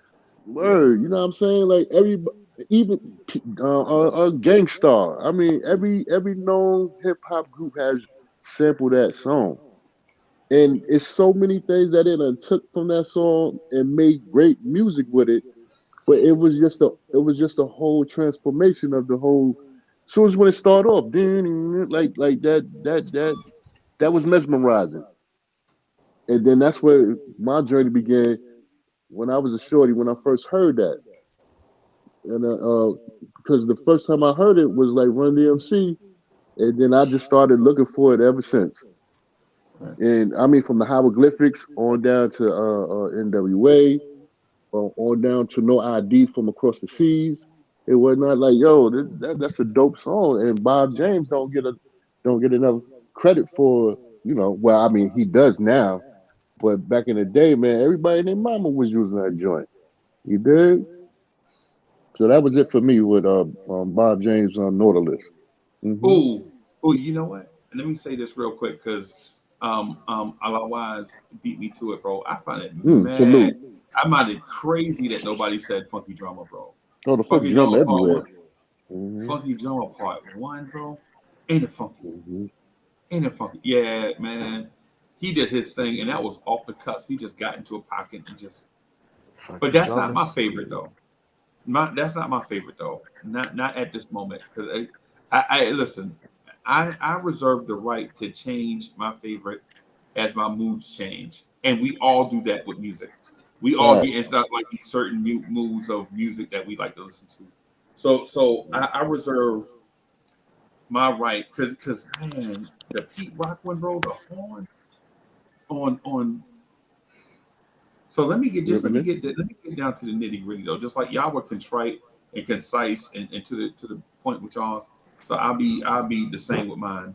I think my favorite sample is Ashley's Roach clip. Ooh, Mm. the Blackbirds. Yeah. Oh, that's dope, kid. I remember Original Gangster by Ice-T. Okay. Yeah. Yeah. Yeah, and I Did wish he I put on could. the Ice T voice? Yeah, I think I want to try to play. I know YouTube gonna slap me on the wrist, bro. I want I want to try to because let me see. That's a dope sample. I mean, I'm listening Ashley to it Rose now. clip. Mm-hmm. Down the birds and the blackbirds. Thinking of a Yeah. master plan. It Mm-hmm. ain't It nothing ain't but nothing sweat but sweat inside my inside hand. my head. So I dig Yeah, into my yeah. pocket over money and It's spit. like, I go I need deeper. deeper. It's still It's still coming up coming with up with lit. So lit. Yeah, I'm a rich to sleep. My bro. residents can't. Yo. Figure out how I can get some I can dead get some more presidents. presidents. Oh I need man. money. I used to be a Used to stick be a up kid. stick up kid, so I Of think the of all old the devious DV things I things did. I I used to did. I used to this is roll a up. hold This up. is a hold up. Ain't nothing Stop funny. smiling, Stop but smiling. nothing move But but the the money. money. But But now I now I learn to learn to earn. earn because I'm Learn because I'm righteous. And righteous. still yet, maybe Woo! I might just search for a Search nine to for a nine to five. But if I five. If I strive, then strive, maybe or I'll stay maybe I alive. stay Yeah, alive. man. Yeah, Yeah. man. That's a Yeah, dope man. sample. Yeah, matter of fact, that's another dope sample right there. Yeah, Yeah. Ashley's Roach clip, man. Yeah. Yeah, I'm listening to it right now, bro. I'm listening to it right now. Mm. And bro, it's when everybody drop out and it's just the drums. Mm-hmm. Bro, Mm-hmm. it's bananas, bro. But you got to think how many people sample that joint as well, just like Yeah, Nautilus. Like They the it's almost people the same sampled. They thing. didn't even know they sampled yeah, man. Right. Yeah, they ain't do their homework. A lot of people they just let Yeah, the bro. engineer. I mean, the producer just do it. Mm-hmm. At the well, it's not. It's probably the second most classic drum like break Mm-hmm. Mm-hmm. besides that James Brown one. Facts. Yeah, the That's funky drummer is crazy, bro. yeah. Yo, Fake Funky Drummer drum. is definitely number one. Number one. Like yeah, boom bap would not exist Right. without that. Word. Hey Chuck, Word. when's the last time you heard Ashley's Roach clip? Has it been some years? Say that again. Oh, When's the last time you heard Ashley's Roach clip? bro.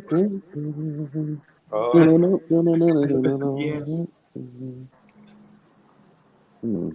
Probably. Probably, right? You remember the conversation we had at the very beginning about the bass guitar and the drums Yes. of this conversation, right? So I was listening to it. I was listening to it real low while y'all were rocking, and Ashley's Roach clip. They got drums and the bass guitar. Mm-hmm. They setting up a groove, bro. Oh my god, bro! Mm-hmm. I think this might be one of my favorite samples. Yo, I mean, I know you it's one of my favorite samples, but I think I might like it more than Funky Drummer now. know what made me really like that joint? Um, Run DMC Beats to the Rhymes. They had no, it wasn't Beats to the Rhymes. It was something Run DMC had, and they had funky. They had Ashley Rose clip in it, but it was a girl called Internet. Yeah, They had a song called oh, what was the yeah. song, man? She killed it. She was down with Herbie Love Bug. Herbie Love Bug, Salt and Pepper, Mm-hmm. and Kid Play, Mm-hmm. Mm-hmm. and Sweet That's why Tea, Sweet and Tea, yup, and Ultramagnetic MCs, and Kwame, and Kwame. all of them. Yeah. Kwame, but that's the reason why you never heard her. You see now here I go showing my age anyway, but that's the reason why you never really heard Internet. The only song I can remember Internet being on anybody else's song was with her and Big Daddy Kane, and they did a promo for Marty Marl and Control Show on WBLS. Right. It wouldn't have. You look it up. Matter of fact, it's on the internet. And You look it up. she did MC Light, bro. She was Yeah, I mean, like, oh yeah, she yeah. was like, Hey, she called us soft. She called us. She was like, I'm yeah, a gangster. I'm a gangstress. Those are, gangsters. Yeah, yeah. We didn't hear those type words from women back in the day, bro. A gangstress. facts. The Yo, gangsters, man. yeah, she was. Yeah, she went at MC Light, bro. And she was quite a little cutie pie at the She was a time and little. whatnot. You know what I mean? She was a little cutie She was pie too. thugged out. A is for Uh, Apple, not for internet. Yo, oh my yeah, god! I remember yeah. I bought that whole album with her. With her. So that album sold 2 copies then. Oh yeah, I got one. Yeah, Okay, you know so what? That's yo, okay. I'm not gonna go there. I love internet, man. You know what I'm saying? She's very that whole album that she had came out with. Yo, you still okay? So you caught me off guard with that. You just caught me off guard. I ain't gonna front freeze. I got so, got so, put up my so the due. album sold 2 whole copies. Bully got one. I got one, man. I got Internet's album, man. The joint was dope to me. She called she was getting that light, but light flamed that booty. She flamed that booty when she came back. So you leave that girl alone, man. Leave somebody alone. One of the underrated, top rated female rappers in the game, man. I love MC Light, man. Right. So let me ask this before we go down that road. Is there another sample out there you guys feel like is very underrated that flies under the radar? Oh man, I can think of a The big lot of payback. samples. James Wait, Brown. can you say that? Say it Yeah. again. Say it again. Is there another sample? Is there another sample out there that that you feel like flies under the radar? That if people, you wish more people would listen to it to blow the song up, kind of. Man, for me, The big payback by James Brown. That's my mhm, favorite. That's one of my gem songs right there, yeah, bro. the big payback. The big payback is definitely underrated, yo. Um, that joint that oh man, the joint with James Brown for oh man for Showbiz and AG. Oh, Oh you talking lordy. about the next level, the DJ Premier one, the one from 8 Mile? Yes, yes. Right. Yeah. Man, that joint dope, man. Yeah, Those man. if I okay, Showbiz. yeah, doom Mhm. AZ doom doom doom doom. And Yeah. even brand Nubian joint. Doom doom doom doom. Sunshine by Everybody Loves the Roy Ayers. Sunshine. Roy Roy Ayers. Aries, man. Oh Yeah. my. I'm with you. I'm with you on that one. I think I'm with you on that one. I think I'm with you. I think I'm with you on that one. Um, the Roy Ayers. Everybody Loves the Sunshine. Um, oh, Wiz is in the building. Wiz says, I'm coming out. Pause. Pause. Right. Yeah, man. Yeah, man. So yeah. Well, what about I know you got soul, Bobby Bird. Okay. Is that too?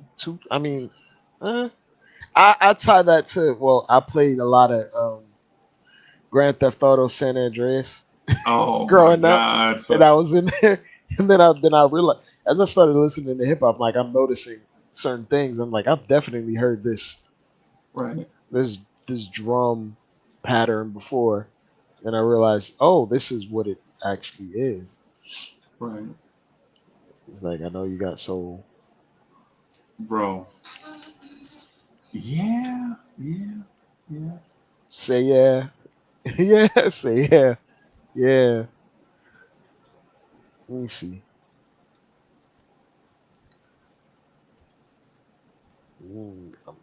Think about Uh, uh, low key samples or something that's just really well known.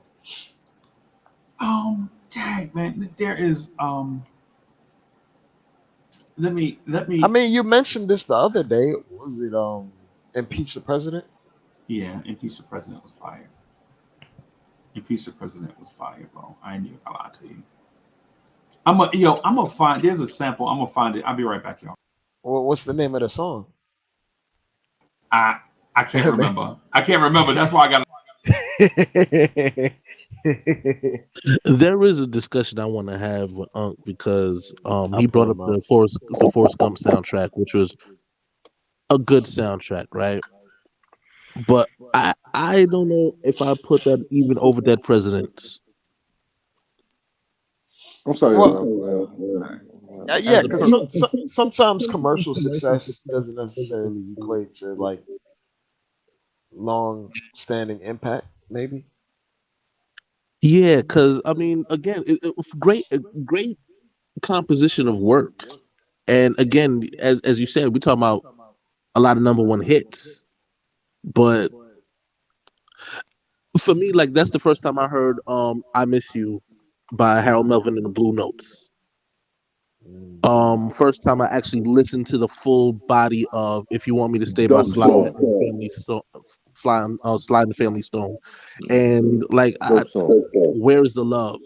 Like I can't get past the feeling of those songs and the embodiment of the feeling while watching that movie, which was era set, but it just feels like Forrest Gump doesn't. That soundtrack doesn't hold a candle to that in terms of what that represented in terms of the full movie experience and it literally being the soundtrack to the experience going on. So Right. Right. I have a hard time putting for like yeah, Forrest Gump is not and is not one of those soundtracks that I go to immediately. Like yeah, it's one of my favorites. New Jersey Drive has more pull for me in terms of that than Right. Forrest Gump. Not to say it's not again, not to dissuade anybody to say it's not a good soundtrack because I think it was, but It's. I think it's more like your personal experience. yeah, What you it saw. just Like. feels more like yeah, it's a universal. Everybody like it's almost like, and it sounds funny, right? Because it's almost like when I was a kid as a sneakerhead, and everybody was a fan of Jordans, but I loved pennies. So Oh, the Hardaways. Keep your Jordans.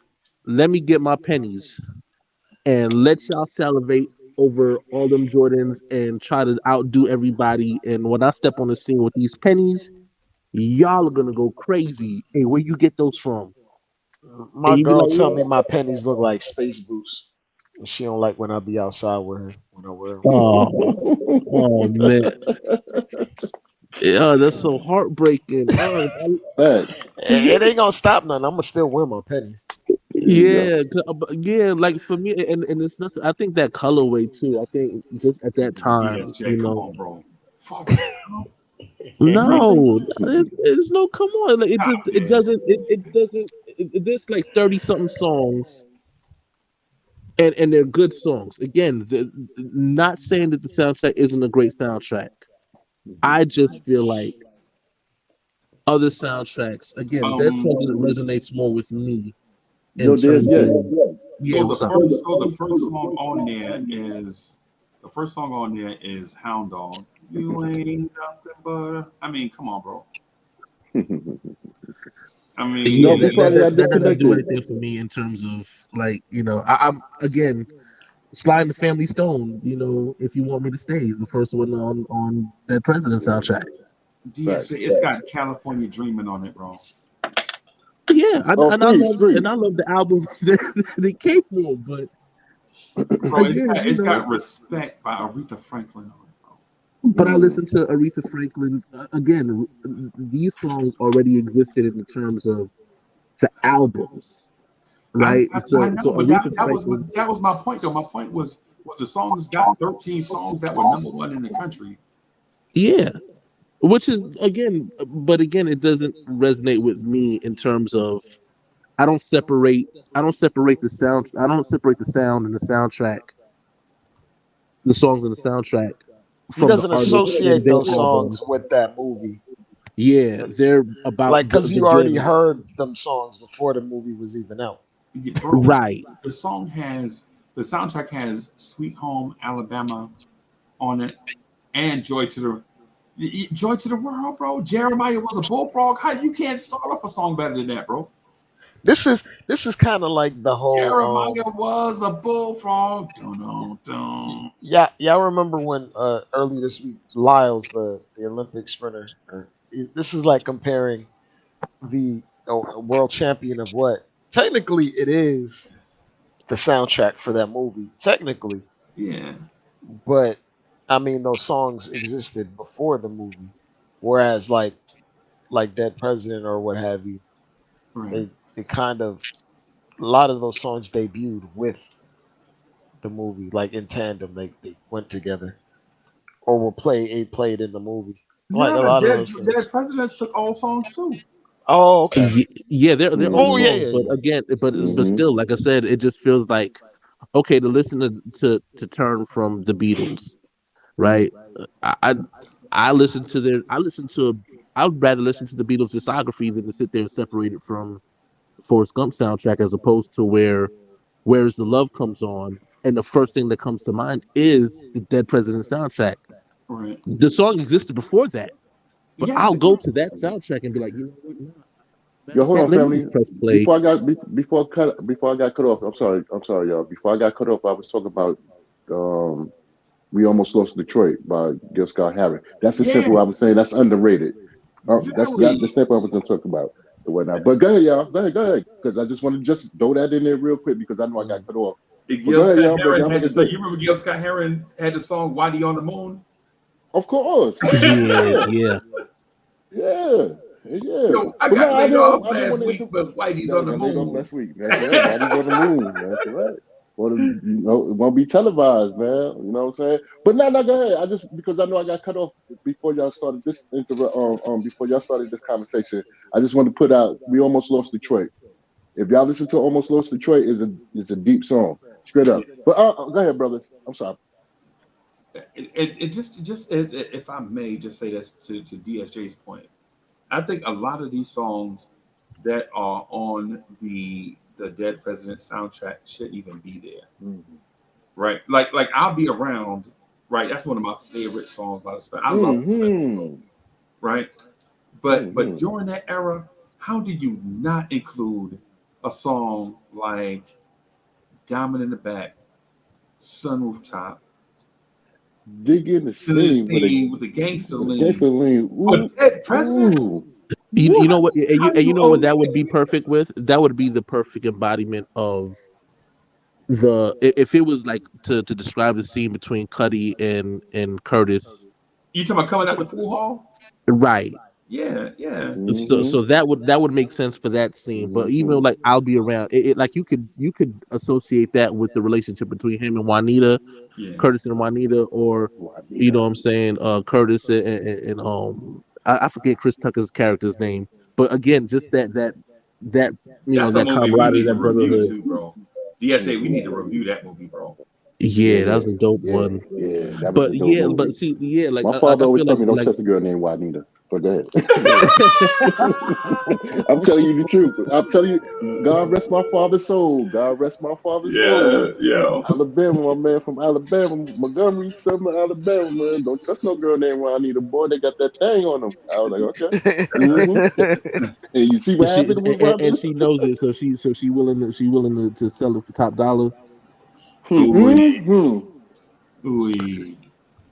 But Anyway, nah, but seriously, I think the film, I think the film and the soundtrack go hand in hand. Like, there's so many like songs on there that I listen to it and I can break scene for scene. Like, okay, this would fit perfectly with that scene, right? hmm Um, and I think that's why I think the Dead President soundtrack was so much better when when Curtis came home and the whole "I miss you," you know what I'm saying, like that. The first thing that I thought about was Nabushe Wright mm and her crush on Curtis and how hmm that might have resonated when Right. Juanita was there and she finally sees Curtis when he comes home. hmm Like the I miss, like immediately that "I miss you" comes to mind, right? So there's songs on the soundtrack that fit perfectly with the embodiment of a scene that I feel like goes underrated, as opposed to it like it feels like with Forrest Gump, everything was such a poignant moment Right. and such a historical moment that like even like turn from the Beatles. Yeah. The first thing I think about is the conversation You of mean the turn London of the turn Moon. by the birds? It's the birds. The Birds, right? Yeah. But the first thing I think about is again the moon landing, and when he was there, you know what I'm saying, in terms of discussing that part of you know what I'm saying, again, it's not an emotional scene, it's just like an historical event, and the song goes well with that, and I think that might be the separation. I think that President's soundtrack had an emotional attachment to scenes in the movie that made sense when like Go Your Own Way comes on, one of my favorite rock songs, Right. but it's not setting up anything. It's really just like it's a scene of him running, and here comes the song and the bumper sticker. You know what I'm saying? The bumper sticker scene when he puts you know the his muddy face on a T-shirt. Yeah. Like, you know what I'm saying? Like those are the things that come to mind. So it's not setting up and I think that might be why I don't have it in such high regard. Again, as far as it being a soundtrack that's dope, I don't think that's in question. But I think I don't really look at it and say that's something that I'm gonna pull before I pull Dead Presidents. Because there's an emotional attachment with everything. And I maybe my creative brain dissects to that point too much. Okay. Man, I ain't gonna front. Staying Alive for me as a shorty, 1977. Oh, Stayed Alive soundtrack had a lot of joints classic. on there. Bee Classic. Gees, That man walking down the street, just saying uh, the song out of his mouth. You can tell by the way mhm. that I walk I that I'm a walk, I'm a ladies' ladies' man. man. Ain't no time to talk. Yeah. What Yeah, man. is you Yeah, crazy? man. Yo, Out the man, gate, Stayed bro. Alive was the joint. You Hey, let remember? me You ask Oh y'all my a remember? question god. because I know a lot of us, you know, have that Tamale, masculine voice. But tell me that when that song came on, you didn't want to hit the high notes like of like course, a I wanted to BG. be a. I want to be a falsetto, dog. Yeah, you know about. So let me just say these two things real quick. I get out the way. I promise. Right. First of all, I remember this song called "Disco Inferno" by the Tramps. Mm-hmm. Bro, By the Tramps. when that dude gets into that soul bag on the disco song, bro. Mm-hmm. And then the other thing is my favorite falsetto song. It's gonna be funny, right? It's funny because as soon as I put it in, everybody had y'all gonna hate me for like a week because you ain't gonna be able to get it out of your head, right? But it's a song called "Roxanne" by the Police, right? Roxanne, Bro, taking a you got to shower, stand on bro. the red light. Yo, But like you I'd rather got, that than "Through the Tulip" by Tiny Tim. oh man. Oh, word. If you throw falsetto and you said that, I'd have been like, okay, you know what, I'm done for the I'm night. done. Yeah. Yo, you wildin'. That and the reasons by Earth, Wind and Fire, bro. Oh, Reasons, yeah, from the belly, Perfect, boy, he yeah. killed it, man. He killed that. Oh Da, yeah. da, da, da, da. Yo, oh, yeah, that was getting that coochie song right. Excuse me, that was getting As with your soon lady as song. bro, as soon as so Miss Mocha, I have this I don't know thing if like grandma listening. I don't know. she'll give me this look like, don't you do it, don't you do it, and the song will be playing, bum bum bum bum bum, and I was like fighting the thing, and so I just take my shower just singing myself. You can't help it, bro. You can't help it. Word. Some songs are just sing along songs, bro. They make them for that, for you to Facts. sing along to them, bro. Facts. Well, Freezy, What's what the you were better just sing along song between that one and Before I Let Go? Ooh. say that one more time, DSJ? What's the better sing along song between Reasons and Before I Let Go? Um, Footsteps in the dark. I mean, in between the sheets. To me, in between the sheets. I mean, anytime you hear that, man, and then you sing, "Hey girl, look at me." yeah, Yeah. yeah, man. Mm-hmm. I bet you can't wait for the Ooh, baby. Yeah, that I'm trying to tell you right there. Boom, right there. That's his part right there. That is the part. Because Right. like if you're shorty in the kitchen cooking, it wasn't you know you came home from a long day of work or whatever, da da da. It wasn't and she in there cooking, she doing it up, she looking cute with her pretty smile, all her white teeth 32s in there Oh wow. in her mouth. Man, you rub up against man, look at here, boy. Kitchen love, baby. That's what it's Yeah. called it. Yeah, man. Kitchen love while the fried chicken is frying. Mm-hmm. Grease Mm-hmm. popping on you. Yeah, man. You Ouch, wild, goddamn bro. it. You wild, bro. And I'm gonna say, Ooh. and the beat goes on by the Whispers or Rock Steady. Whoa. Yeah, Freeze. I Nah, don't you think ain't they're take it better. there. I think they just as good though. Wow, you took them over the Gap Band, and you wonder why I always have that conversation about who's better. The Oh, the Gap Band, Gap Band is dope. the Gap Band is the greatest. The Gap Band is the greatest singing group of all time, bro. In my opinion. Whoa, hold on now. but Yeah. but not but not good enough to be a sing along song. You took the Whispers over them. Nah, What I about mean, what about nah. You took it Cameo? out. You took it out of context. I thought we was talking about falsetto. No, no, Oh, no. I okay. know, I know. Because remember, Okay. the initial question was better Battle. sing along song.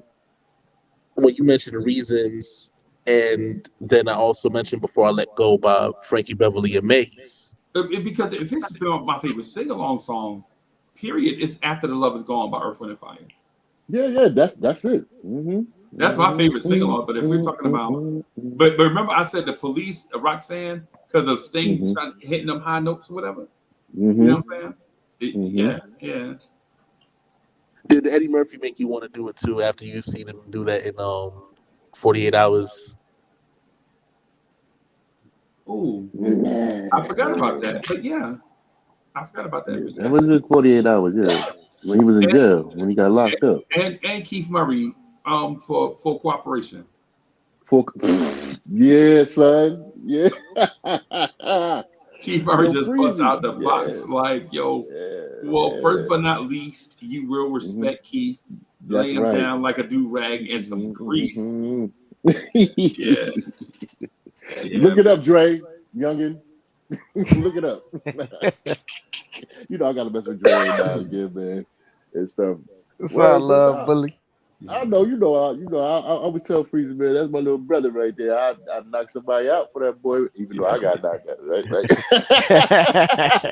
Yeah, man. Yo, No, that but story anywho, is hilarious too, bro. stop. Yeah, yo, Oh And much and, love, man, and, and I yeah. love so y'all, man. and Y'all and made my so day. and so respect to my me because my Mhm. my me was like she'll tell part and then pause right for that dramatic effect. Everybody leaning in. Everybody leaning in like, come on, mommy. You can't just, you know what I'm saying? And then she'll jump back in and put a little part. And then Bully be like, no, you can't say my real name. You know what I'm saying? Yo, it was hilarious, That man. was dope. That was Respect dope, to my man. me. That was You know dope. what I'm saying? I'm Yeah. gonna tell you my I'm gonna tell you my grandma's favorite rap song. It was not. She got actually has a favorite rap song she loved listening to over and over and over again. Jam on it, Jam on that. Yep. Lucas. Yep. Yep. She loved that song Yeah, man. because she used to see my little behind in the backyard breakdancing and stuff. And I was getting them dimes and I was getting them nickels and whatnot from them peoples and whatnot. So you know what I'm saying? Of course, a female trade or make sure the money coming in, baby. Go ahead, keep on breakdancing, right? Yeah, keep on, keep on. You ain't You know tired. what I'm You ain't saying? tired. You ain't tired. No, I ain't tired. No, I ain't tired, You know what I'm no. I saying? just Yeah, woke keep up. I on. just woke up, bro. No, You no, no. know. I'm talking about that's what the girls be saying when you dancing. Getting Oh, that nah, money. nah, nah. I Now ain't you tired. ain't Nah, tired. Keep on nah, dancing. nah, nah. Keep on dancing, Is baby. it so which one Especially do the you girl like? with the hazel eyes. You like that or you like jam on it or rocking it by the fist and four? Oh no, no, Jim on it, man. I like rocking it. Rocking it was cool. Rocking it was cool, man. And it had the dope beat and it had the little synthesizer melody thing in the background. But Jam on it was You it know for that's me right there. that's the sample for cha cha cha, right? Yes, yes. Mm-hmm. Yeah, Mm-hmm. yeah, Mm-hmm. I know yeah, that. man. Mm-hmm. Yeah, That's a fact. classic. Matter of fact, when you come up to New York, I'm gonna show you my stuff, though. I'm gonna show you, my little equipment and shit. You know what Yeah, I'm pause. Yeah, I saying? got you. Pause. Yeah. Dre, we need a Dre. My Do we need bad. a pause? Do we need a pause button, bro? Pause Like, button. Yeah, we need a pause Yeah. button. Pause. It need like a ticker, and it's just like Dame Dash flying across the screen real quick. yeah. Yo, that's man. funny. Or at least Cameron. Hey, yo. Hey, Yo, yo. relax. Come Yeah, on. Mims from Coney Island. Hey, yo. Yeah, man. Yeah, man. Word. Yo, and so But is nah. Mims from Mhm. Coney Island? Yeah, he from Coney Island. Hmm. I thought that dude was gonna be the next Jay-Z, bro. No, not Mims. No, Mims. not I'm talking about. Mims. No, Nems. Nems, Gorilla Nems. NEMs, Yeah. Yeah, right. okay, Gorilla okay. Mims. NEMS. Yeah. Yeah. There you go. Okay, Thank you, okay. Dre. I Oh, him appreciate too. you. Yeah, he all right. Thank you, thank you, Diaz. Yeah, I appreciate you. I feel about him like I feel about Jay Dilla. Don't do that, Freezy. Wait. Come on, man. Oh, Why y'all be so man. disrespectful to Jay Dilla, bro? I love Jay Dilla, man. That dude is he dope. Freezy Him, on Ninth here, Wonder, Jay Freezy on here Dilla, gaslighting us, man. ID. Yeah, I Yeah, know. I say if He you talk always about do that. top Always do it. 20 producers again, if you throw his name in the mix in the hat of that He in again, the top five, yo. it's too many. It's just too many producers out there to just sit there. And I'm gonna be honest. I think that there's a level of disrespect that goes into Teddy Riley's name that we don't mention him in terms of hip hop production. I do mention him. But I I think mention him. he's so overlooked. I think he should be in the top 5 conversation, even if you I don't give have him. Even if you don't have him in there, I think he should at least be in the he in my top conversation. 10. He in my top 10. Yeah, he's definitely in the top 5. He got real songs, Michael. No made up songs. Yeah. I mean, you're talking about a guy that invented a whole sound Look at of an Dre. era, not even just of a coast, an entire era.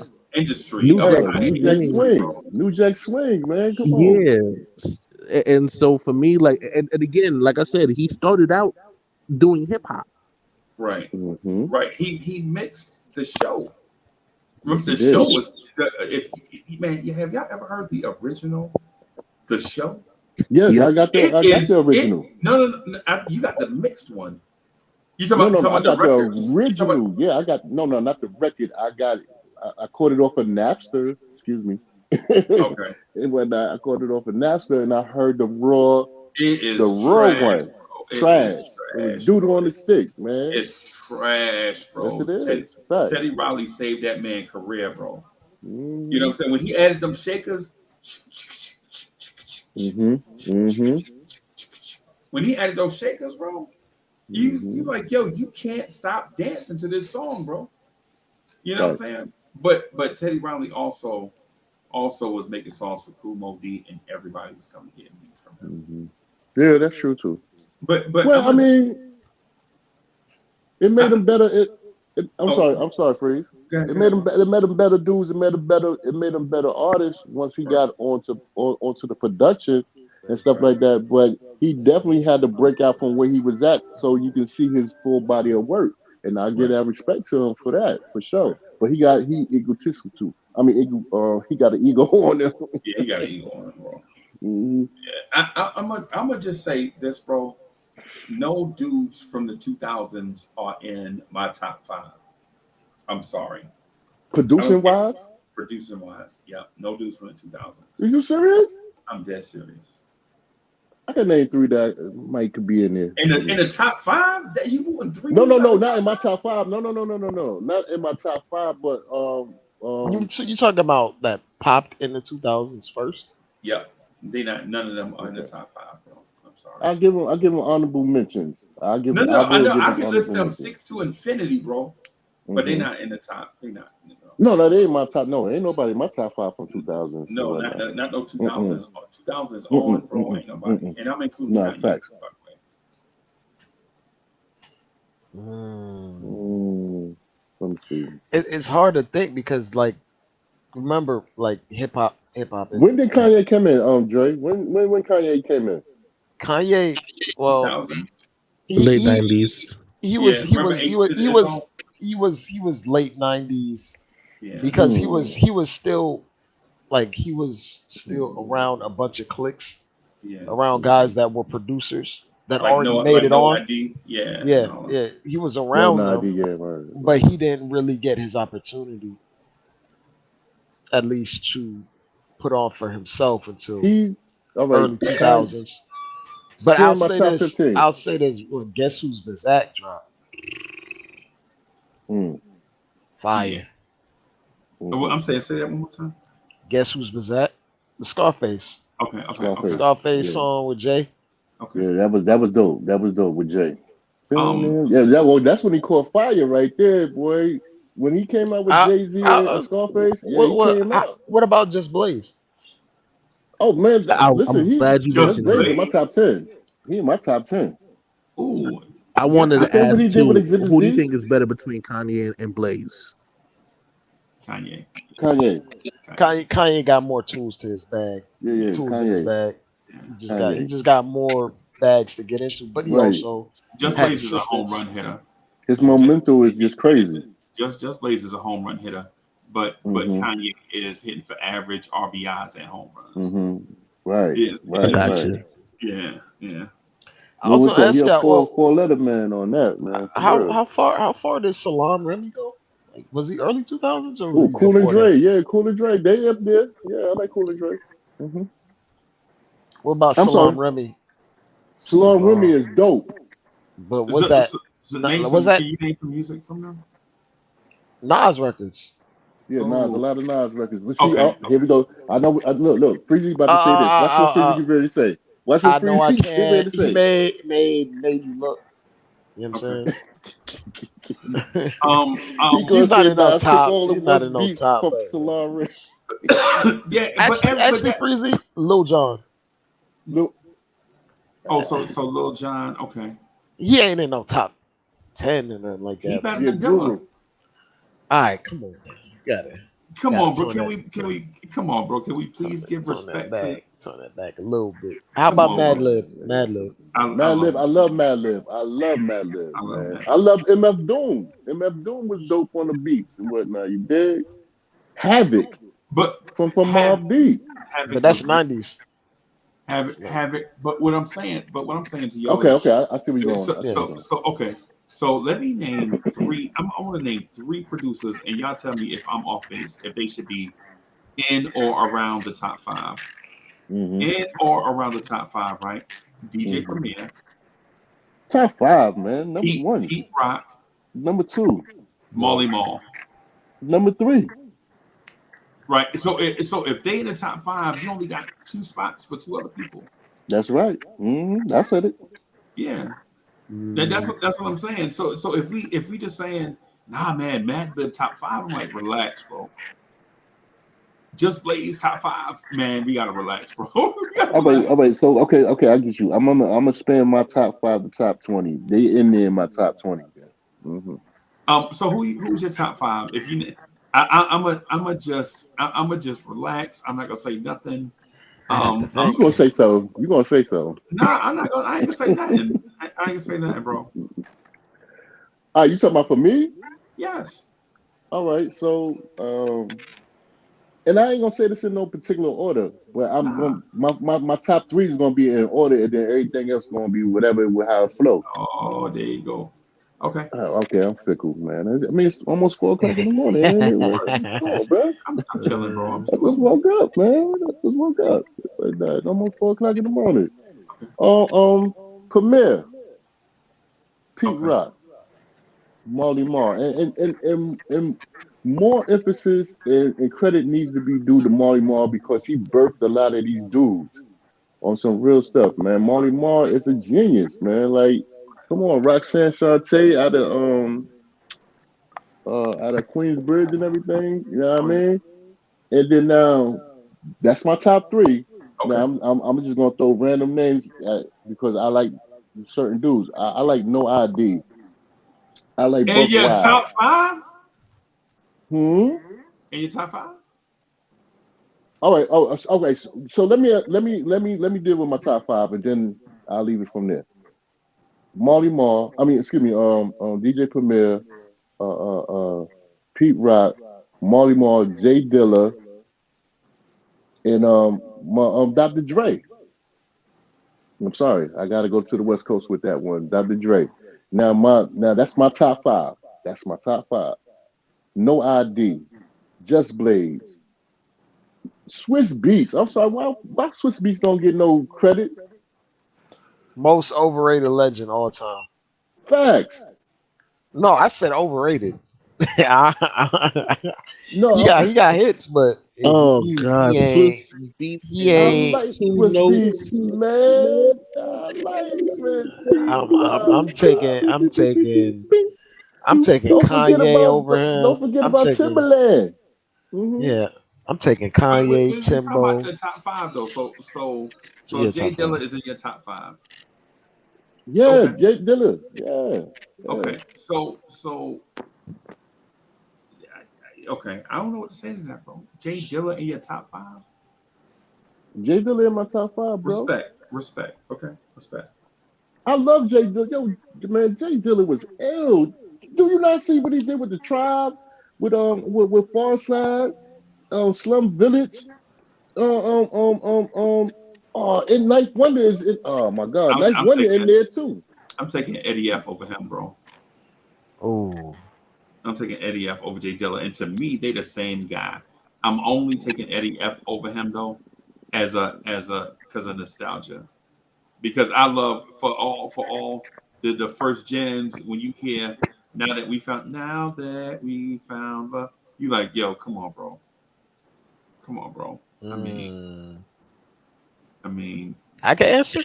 Even yeah, his yeah, whole production team, the Untouchables. the Untouchables, bro. Yes, Mhm, get bro. I'm thinking. I'm processing. I'm Uh, processing. all right. Premier got to be in there. You Premiere. know, Yeah, Premier better be in there. Dre gonna be in there. yep, got to. I got the See, he ain't putting Neptunes. in no I got secrets. I got the Neptunes in there. Yes, they Oh, the got to be in tunes. Yeah, the tunes. Okay, but they ain't my top five today. Kanye, Kanye. Okay, and and you got one more then spot, and it's Jay Dilla. Jay Dilla is nah, number five. nah, it Now, ain't, it ain't. how y'all gonna argue for Jay Dilla and then not put him in your Zay top five? Dilla right outside my five, but I'm gonna put Pete Rock in five. Okay, okay, all right. What happened to Marty Marl? Dre, it's Dre, Kanye, Neptunes, Pete Rock, and Premier. That's Okay. my five at least How combination. does Molly Mall not be in? You see what No, I'm no, Yeah, no, he saying? no, couldn't be no, no, stuck no. on that I have man nothing name, man. against Molly Mall. Molly Mall's probably gonna be seventh or eighth for We mine. ain't know Marty Marl like that. That's why. Seventh or eighth? Yo, you Yeah. wildin', son. You Hey, yo, Steve. wildin' all the way out, bro. Woo! Drake, get out the Wildin'. window, bro. How am I? Get Yo, out you the How gotta am do I your wilding? research, I didn't, man. bro. Do your research. I didn't say Timberland. You know what I'm saying? You ain't said Timbo. You ain't said the Alchemist. You ain't say Ninth Oh, Wonder. Come on, I'm son. not gonna put Alchemist over Molly Mall, Little even though brother. Alchemist is crazy. hey, Alchemist DSJ, is do off me the a favor. chain. DSJ, do me a favor. When you name your top five, Mark the please, 45 please, King.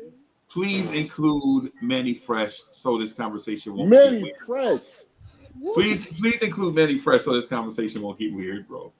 Can't do it. I can't include any person. Ah, Never in Come mine. on, come on, man. Not DSJ. in mine. You gotta take the Timberlands off in South Carolina, brother, Please, and move your Again, feet around, dude.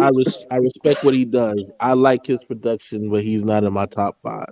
But in what about Juicy J? Juicy J is a dope producer. Yeah, but what about him in the conversation of It's top five? Like, I more know. so Paul, really. yeah, Yeah, yeah, Paul. DJ Paul would Yeah, have more. Paul. Yeah, DJ Paul. Yeah. yeah. nah, Paul but has some fire. my hip Rest in hop peace to producers. rest in peace to the shorty that just passed away not too long. Sweet Sable. She was definitely a producer and get busy on tracks. A lot of the songs that y'all like. When Sweet we ask, Sable. is it actual objectively top five or is it your personal top five? Because I just Yeah, gave your my personal personal. top five, Yeah, of it's your course. personal. Yeah, I just Yeah, gave my it's a personal. personal. Yeah, it's a personal. Yeah, my personal top five. DJ Premier, Excuse me. Pete Rock, Hmm. Dr. Dre, Hmm. um, RZA, Marley Marl. Mm-mm. Right, right. Yeah, don't forget about RZA.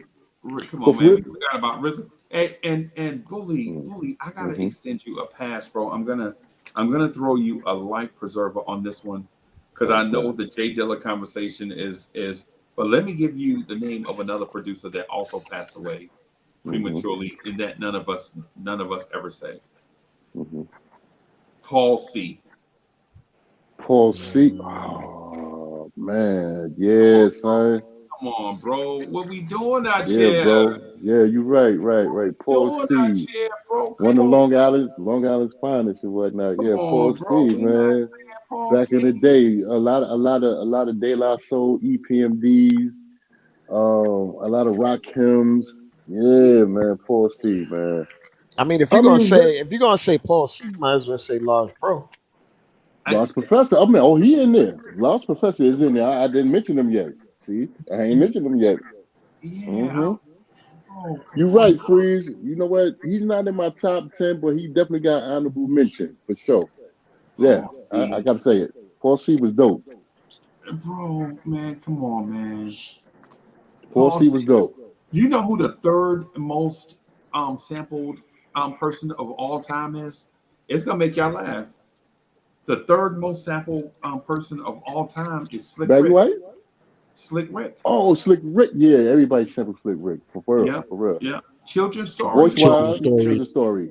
Yep. Yeah, Hey, bro. Uncle Ricky. Yeah, And then man. the beat alone is just Yeah, and Alfred Griffin. How they forget about Herbie Lovebug? Heavy Love. Oh, man. That's Okay, I what, ain't and gonna we say out that here like talking that. about Jay Dilla. Yo, Yeah, hey, I'm talking yo, about Jay Dilla. I'm talking about Jay Dilla. Yeah, Well, yeah, is Yo, yeah, Herbie yo, yeah. Lovebug yo. more of a manager? oh, I Right. think his his credit to his credit, because He handled it he does sexy production with as him. well. But I think he's more adhered to his management than it is his production. Facts. I agree, Jay. I talking mean, about Herbie I agree, Lovebug. DSJ. Mm-hmm. I'm gonna say Herbie Lovebug is better than Jay Dilla. Oh God. No, I'm not gonna say that. Yeah, bro. I'm not gonna say that. Nobody's gonna say I'm that. not Okay, gonna say that. I am not gonna say yo, that. Herbie Lovebug, And I do legit. not He's approve not. of this message. Herbie Lovebug legit created a sound from scratch, It right? was a biter. I'm So, sorry. and what do people that sample? Guess what they doing? Biting. Okay, I got you. Hmm But So I he was guess a Hitmaker biter won't be in your biter. top five. But the most egregious omission, and Alfred Griffin should be ashamed of himself. I'm calling out Alfred Griffin 4 o'clock in the Yeah. morning, right? Yo, all I'm gonna say, bro, if like Bully like to say, if you're a man of a certain age and you don't say this name, it makes me think that maybe you were born in the 2000s, right? Go ahead. But how do we forget Larry Smith? I was getting ready to say that. Bro, Houdini, if you Run ever DMC, heard, Fat Boys. Oh, yes, Curtis Curtis Blow. Blow, Oh yes, my God, Larry Smith. Matter of fact, he was yo, the matter of fact, you know what? I'm bumping he, everybody down. he He's got the to be number one hip hop producer in the world. He ever, was the super producer, Larry ever, Smith. bro. He produced a track. He produced a track Dre, do your where, homework.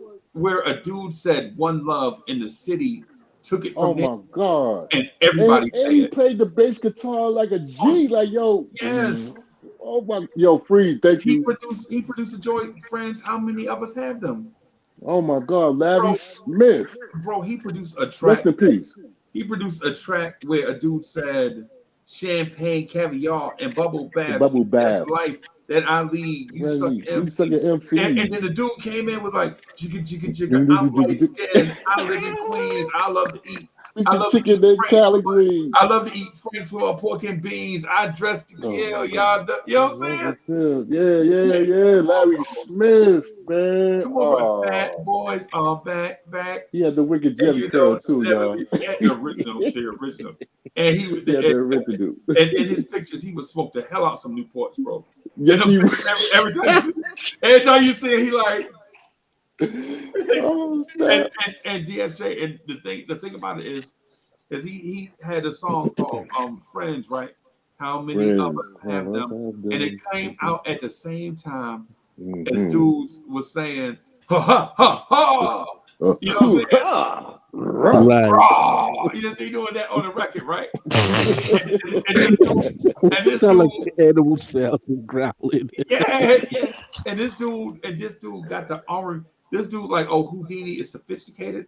I'll do the R&B soul music for them, right? The techno R&B ish type music for Houdini. Boom, And, boom, boom, boom, boom, boom. yeah. And then when I go back to Run DMC, I'm doing all hard drums, right? And when I do the Fat Boys, I'm gonna have 8 female singers in the studio at all time to sing for the Fat Boys. You know what I'm saying? Yo, Absolutely right. we're playing basketball. Come on, bro. We're playing basketball.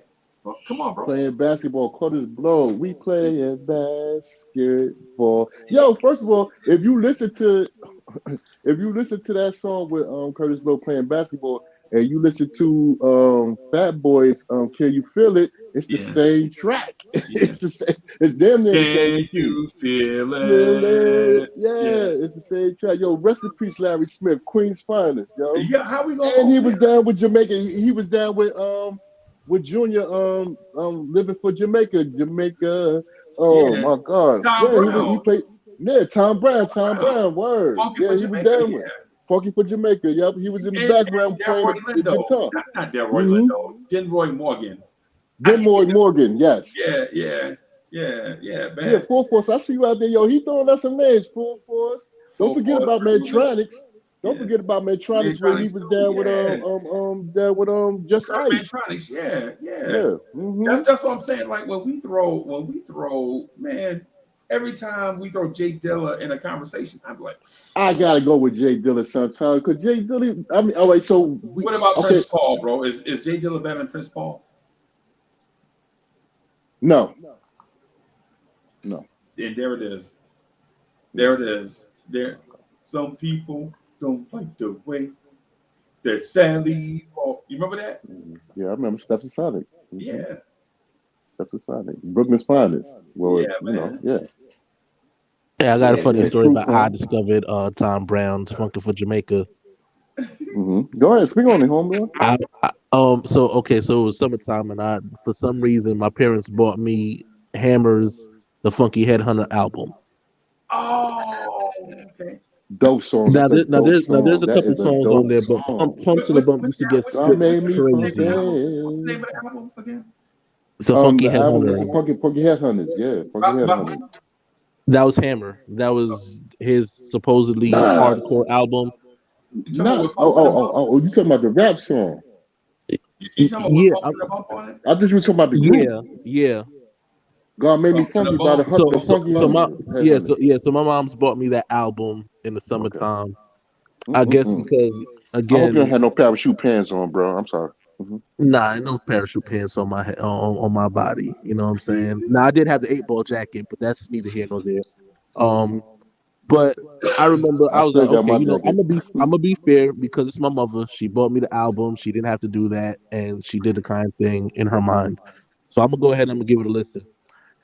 Don't Stop comes on, and for some reason I can't get past the "Don't stop till you get enough, and if it's good to you, do what you wanna do." I'm like, oh man, I kind of like this one. Right. I'm gonna go back and I'm gonna play this again. So I play it again, and by the time I'm done playing it for the 4th time, I'm like, I gotta know who produced this album. Right. I go to it, and the first thing I see is the sample, "Funkin' for Jamaica" by Tom Brown. And I remember seeing this album in my father's crates of albums. So what I do is I went ahead and dusted off the you know what I'm saying, the record. Yeah, I dusted off the record and I played it and I went to it, and it's funny because I started saying that silliness Betty Boop and the alley oop, just messing around with people. But that's where I got it from. But when I heard Funkin' for Jamaica, like Jamaica funk, that's what it is. And I was like, oh man, they offered that. They offered that to Shaka Khan first, right? It makes sense. Yeah, they offered it to Shaka Khan first, and something happened, and they Breezy, couldn't that is a wait. fact. Yeah, That is a and fact. they she couldn't make it. So they got another singer for her. But And it's at the time though, the reason why she couldn't make it is because she was trying to do something with this dude named Prince, who had wrote a song called "I Feel for You." I feel for you. Yep. A fun fact too. Did you know that Stevie Wonder helped out on that record too? No, I did not. Oh, you talking about on "Funkin' for Jamaica"? Oh, I feel for you. No, no, on I feel for No, you. I feel for you. Yeah, That's he played Stevie the Wonder all over harmonica. He's that. the harmonica. Yeah, Yeah, that's Yeah, Stevie Wonder but all over that. You can tell. yeah. yeah, but what I found out was that specific part after the hook. That OG funk, that's what it What it is. is. Gotta get Doing it that in. thing for you. That I didn't. Okay, again, it's the whole vibe, like the whole from the hook part all the way to that part. It's like I love that part. I gotta find Yeah, out about this. But when I saw that Funkin' for Jamaica, like I said, it resonated with me that my father had that record, that Tom Brown album. right, right, I went to that album and I became a fan of that song. right, And then I became a fan of both songs for that reason. Like That's a one tied into the other. mhm. right, right. And That's now I another did, and I underrated did, and I sample. did have to explain, what I'm saying, to my father why I'm messing with his records because for some reason those record collections were like heaven to them, and if you touch it, it's like you just grabbed a lightning bolt out of Mount Olympus and just started hurling it at the world.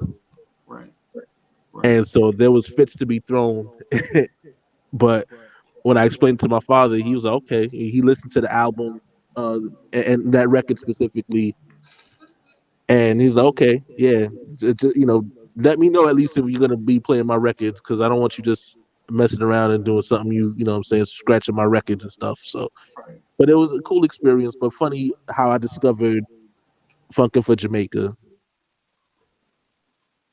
Man, that's That was crazy. dope. That was dope, man. Fucking for Jamaica and for Jamaica along, like I said, Larry Smith and them was up in there, and Larry, bass guitar, bass guitar player was dope, man. Like if you listen to your Houdinis and you listen to your Fat Boys, you listen to your Run DMCs and certain other entities. In fact, I can't think of their name right now. I had it on the top of my head, but man, it's a disco song out there. Well, disco kind of R&B song.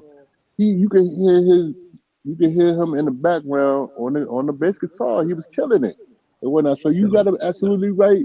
He was one of the first super producers, man. Super rap producers, R&B producers. Larry Smith, man, from Queens, New York. Mm-hmm.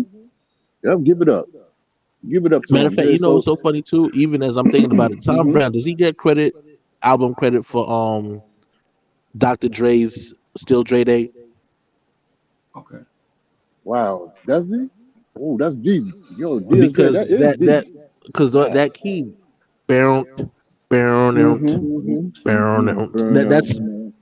That's Burn out. Mm-hmm. yeah, and that's Dre Day. Wow.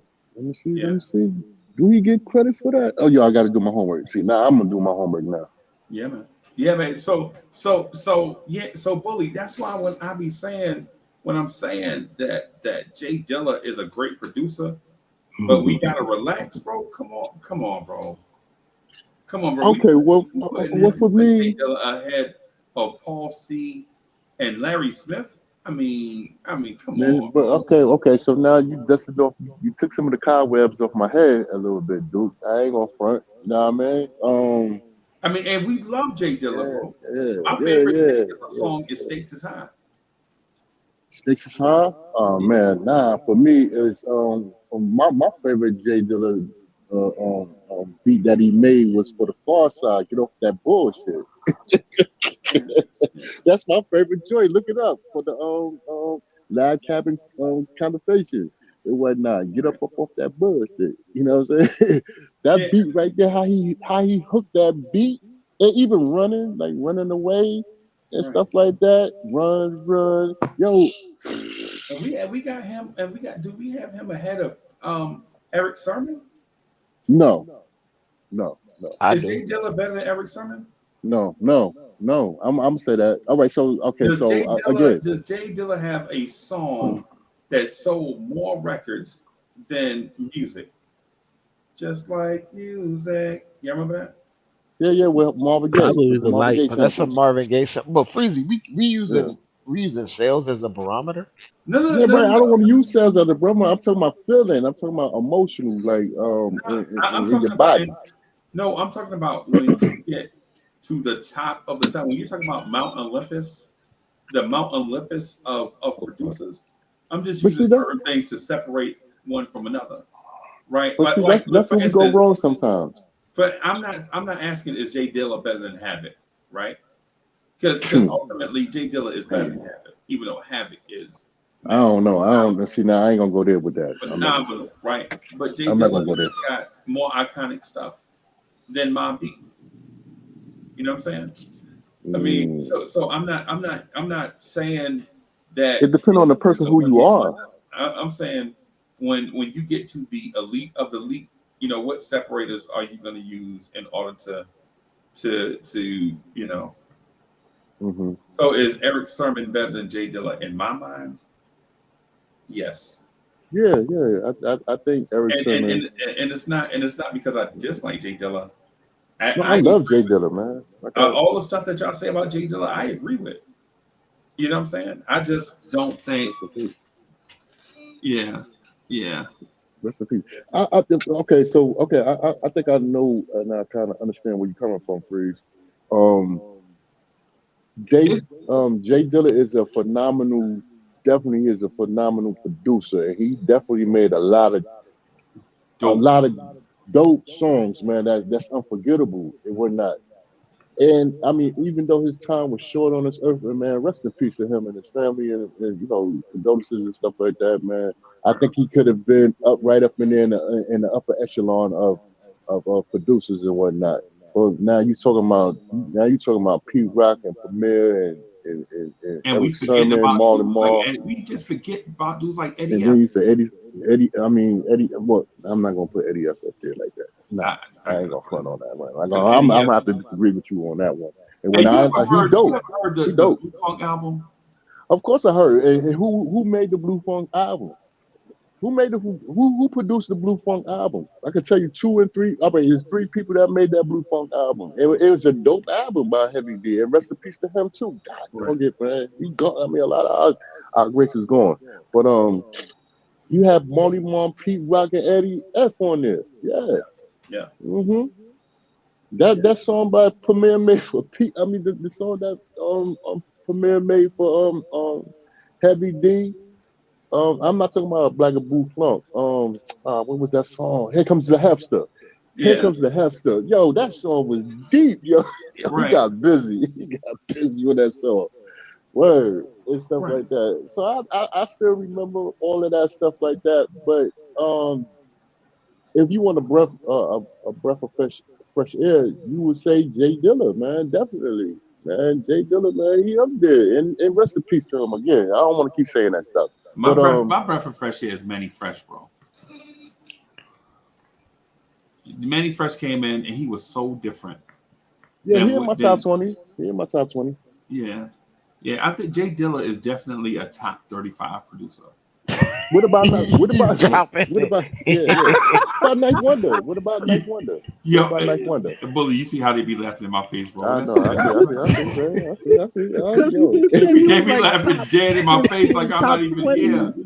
Yo, Now they he's top laughing in my face like 35. I'm not even present, bro. No, I'm saying you Y'all wrong said for that, bro. earlier top 15 to top 20, and I was like, I understood it.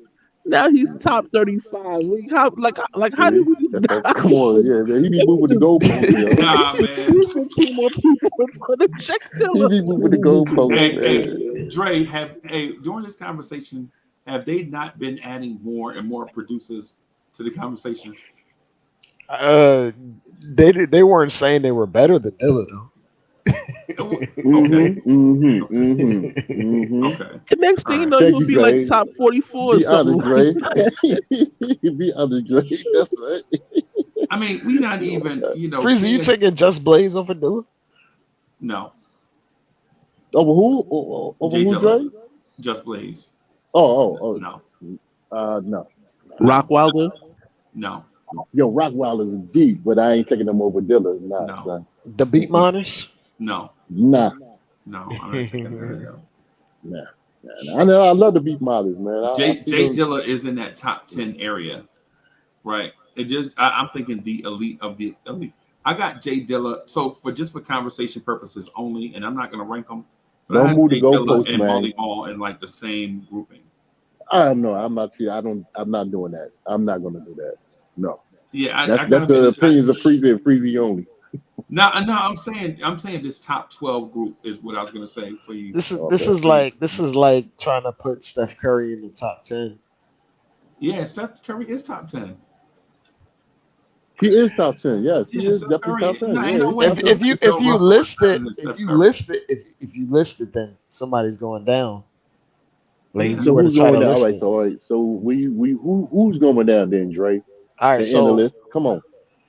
all right, I'll try to go rattle the top 10 off the top of my head. Okay, MJ, Wilt, Bird, Magic, Kareem, Braun.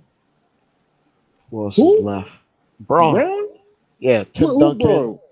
James? LeBron James? Yes, LeBron James is the LeBron top James? 10. LeBron James? Okay. Anyway, yeah, the all-time leading scorer is not top 10. LeBron. I mean, Lego. okay. All right. The finals appearances, I guess. Tim Duncan. Charles Barkley. He said Tim Duncan. Wow. Ooh, big fundamentals? Charles Barkley. Gotta think. Hold on. I know I'm missing somebody. You missing the You truth. don't want to put Steph Curry up there. No. I think he's in the consideration. You don't think he's top 10? Wait. Hold on. You don't think Steph Curry, light skinned boy, is not top 10? Is Shaq top 10? Oh snap! That's a great question. Hold on, I'm thinking. I forgot Magic Johnson, by the way. That makes it like 10. Oh, yeah, No, you Magic mentioned Johnson. you mentioned Magic. I You did mention Magic. you you said mentioned Magic. Magic. Yeah, you said Magic. Like when you said Bird, you said Magic. Is Shaq in the top 10? Wow. Kobe. Deep. Yeah, you mentioned him too.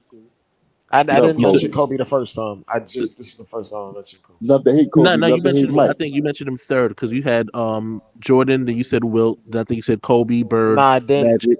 Oh, you did? Nah, I didn't. Okay. I No, you intentionally said Kareem. left You Kobe. said Kobe. Yeah, Kareem, not Kobe. Yeah. Okay. Do You know consider? what, Dre? Do you consider Bill Russell top 10?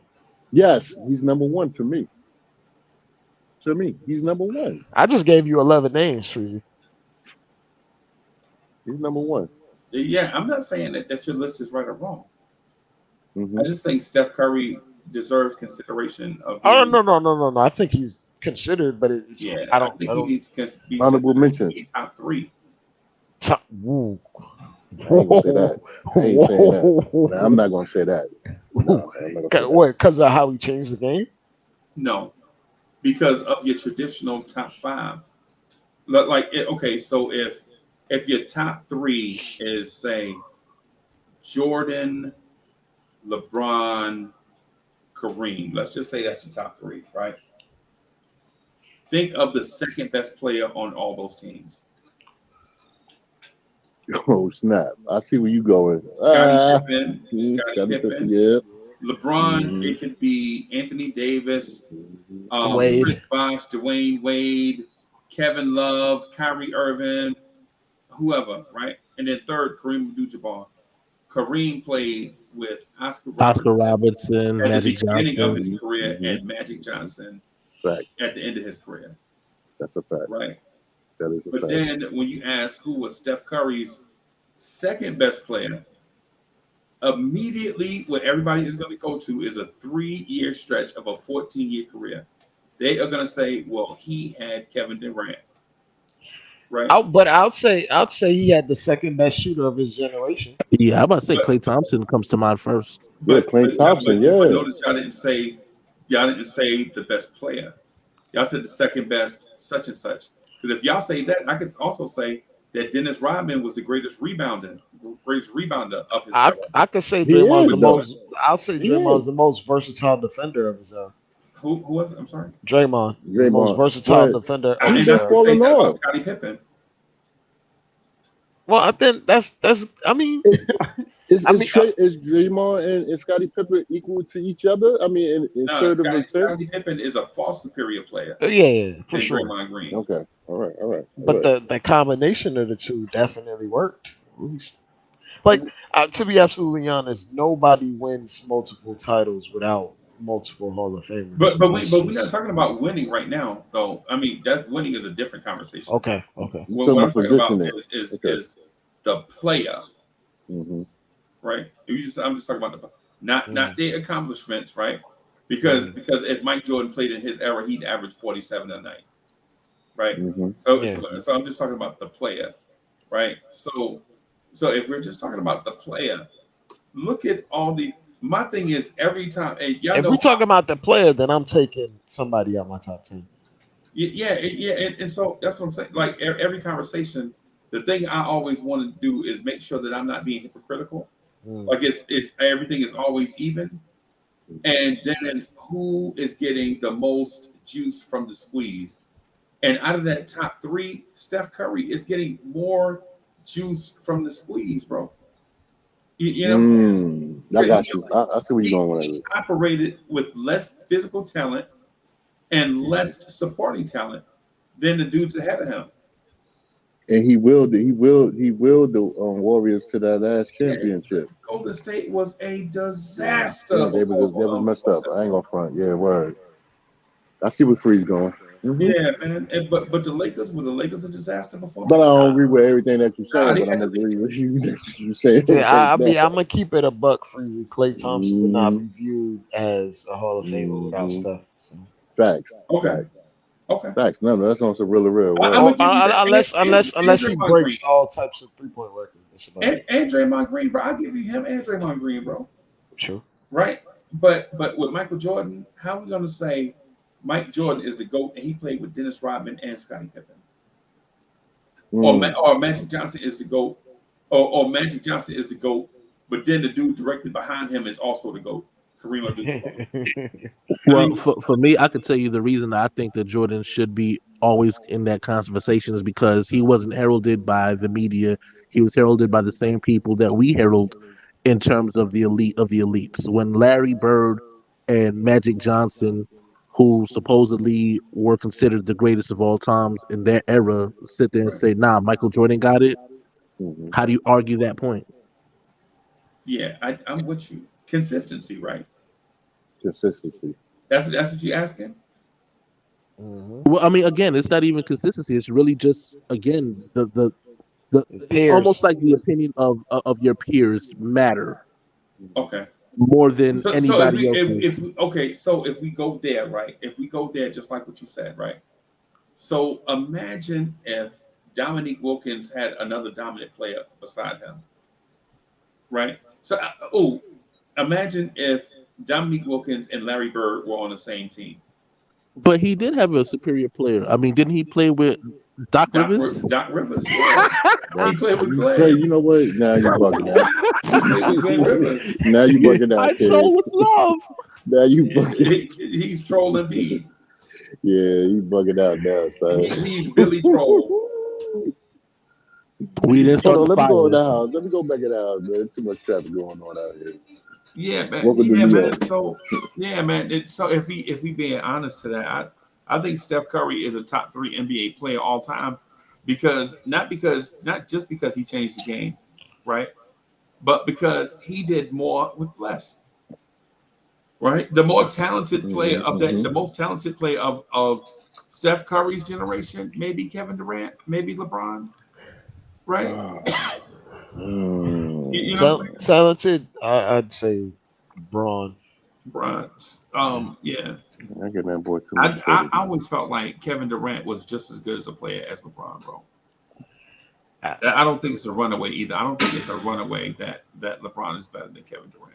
I don't The think it's a closest runaway dude- because KD at worst is going to be top 15 player when he retires. Yes. He's top 15 already. Yeah. So it's not a runaway in that aspect, but it's like Mhm. in terms of elevating teams, that there's kind of a reason why Durant only has a ring with Steph. Right. All right, so it's almost to the point where you asking, is Big Daddy Kane better than Rakim? No. Okay then. Okay, so I ain't gotta say no more. No. Big Daddy Mhm. Kane ain't. Okay, there it Yeah. is. Yeah. Is that because of the album cover? It's the No, I'm it's the like, Playgirl shit, man. It's the Is it because he was dating Madonna? Is Motherfucker make that me so why? mad, bro. dude This- said warm it up, Kane, and Kane decided to go on Playgirl.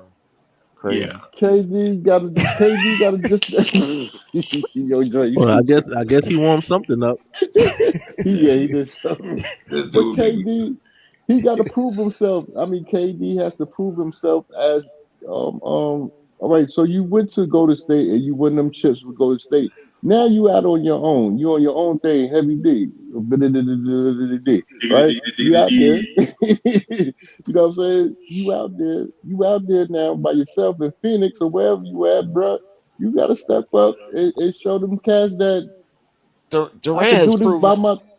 Durant has I'm sorry. proven the way he plays doesn't elevate his team to championship Yes, by thank you. himself. I wanted to say So, that so bad. Yes, thank you, Dre.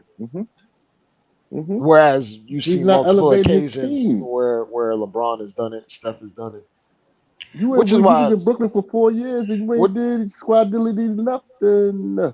which is why this generation is marked by Steph and LeBron. Yeah. Mm-hmm. Yeah. Steph Curry is top 3 all time. Steph Curry is a better player than LeBron.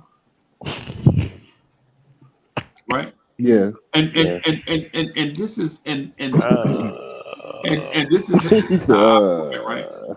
This is how I prove it. If you can imagine that Miami team, that Miami backcourt of Dwayne Wade and Steph Curry with Chris Bosh at the 4 and Ray Allen coming off the bench.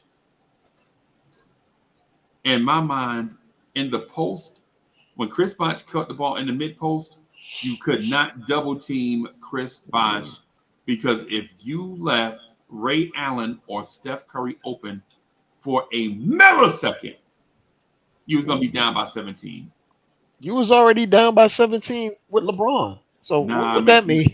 Nah, man. LeBron Word. is I feel you on where you coming from, bro. It But legitimately it took I think you're making a great point. Freezy, Mhm. it took one of the greatest offenses in the history of the modern basketball to stop that Heatles team. to my And Dallas, no, not Dallas, but Oh. also I'll say this: LeBron came up short in that finals. But Yes, he to be did. Yes, he absolutely honest, a He lot of the did come short. goats outside of MJ has had a clunker finals. A lot of them. like who? Magic, Like MJ? like Magic. Mhm. Well, see, that's not fair because Magic was playing against another dude that was in that conversation. Yeah, Larry sure. Bird. Oh, you talking about Larry Bird? Right. Okay. I've seen Kobe had a horrendous finals. Yeah, yeah. Yeah, Kobe's top 30 all time. Ooh, that's rough. Oh no! Oh no! I'm. You know what? I'm I'm not definitely- even the I'm not even the So biggest Kobe Kobe- fan, and that's Yeah, rough. I'm not gonna say that. Basketball now. No, man. We're Yo, just- you laugh. we're gonna keep bumping him down that road. DSJ, I'm That's gonna not ask you a cool. question that all of us know the answer to, right? Do you know the player that has missed the most field goals ever in NBA history? Should I say his name? Because we just said his name. Kobe Bean. I know Kobe Bean Bryant is. Yeah, I know what it is. He missed the Mhm. most shots in That's NBA history, bro. Yeah, but Freezy saying Kobe just Mitch Richmond with good PR. Nah, I ain't saying. I'm not gonna go that far. What I'm gonna say is if I need a 6'6", 6'7" wing player, a scoring machine, I'm gonna Yo, pick yo, George wow. Gervin over him. Ooh. Ooh, yo, And I Alex dare somebody. English? I dare somebody to diss it. Please diss George Gervin. Somebody please say that George Gervin was trash. Somebody, You got the Iceman somewhere in the background. an Iceman Cummins, bro. Got the ice pick. Got the ice pick. Right. Yo, what it I is? thought you. I thought you could have said Dr. J Nah, with that description. Dr. J didn't have a left hand, bro. Yeah, man. Yeah, Dr. J. Even though I love Dr. J, bro, Dr. J is my cousin through relation. You know what I'm saying?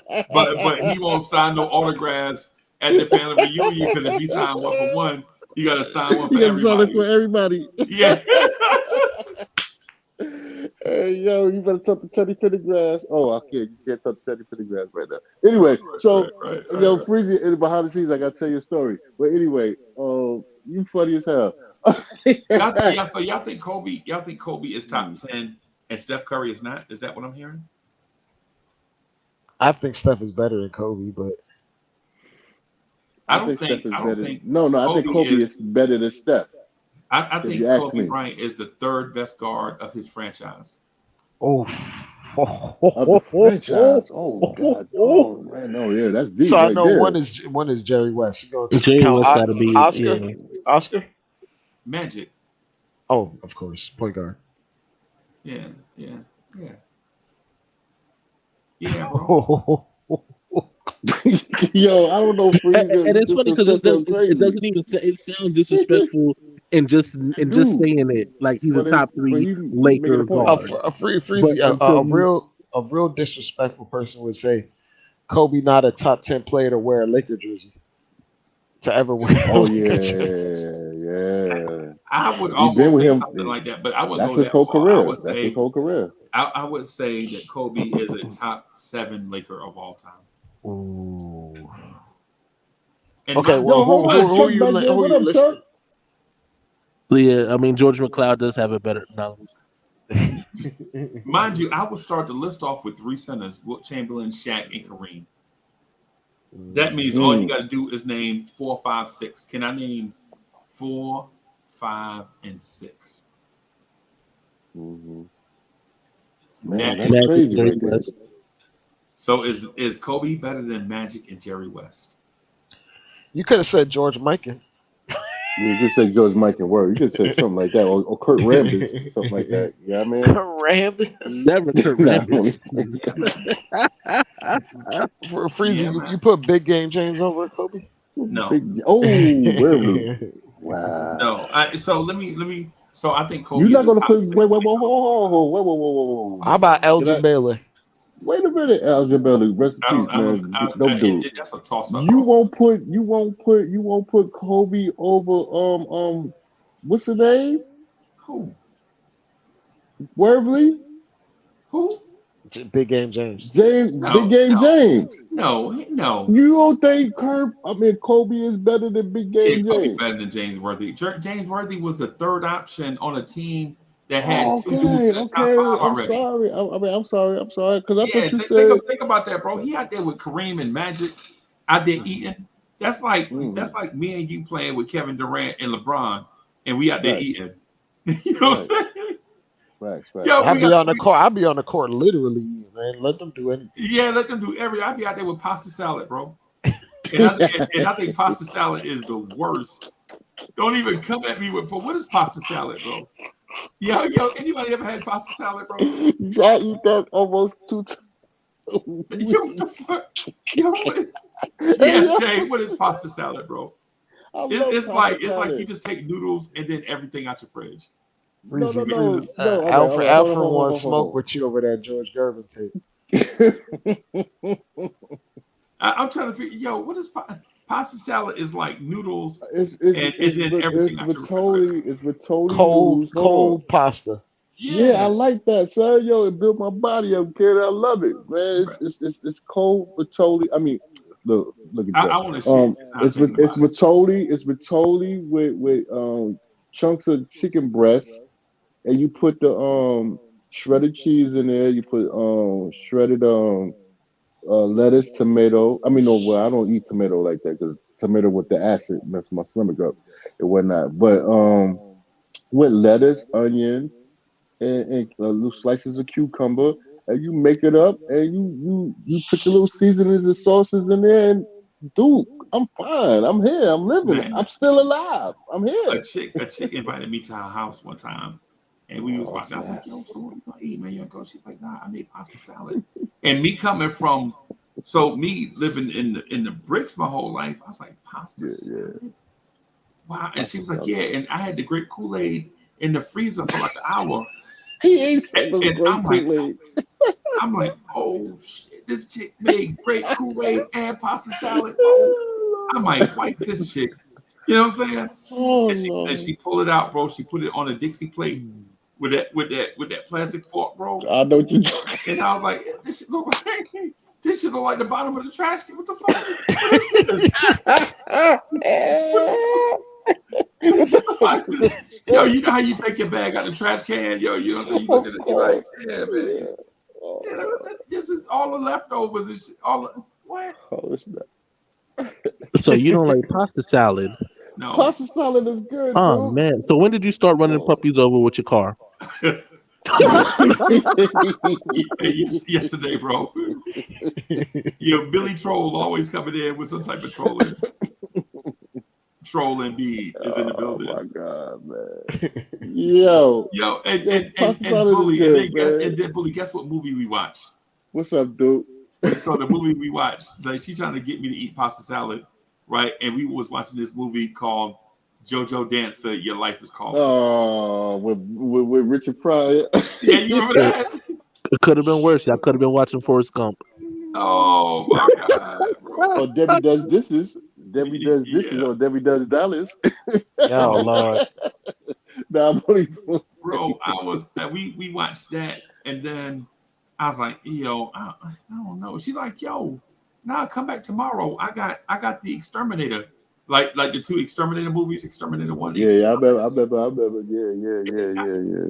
I Yeah. was like, Remember Chubb? Like, Yo, you remember the I'm movie Chubb? eating the remnants of the exterminator right now. right now, bro. Oh, Yo, don't remember? yo, for real, man. Don't never let me. Yeah, I can't never catch y'all eating pasta salad, bro.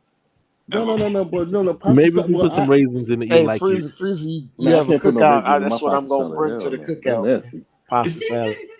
And I'm gonna give you the wrong address too. Jerry gonna be standing outside. They're gonna be in somebody's backyard with some room temperature ass pasta salad. Yo. Oh no, man. You know what? Man. Now, do you qualify macaroni salad in that same category as pasta salad, or is that just two It's the different same entities? thing. It's the same. No, it's the same Nah, thing, bro. man, it ain't the same thing, bro. Yeah, it's the same thing, man. It's pasta. Bro. You got Now elbows, you macaroni. got fake chefs out here thinking they can woo their girl with some pasta salad, bro.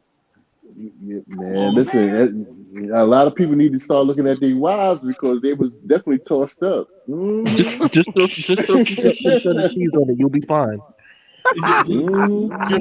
Just throw whatever leftover salad dressing you got and cheddar cheese. Just throw it on all the shit you got in your refrigerator. You straight. Yo, put it in the I can't. refrigerator. You know, This banana's going bad.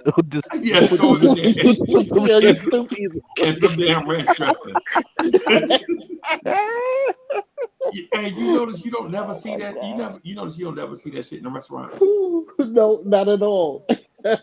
Dre, you That's ever a fact. seen pasta salad in a restaurant, bro? No. That's what I'm saying. No, that's why you gotta make it for Dolo. You know what I'm saying? You gotta make it for yourself. Because you ain't gonna go to no restaurant to go get that. That's nah, yo, son. that look like it be having checks mixed in it. You know what I'm saying? It's the trail. I can't do that, bro. You ain't gonna feed me that, and then I gotta drive. Then I gotta drive 45 minutes back to the crib if I use the bathroom. No. You gonna be holding the back of your package, man. Come on, man. You ain't gonna have me taking no Imodium 2 times before I get home. Right. Imodium MD. Nah, man. You got to use Pepto as a chaser. Yes, bro. Nah, man. I can't. Now, It's all ladies, good. ladies, if you can cook, if I you know can it's some cook, ladies in here. your I man, know for sure. ladies, if you want to cook for your man, don't ever make pasta salad, man. Yeah, please Because don't. the man gonna be like, yeah, I'm out here. Yeah, peace, son. Yeah, I'm out of here, bro. Don't that and hamburger helper, please. Don't be trying to impress no man with no 4 cheese hamburger helper. You know Yo, what I'm y'all saying? know about hamburger helper out there? Yo, Frizzy, I know where you What going. is I that know for where you cheese? going. Oh my God. Yo, clean Yo, you out. Will clean you out. Like literally clean you out, man. The yes, hamburger helper, man. Oh no. yeah.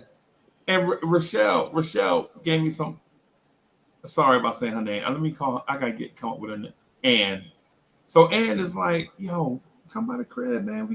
We can kick it. You know what I'm saying? Blah, blah, blah. This is like late 80s, right? Late 80s. And she's making like hamburger helper and all these little things, the little breads, the little breads you throw in the oven. Yeah. The little breads, they come out, they be like little muffins or whatever. You know what I'm saying? And yeah, we in there drinking Pepsi, you know what I'm saying? In the old Tupperware cups. Remember the old Tupperware cups? Yeah. My bully be laughing at me in my face, bro. Yeah, I'm out of here, man. Yo, let me go. No, Bully, why you laughing in my face? I'm not, because I'm reminiscing of what you said, because I lived the life. I lived that life. I know exactly where you going at, bro. You're 100. Yo, come on, bro. You getting yo, Rochelle is like, yo, she got hamburger helper in a salad in a bag. You know how you go to the grocery store, they got the whole salad in one little bag, and Yeah. you just take it out the bag and put it on the plate. Yeah, I'm like, yo, did you even wash it off? You ain't did. You ain't even wash it off. Wash it off. It's simply salad. You ain't washing it. No. You gotta clean that stuff, man. You Yeah, can't just take no random salad from out those doggone supermarket and think you're gonna yeah, throw it on the bread. You gotta rinse that stuff, man. You might get salmonella or something like yeah, that. man. Come on, bro. And Mm-mm. for the record, y'all, for the record, And just make sure she wash her hands. I'm sorry, go ahead, Free. please, yes. And then for the record, this is the era before this thing called ranch dressing. So we was eating like you eating salad with that orange. What's the orange Oh French? no. With the French. With the French dressing. Yeah, you killing me right now. Go ahead, Free. Kick the French kick the 1000 look. Island. We being That's right. fancy. Flavor Yes, Flav would say, kick the ballistics. bro. That's all I'm saying, man. If you don't, ladies, if you out there that don't, pasta salad is not real food, right? You want to impress your man. Yo, do something. Yo, lamb, right?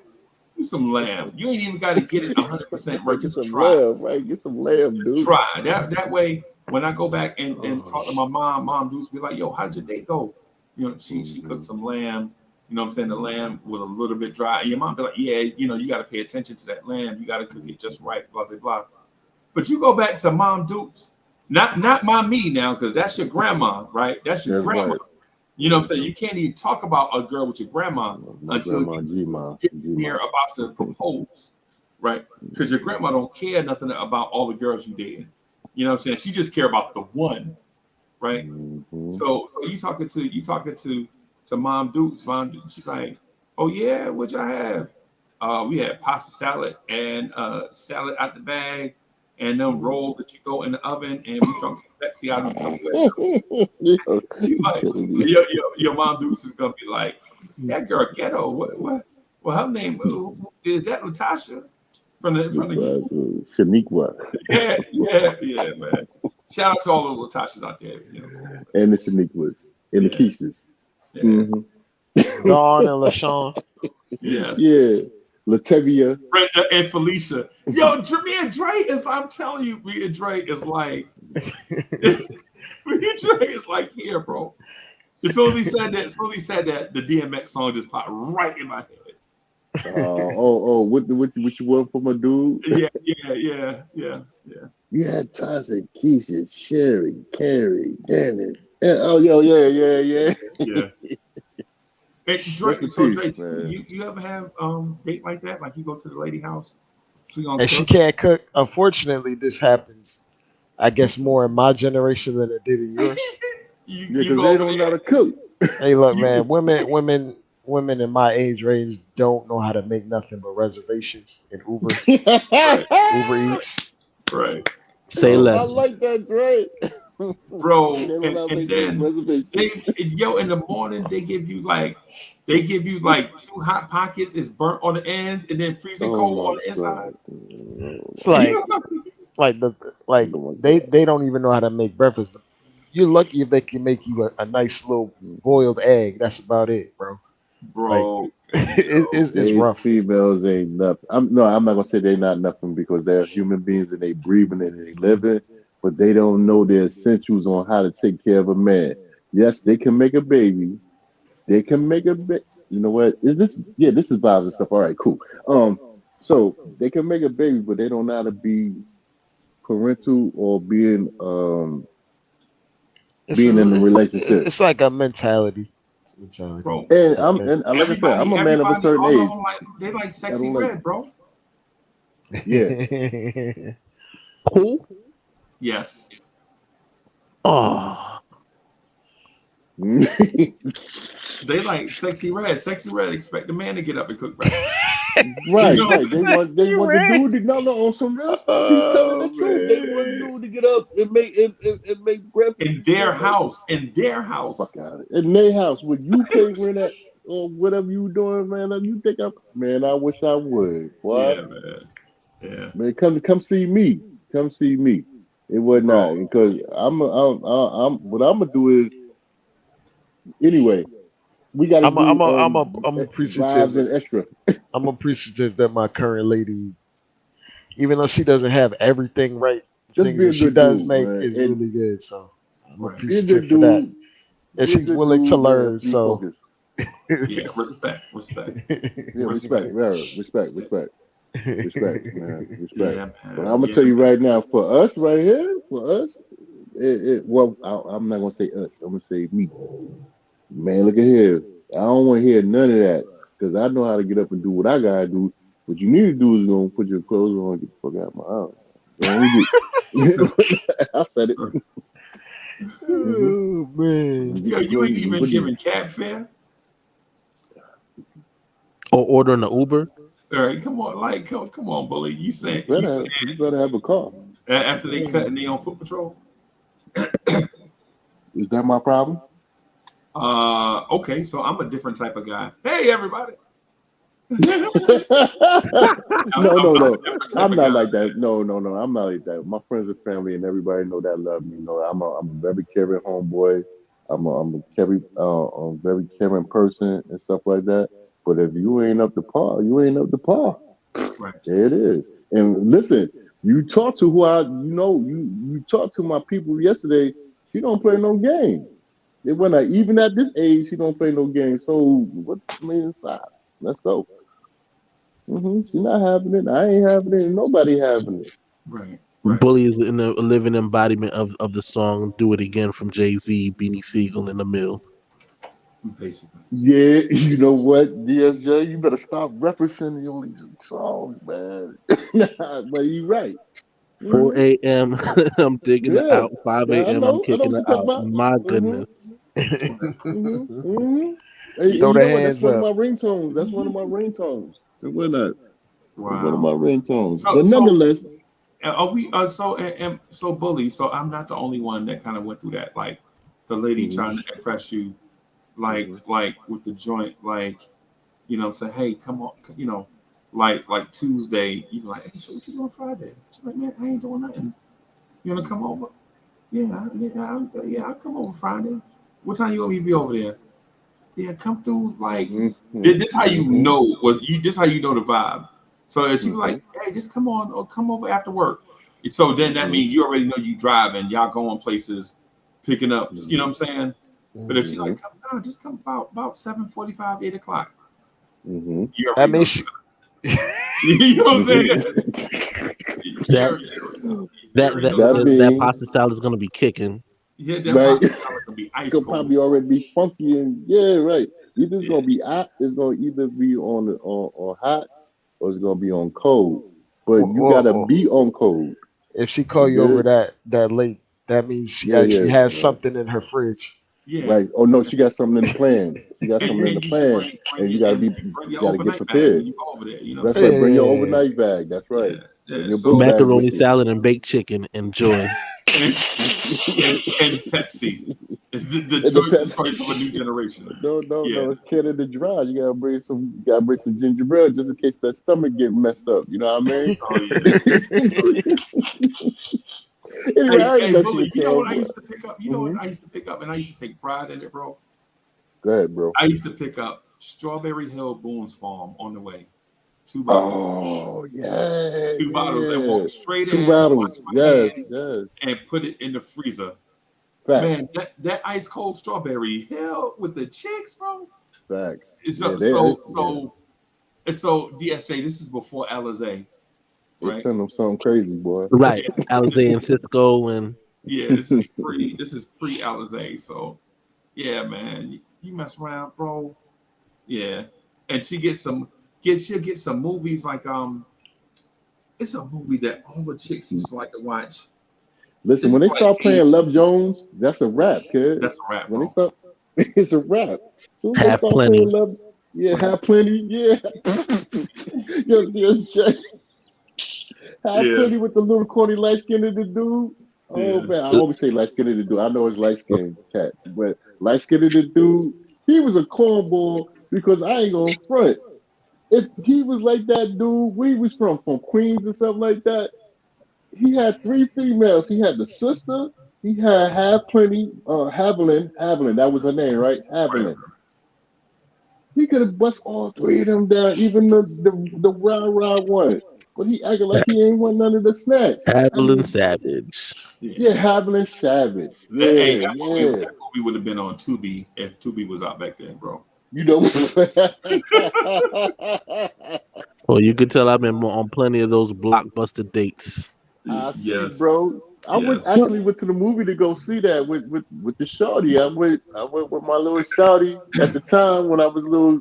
I was about 22, 23 years old at that time, man. I went to go see that movie and whatnot. And yeah, she was trying to act like shorty in the movie, man. Get out of here. I smush her in the face. Go and get Yo, it. let Mhm. me shift gears just for a little bit and ask y'all like I don't want to keep y'all too late, so I'm gonna ask y'all this final question, and I'm hoping it don't open up another grand conversation, but it just might, right? Mhm. Yo, have y'all ever dated somebody from work? But Yeah. yeah, against Yeah. against sound advice. I guess but You know how oh man, y- okay, I so had to basically I had to leave that job in order to keep my sanity. So you had to leave the job. good man. I mean, I wasn't forced, but it was time. It No, was no, like no. I'm asking if you had to leave. yeah. Oh, oh. I did the same thing. I ain't gonna lie. I agree with you. I did the same thing, man. I hate to admit that, but yeah. I mean, I'm a grown ass man. If So I if I whatever. do that, it's I learned from that mistake, Right, and it became ex coworkers before I ever Hmm. entertained it. right, Like Hmm. like the girl I'm dating now is someone not necessarily I work directly with, but I Sorry, like y'all. My we bad. Oh, networked and we know so it's each other. workplace adjacent. Yeah, yeah. Okay, okay. But like it's a little bit different when it's like an ex coworker instead of an active Right, right. worker or Active, someone active. Yeah, yeah. like now Right. you can't even get out of the way because you can't avoid them when it's that Right, type of situation. right. Yeah, I remember. Check no idea. I remember I I was wonder if working at that's this. why the military. I'm sorry, I didn't mean to cut you off. No, no, no. Go ahead, bro. Go ahead. Go No, ahead. I'm just saying. I wonder if that's why the military frowned upon fraternization because, yeah, Yeah. no, And I know they get it. I know they get it in over there in the military. So Yeah, yeah. it's what The reason why I'm asking is like how do you approach the date thing with a coworker? You know what I'm saying? You don't. the approach. The approach is, oh, you look good. I look good. hello, how you doing? Right. But usually, how it starts out awkwardly is Mm-hmm. the initial time that happened for me. We essentially decided, hey, she was new to the job, so she decides to ask me where should I go out for lunch on our lunch break, and then I give her a suggestion. She said you should come. So then I came, and now we sitting there making puppy eyes, and then one thing turned into another. Now we're in a situationship at work, and then it gets awkward. And then okay, so this is the reason, and I agree with Chuck on this, but nah, it's just so my You first should job, never do that. You should never. but it's fun though, bro. Yeah. But that's the unwritten rule. You ain't supposed to be messing with your But I'll say coworker. this. I'll say this. Yeah. Once I attained a certain level of salary, I Yeah, would never. But yeah. Yeah. that job, what was it like? I was making like 35, 40,000. I wasn't really tripping off that. Right, It's right, like I could afford to lose this job. Fuck it. yeah. Word. Word. Yeah. But Word. the reason why I say, my first job, man, I was a dishwasher at this spot in North Carolina, man.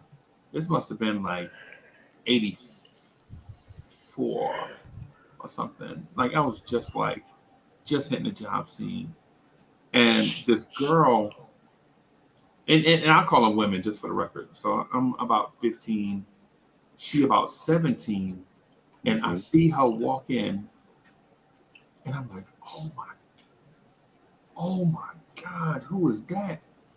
And they like, yo, she Roxanne. She go to Rocky Mount High. So Rocky Mount High was the high school across town, right? I was Ro- going to Northern Nash, right?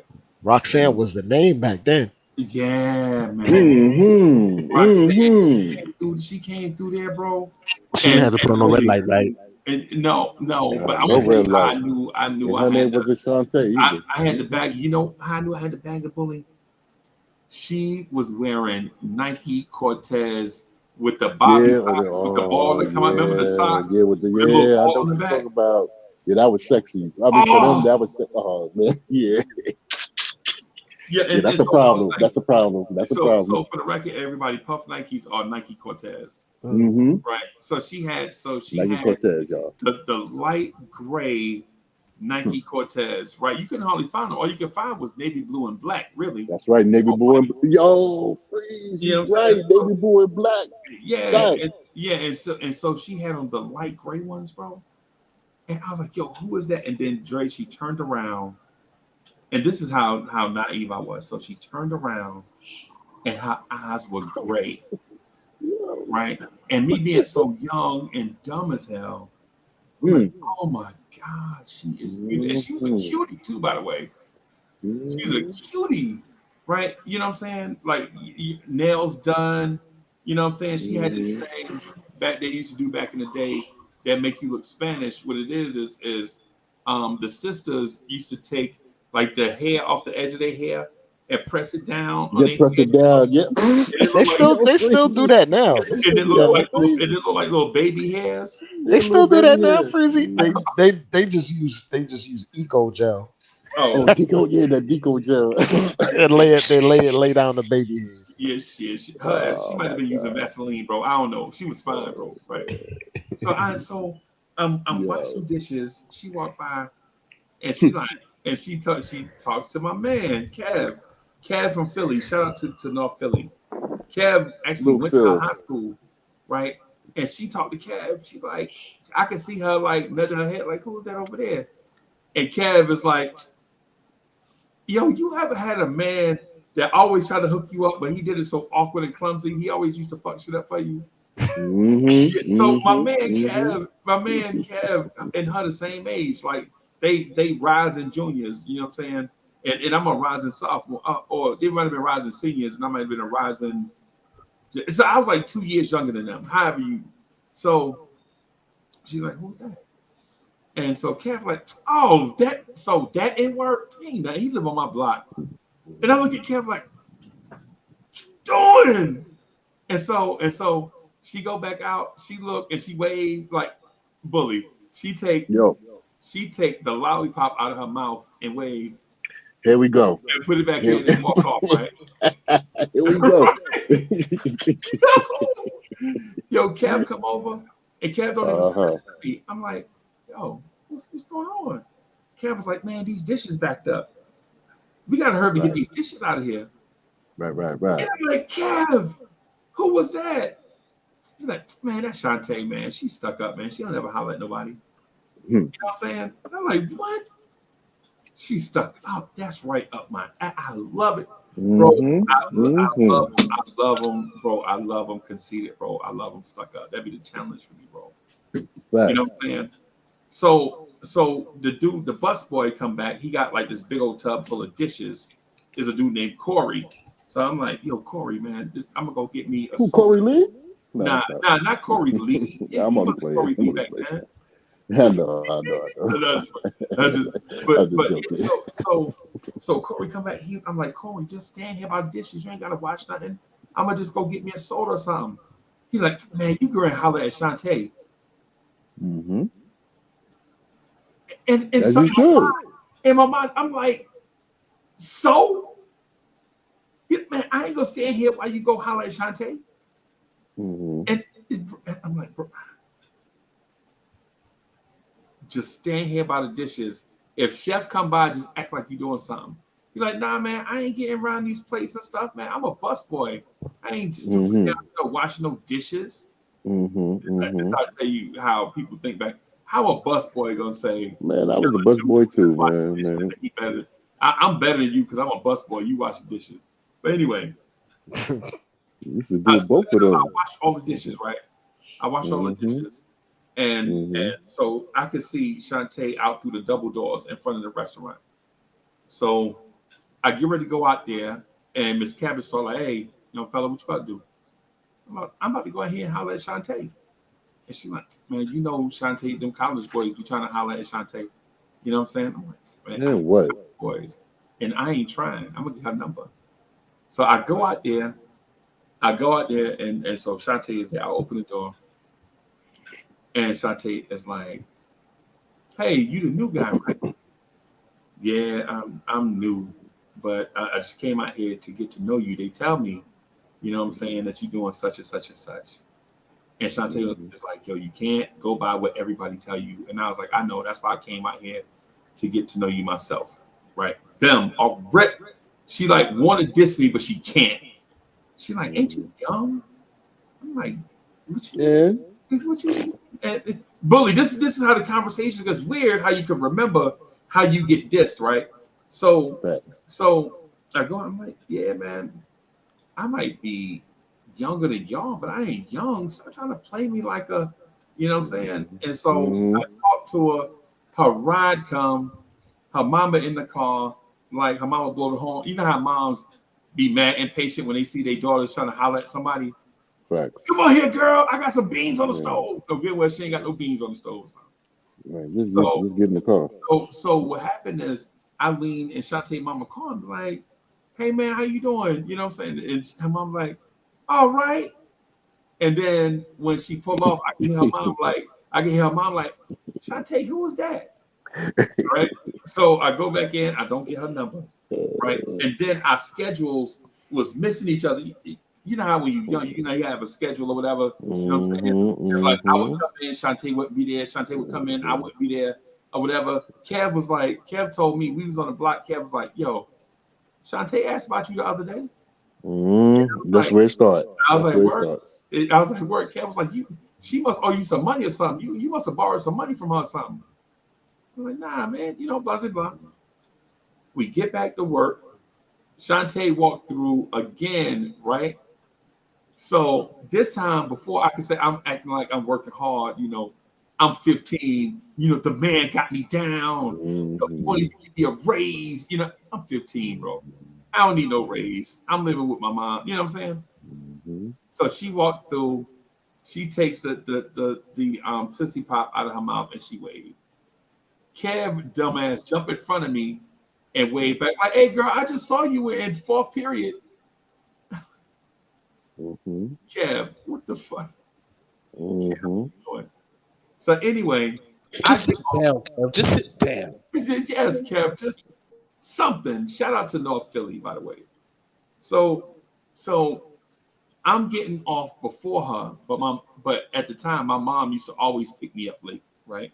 Whatever. My mom used to work late. My mom used to work like 19 jobs, right? So I'm sitting out there, and then so it's like an hour later, Shantae come out there and she sit down on the same bench. And she's like, yo, where you ride at? You know what I'm saying? I'm like, yeah, man, you know what I'm saying? My mom dropped me off.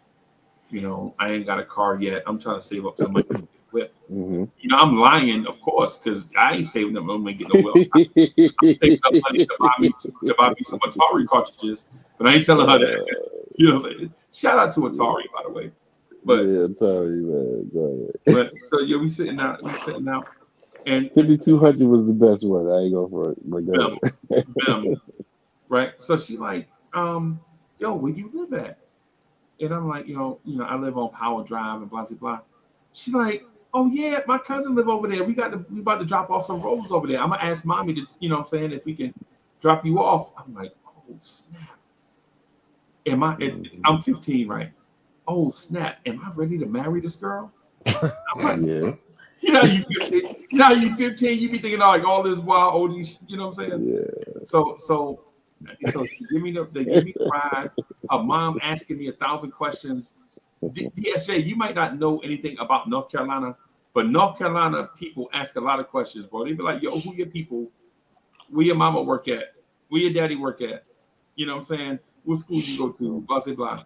Yeah, I'm not familiar with that at all. Bro. So I get the 3rd degree. You know what I'm saying? So her mom like gets out on.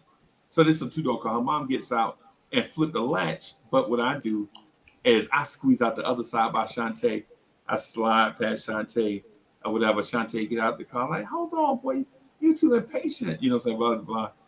And so when we get out the car, she grabbed my hand and put something in it. Mm-hmm. And so I look down, I see it's a piece of paper. And, Mm-hmm. I walk up the driveway, bro. And I look, it's her name and her telephone number. You know how remember how cuties used to write their name in mad cursive? Yeah. With all the little hearts and shit. And they put like little circles for the eyes over the eyes. Yeah. So I see that. Matter of fact, girls don't even know how to write cursive no more, man. Yeah. It's been a long time, bro. I don't even write cursive. They just gonna send you emojis. I still write cursive, man. I still write cursive. I still write like my name and everything or whatever. I still write in cursive, man. Like that. I took that as a skill. Yeah, I write in cursive too with my left hand. Yeah. I'm a lefty. Bro. Yeah, you're a lefty. Okay, got you. Yeah, I am not a lefty, bro. I'm not a lefty. I'm the opposite of a lefty. Even in mentality, you know what I'm saying? But yo, so Bully, I called her, right? I called her that night. Like my brother, the one that passed away, my younger brother. Man. Yes, but I take the phone. We used to have a yellow phone with a curly cord that was like 9 miles long. You know how the cord used to be so long? Yeah. Back in the day, man, go from one room to the next room with that joint. Yeah, I got the phone and I went and laid down in the living room, and Shantae talked my head off till my mama got home from work. When I could see the lights coming in the driveway, and I was like, and so my mom come in the house, she hot. So I'm hanging up. I'm like, hey, Shantae, man, I gotta go, man. Mom Duke's home. She probably gonna want me to do something. So I hang up real quick. And my mother goes off. I drove all the way across town waiting on you, and you wasn't even there. You know what I'm saying? Because she went to go pick me up, and I got to ride with somebody. You know how people be tripping or whatever. Right. So pre-cell phone, so there's nothing. Yeah. But I should have. I had the phone in my hand. I could have called my mom and told her, but I had Shantae's number in my hand, bro. And you weren't gonna let that go. Nah. Because if I'd have called my mom, she'd have been saying something. Yo, clean up before you do. Clean up the bathroom and make sure you. Your mom can make everything make you look way less cooler. Yes. Even through the phone. Ah, Even through the phone. fact, even through the phone. But bro, Even through the phone. so what happened is Miss Vivian, she found I out love that name. I love she, that she name, was she Vivian. was the lady, she was the lady over the kitchen. She used to make everybody's schedule. So Miss Vivian. Vivian called herself being a matchmaker. So now every time I work, Shantae working, right? We had a little couple and Bully. And guess what? Guess what else I had Bully at the time? Speak the facts, homeboy. I had like 10 or 12 hairs on my chin, bro. You couldn't tell me shit. Bro. So you had peach fuzz. Yes, Yeah, peach peach fuzz. fuzz. Yeah, Peach yeah. fuzz. Rest in You, peace. you, Rest in peace. 7 Up X MF Doom. Yo, rest yeah, in peace. man. You Yeah. couldn't tell me. That was the first time, bro, I Man. actually, you know what I'm saying, talked to and dated a coworker. Unfortunately, like before we could get serious, we moved Mhm. away. Right. And I was still trying to talk to her. Shit just wasn't the same. You know what I'm saying? She was going to college. Yeah, Um, there was none. Yeah, and I was that was still in done. high school, 11th grader, whatever. And it, so that just, Mhm. but Mhm. I always found it easy to like, if you want to like find, like, if you want to date in a way, it's easy, bro. Because you're going to be in the same place all the time. They're going to know Facts. where you at. They're going to know how to get in contact with you. They can trust you a little bit. They know you working. They know how much, they know you making good money. You know what I'm Yep. saying? So, they're like, if I know all of this and he a cutie, I'm gonna just holler. Mhm. You know what I'm saying? So that's my experience with it. I mean, I done Hey. messed up when I worked at the VA. I think I dated the entire back office. I did Damn, the entire Creed. back office when I worked at the VA, bro. You Damn, said Creed, the man. entire. He The, even the, said the it. Yes. whole the whole complex, dude. You Yeah, serious? it was a new building. It was a new building because And you what was happened. building. Yeah, it was the building. It was the building in the back, the adjacent building. What it is when I first got there, I got there as a temp through the temp agency. So, and I then got they had us working in the back of a cafeteria. It was an empty cafeteria. They ain't serve food there no more. They stopped serving food, but they had little desks back there. And so we used to work back there, and nobody knew we was back there, right? Nobody knew we was back there. And But you then had to all of make a it known, right? You had to make it known. We back here, sudden, bro. nah, nobody knew we was back there except the male dudes. Remember the dudes that used to push the runners? They used to Yeah, have yeah, all the your runners. office The mail. runners. Yeah, so um dudes used to come back, he'd be like, yo, them women up front be asking about y'all. Like, yeah, for real. Yeah, I think I might have been depressed or something. Oh yeah, for real. Yeah, Hmm. I ain't trying to holler at nobody, man. And I guess I was depressed because I was like brokety broke. You ever been like brokety broke? Like you so broke that you can't even afford ramen noodles no more. I was that broke, bro. He was in Okay, the yeah, air. yeah, yeah, I used to yeah, have to make a yeah. pack of bologna last 7 days, bro. Oh God. That's how broke I was, bro. Yeah, man. That's how. And yo, I was so broke that I was driving um a That was 1970. low freezy back then. Yeah, man, But skin. yeah, Yeah, man, we was skinny. shorties, man, when that was going on. I definitely know, like, before I started, not to change the subject. I'm sorry, bro. When you say brokety broke, oh man, you just gave me a flashback, bro. Yeah, man. You just gave me a flashback just now. It was that I can remember when I was when my father passed away. It was not when I was like 16, 17 years old. My pops passed away, and I know my pops used to do a lot for me and stuff like that. And woo, I didn't want to be controlled by uh, my moms and my parents and shit. You know what I'm saying? So I wanted to get out there on my own and do my own thing. But I had to get out here and had to do it for You real, know, I just found a and stuff memory like that. card thing in my drawer, bro. You remember Huh? memory cards for your PlayStation? Yes, Yeah. I still got mine. I was just looking at it the other day. My bad, bully. My bad. I ain't trying to change it. I was just No, no, going no, no, through it, no, bro. no, That's no, no, no, wild, no. bro. Yeah, bro. My bad. My bad.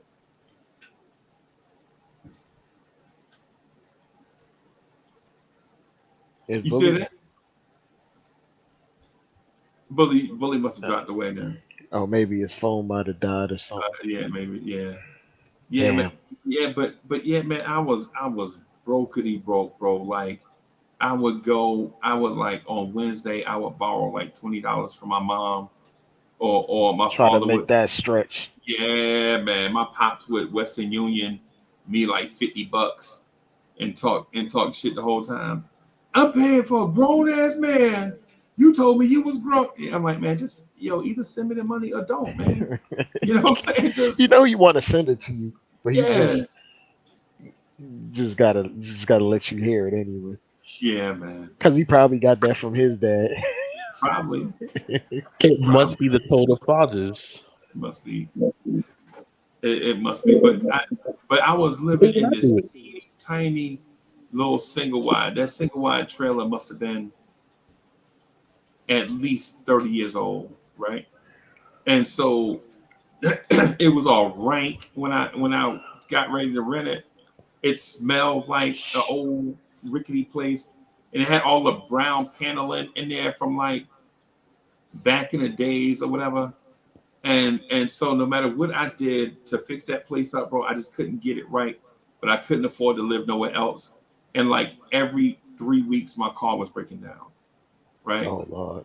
And so you asking your coworkers to take you home, or they, it's always sounds like in that phase, right? When you down to your last, everything goes And, wrong. and you can't afford for nothing to go wrong, and it always does, right? Right? Like when you washing up, when you taking a shower with Dawn dish soap, because you out of soap.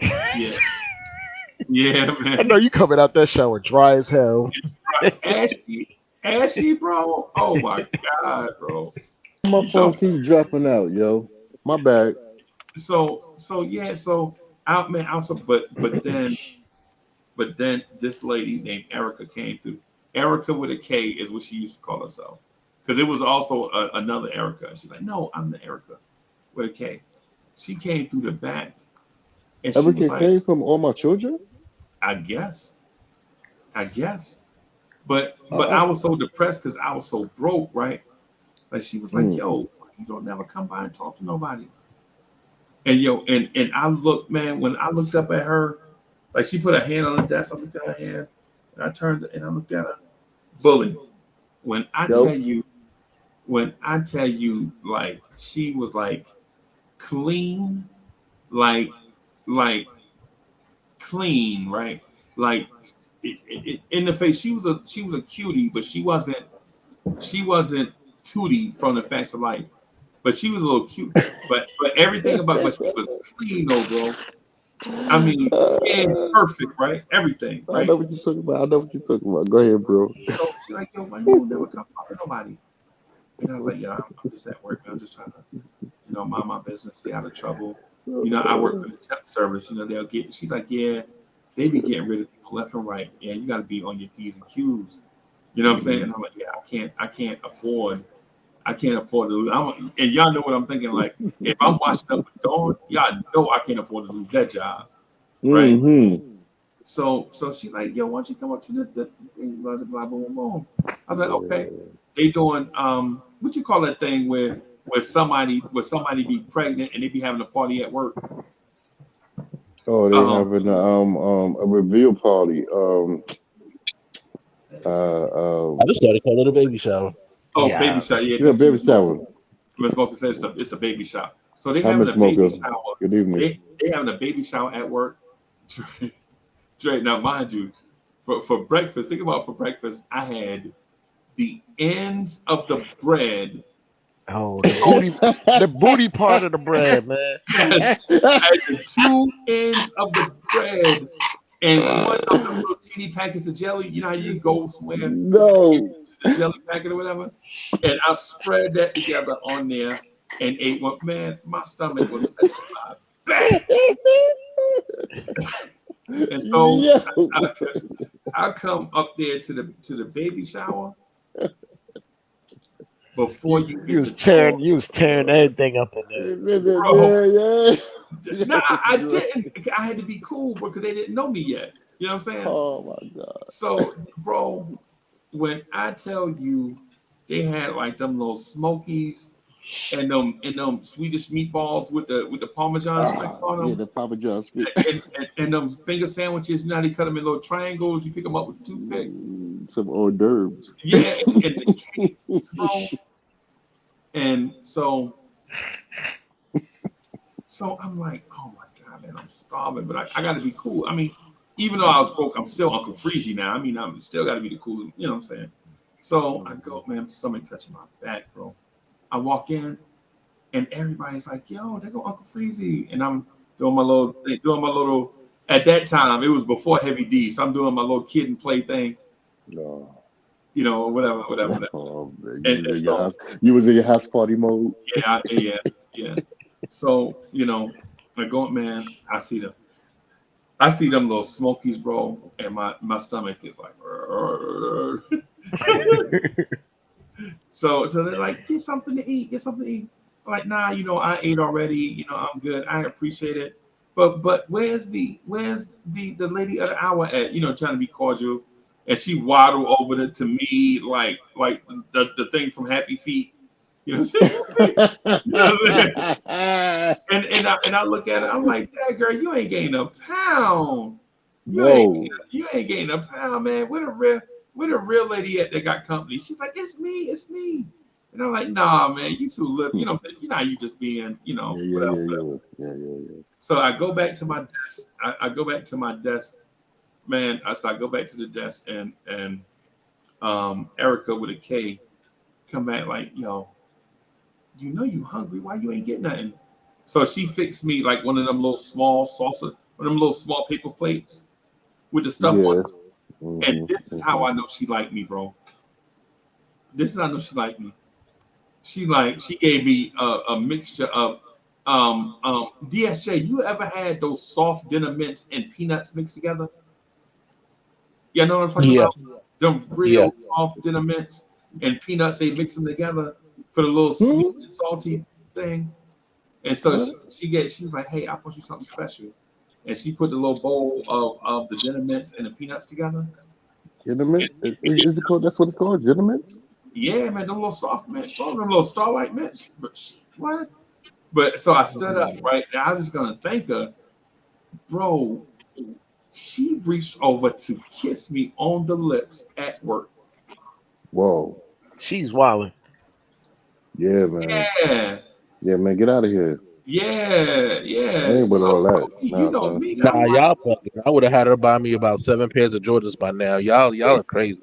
I'm not kissing those lips. See now, DSJ. That okay. So, but here's the thing. So I stood up, man. She kissed, and I was like, oh. And then she was like, what? And then so I went back in there and I smooshed her just real quick, like, you know, it's strangers, right? So my man comes back and was like, yo, did Erica with a K come back here? I was like, yeah. And he was like, yo, you know she got the biggest crush on you, right? And I'm like, nah. They're like, yo, the whole front office know. They've been talking about it for like a month. And I'm like, why ain't nobody told me? And it was, and you know what the answer is, right? Because you keep to yourself and you stay back here and you don't mingle with nobody. You know what I'm saying? So Erica with a K comes back, you know what I'm saying, late in the afternoon. And, you know, I apologize. I'm like, yo, you know, that was mad ill mannered on my part. I don't know what I was thinking. You know, I have so much stuff on my mind. Right. And, you know what I'm saying, God brought an angel and brought him and put it right here in front of me, and I didn't even recognize it. This is just me gaming up. I tend to do that, right? So I tend to do that sometimes, right? So come to find me and Erica K had this thing in the office, but come to find out, me and Erica K is not a thing. There was other ladies in the office that also, you know what I'm saying, for whatever reason, this whole office, everybody was always trying to smash. Whoever the new person is, getting smashed, bro. Yeah, Whoever. you the new buck. You the new buck in town, bro. I mean, Yeah. word, Yo, and this is way before Miss Mocha, right? This is word. way before Miss Mocha, right? But Erica K come to the little spot, and she like, yo, you know, yeah. I'm like, yo, okay, this is all I can afford. Stop talking about my crib like that. Mm. She like, Yo, well, at least yo. it's clean in here. Like, yeah. She like, it's clean like a girl live here. No, and no, Hmm. don't do that. Hmm. You know, like, Yeah. nah, no. And I was fresh out of the military too, so I'm operating, you Hmm. know what I'm saying? Like, Hmm. and so, we get back, me and Erica K, we go through our little thing. It's like Hmm. 3 months. After 3 months, we just like kind of grow apart. No, like she like, you coming over tonight? I'm like, nah, man, I'm chilling. I ain't got no gas. You know what I'm saying? Whatever excuse. You know what I'm saying? You just make up whatever. A leaf hit the ground outside, man. This is an emergency. I gotta stay home. It'd be Whatever. like that. Yeah.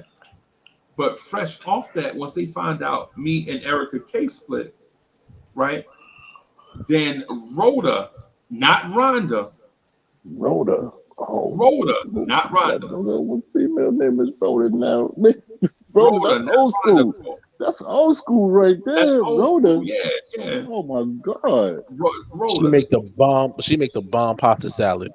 man, Hey, she cooking everything, DSJ, boy. did I tell you the She story cooking before? everything. DSJ, Nah, I must but have this told is you. I must nah, have. but I troll with love. So I must have told that story too many times then, because Rhoda. she the one. She the one that's hamburger helper and things in the oven and Pepsi. Listen, she gonna pop them shots though. She gonna pull that get out and she gonna pop them shots. Rhoda? Is Rhoda, you yeah, that's her serious? name. Yo, Rhoda don't play. Man, I don't know RHOD. y'all little youngins if y'all listening. Rhoda, a name like Rhoda, Keisha, or something like that. They don't play, man. They smoke your ass, boy, for She the real. one. Now I don't know how hardcore she was, but she was the one I that if know you a Rhoda. She was hardcore. I'm sorry, yeah Freezy. Go ahead, brother. she the one, like, if you be nice to her, she'll fall in love with you. If you just be nice, Indeed, indeed, indeed. But that's the don't one. get If on you her just be bad side, but if you boy. You got hell to pay. yes She's the nicest person in the world, but if you mess her over, yes off with your head. yes. Off with your head. I stay Literally, I off with stayed your with head. her me and her Two of stayed them. together for the rest of the year, bro. She and I Mm-mm-mm. stayed together for the rest of the year. She used to take me out to parties and stuff.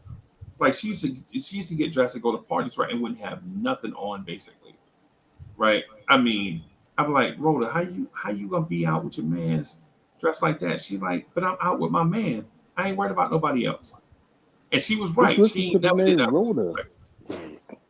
I'm She ain't sorry, never. Freezy. She would be like, we'd be at the party, and I see her snatch away from somebody and point at me, Mm-mm-mm. and I'd be like, "Oh snap! I gotta go over here." And you know what I'm saying? She was like that. She was, man. But the only thing about her is and she was a So Dre, she was a bad worker. You ever been with a bad worker? You know the one Nah. the one that stay in HR. They always looking to fire her, and then she do just enough to. Oh nah. Yeah, I couldn't that's do that. That's Mm-mm-mm-mm-mm. because yeah, That's that's Rhoda. That is those definitely Rhoda. habits will leak into your personal life. You yeah, moving like Yeah, that yeah, at yeah. work. Man, Rhoda ain't no joke, man. I'm yeah. telling you right now, But man. I know a Rhoda. Rhoda had a Rhoda, motor, bro. And Rhoda she got had a like motor weird, and she she'll had cut like your neck mad off, weird boy. energy, bro.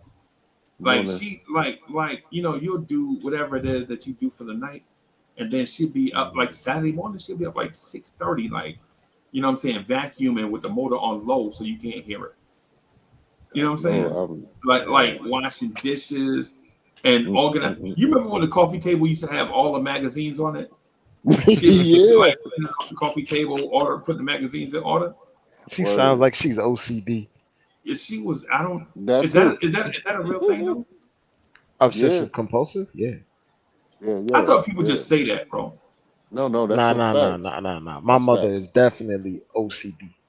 Facts. She had like in the kitchen, like, with the dish rack, like when we wash Yep. dishes, like me when I watch dishes, bro. I'm leaving dishes Everything in gotta the be, rack. yeah, everything gotta She be, like, she everything like, gotta be nah, in you place. can't leave the dishes in the rack. You gotta dry them off and put them up. Cool. I'm a bachelor. You ain't a bachelor. I'm here. Oh, okay, That don't mean nothing. That don't mean nothing, yo. On some real to real, that don't mean nothing and bro. whatnot. Because I know my people's, especially on my female side of the family, everything gotta be in a proper order, proper place. And if anything that's out of place, they bugging. They ain't gonna talk shit. Yeah, yeah. They bugging. Mm. Then with grandma's, I almost had to slap you up, but that was 2, 3, 4 weeks ago. It was she because I had misplaced the plate and whatnot, and I ain't put it in a proper perspective. And she she was trying to get at me, and I didn't want to put it in the figure four or nothing like that. You know what I'm saying? I want to put it in the Cobra clutch, but that's what they do. They That's be their wilding, thing. bro. That's So their so yeah, thing. so y'all not keen on dating people from work? Huh? I've steered clear. I've only done it twice. So Oh, so you must I've have picked steered like clear. I Yeah. can't the really wrong speak on one. that right And now. the first one was a pretty bad falling out. And Yeah, yeah, it was just awkward at work the entire time. yeah, because because I was pretty well liked at that job, right. but if she came around, she was trying to make sure I Intense. wasn't viewed as That's right. As this that, yeah. this type of person because of a Dre, falling out. how many people that you worked with? All right, I'm sorry not to cut you up, bro. How many people that you work with in your job? What At is the that job, yeah, how many coworkers you was working with at that time? probably around 20, Oh, anywhere so you was 20 to working with 20 25. people. Freezy, Yeah. how many people you was working For with us, around that time? so okay, so at that time, mind you, I was working at a complex, right?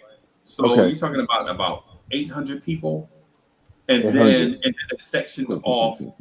So section D probably was the smallest, and so you Mhm, probably talking about 80. But then in our area, you're talking about mhm. me and like 6 other dudes Okay. before they built the big building. Then they built the big building, then everybody was in there. But if you're You know talking how about many just people at I that work around? time, huh? You know how many people I work around? 3, No. 1. I gotta laugh because it's not like that. Okay. Yo, dude, I work like around on a daily basis. And me and you, we talk behind the scenes all the time and All right. whatnot. Me and you, Corley, man. You know how many people I work around? About almost 800 people, dude. Every day. Every God day, every day, You see 800 people every day. every day. That's bananas, bro. I'm.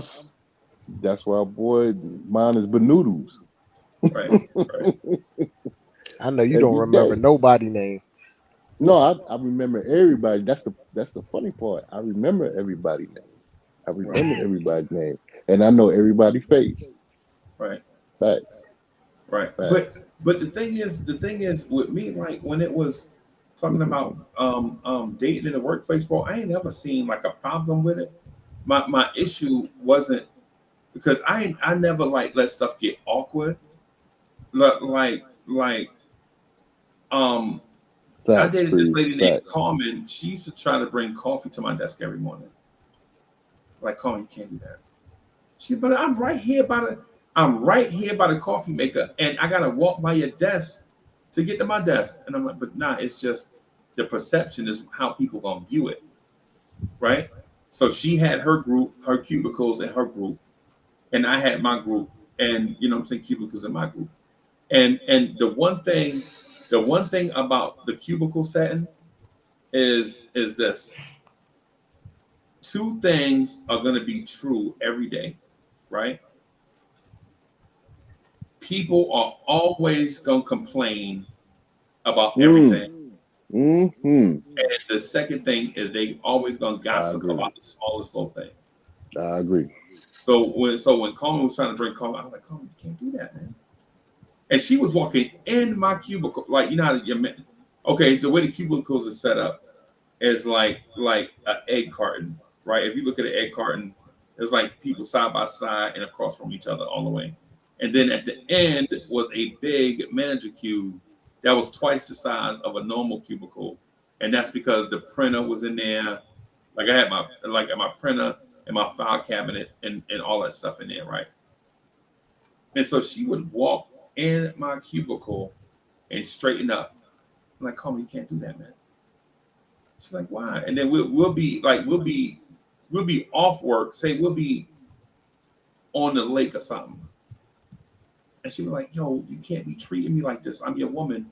I'm like, no, Carmen, listen. At work, you my coworker. When we out here, of course, we straight. Right? We straight. But you can't come in there shuffling my papers, you know what I'm saying? Or washing out my, you can't go get my coffee mug and be washing it out in the break room and it got my name on it. You know what I'm saying? People gonna gossip, man. Yeah, that's a no-go. Word. Yo, like we be in the team, like, yo, we said we'll be in the team meeting and I'll forget something. So this dude named Darren, who I love, man, one of my homeboys, right? I'll be in a team meeting and like I'll be done forgot something. And I'll be like, I'll be right back, man. I'm gonna go get the thing off my desk, man. Y'all chill out here for a few minutes. And he'll mumble under his breath, well, if you leave Carmen alone, you won't be forgetting stuff. You know what I'm saying? And I'm like, and this supposed to be your man's, right? I'm like, come on, dog. Right? And then I come back and Darren be like, man, that took a long time. that Right, assertion always gets thrown out. Yeah, There you go. yeah. You on And then- company time doing nonsense. Yeah, and but if y'all know me, I'm the grind king. Like when I set my mind to work, bro, that's what I'm doing. I ain't got my mind on nothing else. Yeah, No, I it'll give know. you a I'm prop. saying the assertion, that Yeah. assertion, not you. I know you wouldn't do that. Yeah, cause y'all been around me long enough to know, like if I'm asked to do something, that's all I'm focused on, right? You know, whether for good or bad, that's just what it is, right? But then me and Carmen have to break up because she applies for a job that's open. I apply for the same job, right? It's my boss. My boss gets a promotion, and it's like 4 of us. You know what I'm saying? That's in line. Now, mind you, I've been here less time than all of them, but and I'm sure Dre will appreciate this, right? But while they were shuffling paperwork, I was using technology and systems, right? Right. So you know what I'm saying? So what I'm doing is instead of going to each piece of paper doing all this stuff, I'm getting somebody on my team to load the data into Excel, and then that I'll save it. That way, none of the data can be lost. All this stuff, and then I'm sharing it with my team, and so my team numbers go up because they don't have to come by, stand at my cube, print all this stuff every day. I update the sheet at the end of the day and email it back to them, and so it's there when they come in. Soon they come in, they'll see what it is. They'll know what tax offices to call and all this stuff, right? Them, they got paper and highlighters. They running up the supply bill, right, over highlighters and staples and shit. So it comes, I get the job and she gets mad at me that I got the job and say I only got it because I'm a man. And the other three candidates were women. And she couldn't get over that. I'm like, Carmen, listen, I've been telling you this for the whole time. And that ain't it. They just want a man. They just think women. And then plus she was light skinned, bully. Oh, Well, you already know about that light skin stuff, right? Yeah. You did? You know, 2 light skinned people ain't been together. 2 light skinned people. You already know, man. that's just too much clashing right there. Too much clashing. It's too much craziness, bro. It's too much craziness. Thanks. Right. Thanks. Right. It's too much mental stuff going on. So But yeah, man, she and I broke up. We broke up over a weekend. Like we spent a whole weekend arguing. Like we got on Friday, we argued Friday, we went to sleep, woke up Saturday morning arguing. We broke up Saturday night. I wouldn't go nowhere because I didn't want to break up and walk away from her angry. So I stayed there. Every room she went in, I sat in the same room with her. I'm like, yo, is this how we gonna do it right here? This is it. You know, this is the end of the road. This is where we at. So we can't get over this thing.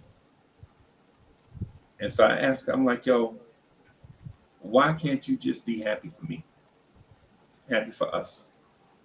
And she was like, she had some personal things that she had to deal with and she just needed space to get over some stuff. Right? And I was like, okay. And I remember walking out of her place Monday morning and we went to work, and the next thing you know, my coffee mug was dirty and papers was shuffled all over my desk. And I was like, damn, we broke up for real. You know what I'm saying? Because she ain't cleaned up my coffee mug. What the fuck? The fuck is this?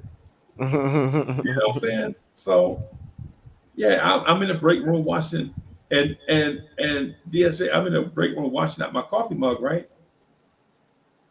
They in there like, y'all must have broke up or something over the weekend. And I was like, what? Man. I'm like, what? They like, you in here washing your own coffee mug? Ah, God dog it. But yeah. So, and y'all judge it. Why y'all judging me, bro? Y'all ain't never been through nothing like that? I just in process. That's how I bet I definitely Yeah, my bad. experienced something awkward camera. like that. Definitely. Yeah, man. that's literally how how I started my journey dating the women in my job. I am processed. Right. You don't even have to say much. Where you from? I'm from You New ain't York. supposed to. You ain't I'm in supposed to. love. You're not supposed to be dating women at your job. You're not supposed to be dating women at your job, yo. Yeah, Because but it how becomes else a am I gonna get problem. fly by them buying me all these Jordans? And listen, I don't know how much you think I make, but them trophy rooms are I expensive. don't know how much you make. Why should I I don't spend count no my man money when I pocket. can spend hers? Mm-mm. And man, DSJ gonna get them Jordans out of woman, Get them no matter what. J's. Hey, Is by there all okay? means, listen. Hey, you want a song? Yeah, more Blue Jays than Toronto. Yeah, man. No, you ain't supposed to. I mean, at the end of the day, you ain't supposed to be dating nobody at your job because it's an Where else you unwritten gonna meet them rule. at though? Then Palomino one's about to drop. Hey, listen, There, you'll there was thank me later. I mean, if you got a game like that, you can meet them at the mall. You can meet them anywhere. Ain't there no was need, The no ain't no shoe, you meeting could at the go to mall. I'm trying church. to sleep. I'm trying to sleep in and let her do the work. Listen, you already got to go to the mall and get some stuff, right? Well, just go to Yeah, the shoe store. Hey, wasn't no Tinder in '86. yo, yo, y'all better stop this Yo, shit early. ladies. Ladies, chicken, chicken, chicken, chicken. yeah, man. And you know what? You know what I think about bully back to them days. This is like 84, 85. Yo, Yeah, the yeah. women loved broke dudes, bro. Yes, They fact, still do. fact. Because I was so I had way desperate, more women when I was broke. Yeah, bro. man. You know I, why? Can I tell you I why? performed better when I was broke too. Right? Can I Yeah. can I can I can I tell you why? Can I tell you why? Because I was fighting Because for my life, man. Yeah. for one, women always want to be all right, In control. uh, in control, and they want to be validated, right? They want to be validated. Like, look what I did for you. Look what I did, and this, that, and the third. But all right, being broke is not. It's really not. In my eyes, in my opinion, this is only my opinion. I ain't putting it on Dre and everybody else and Big Brother Freeze and you know what I'm saying, and DSJ and stuff like that. I just know how I grew up. Women always wanted because our numbers was down as men because we was getting locked up and incarcerated and killed and whatever.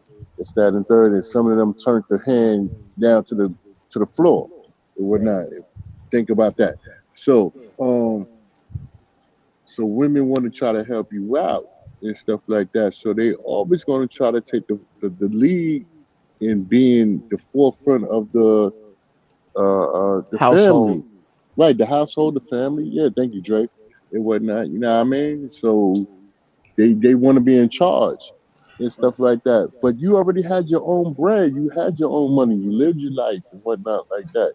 And I'm not knocking I'll be nothing, right back. but if they want to be that, they're gonna be that. Word. I understand that completely. It like the thing that you said, like it led to that. So a lot of women grew up thinking that's how it was supposed to be, when that's not how it's Mm-hmm. supposed to be. It's supposed to be Mm-hmm. a supportive father or whatever or what have you. But a lot of times dudes turn into bums and then they don't take care of their responsibility. So then that bleeds over the relationships generation after generation. Mm-hmm. Fuck up the generation. I mean, excuse me. You They good, mess up bro. the. You good, man. No, But no, it's so when it happens like that, it's like okay, they kind of expect the guy to not really have it all together, so they can just take the lead and have say and have What? control. All right, yeah, that's cool. But one thing I will say about that is not. You know what? You made a great point, Dre. Excuse me. You made a great point that when certain women meet dudes, you got to think about the uh, the mental things that dudes be going through nowadays because you can't even rely on a police officer or somebody that's a peace officer or somebody that's going to be on your side because you living through so many traumas. You living through a lot of traumas and whatnot. And you don't know if you call the police might the police might kill you. Right, right, right, right, You right. dig? You might have a female that you dig and you love her because she having some problems. She might kill you and whatnot. You know what I'm saying? And then you got if you try to take care of your children the correct way and you don't give them what they want because they spoil you as brats, they might put you out and front you out and air your ass out on the internet, in the streets or whatever. So like yo, the traumas is crazy and whatnot. And I hate to admit it, yo, dude, I don't call no police on nothing.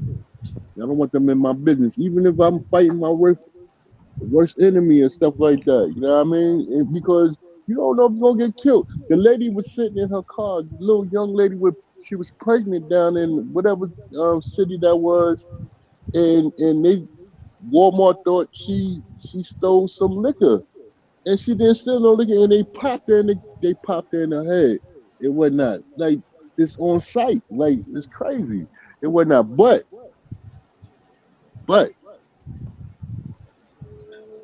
if we don't do what we need to do, bruh, mm, mm, mm, mm.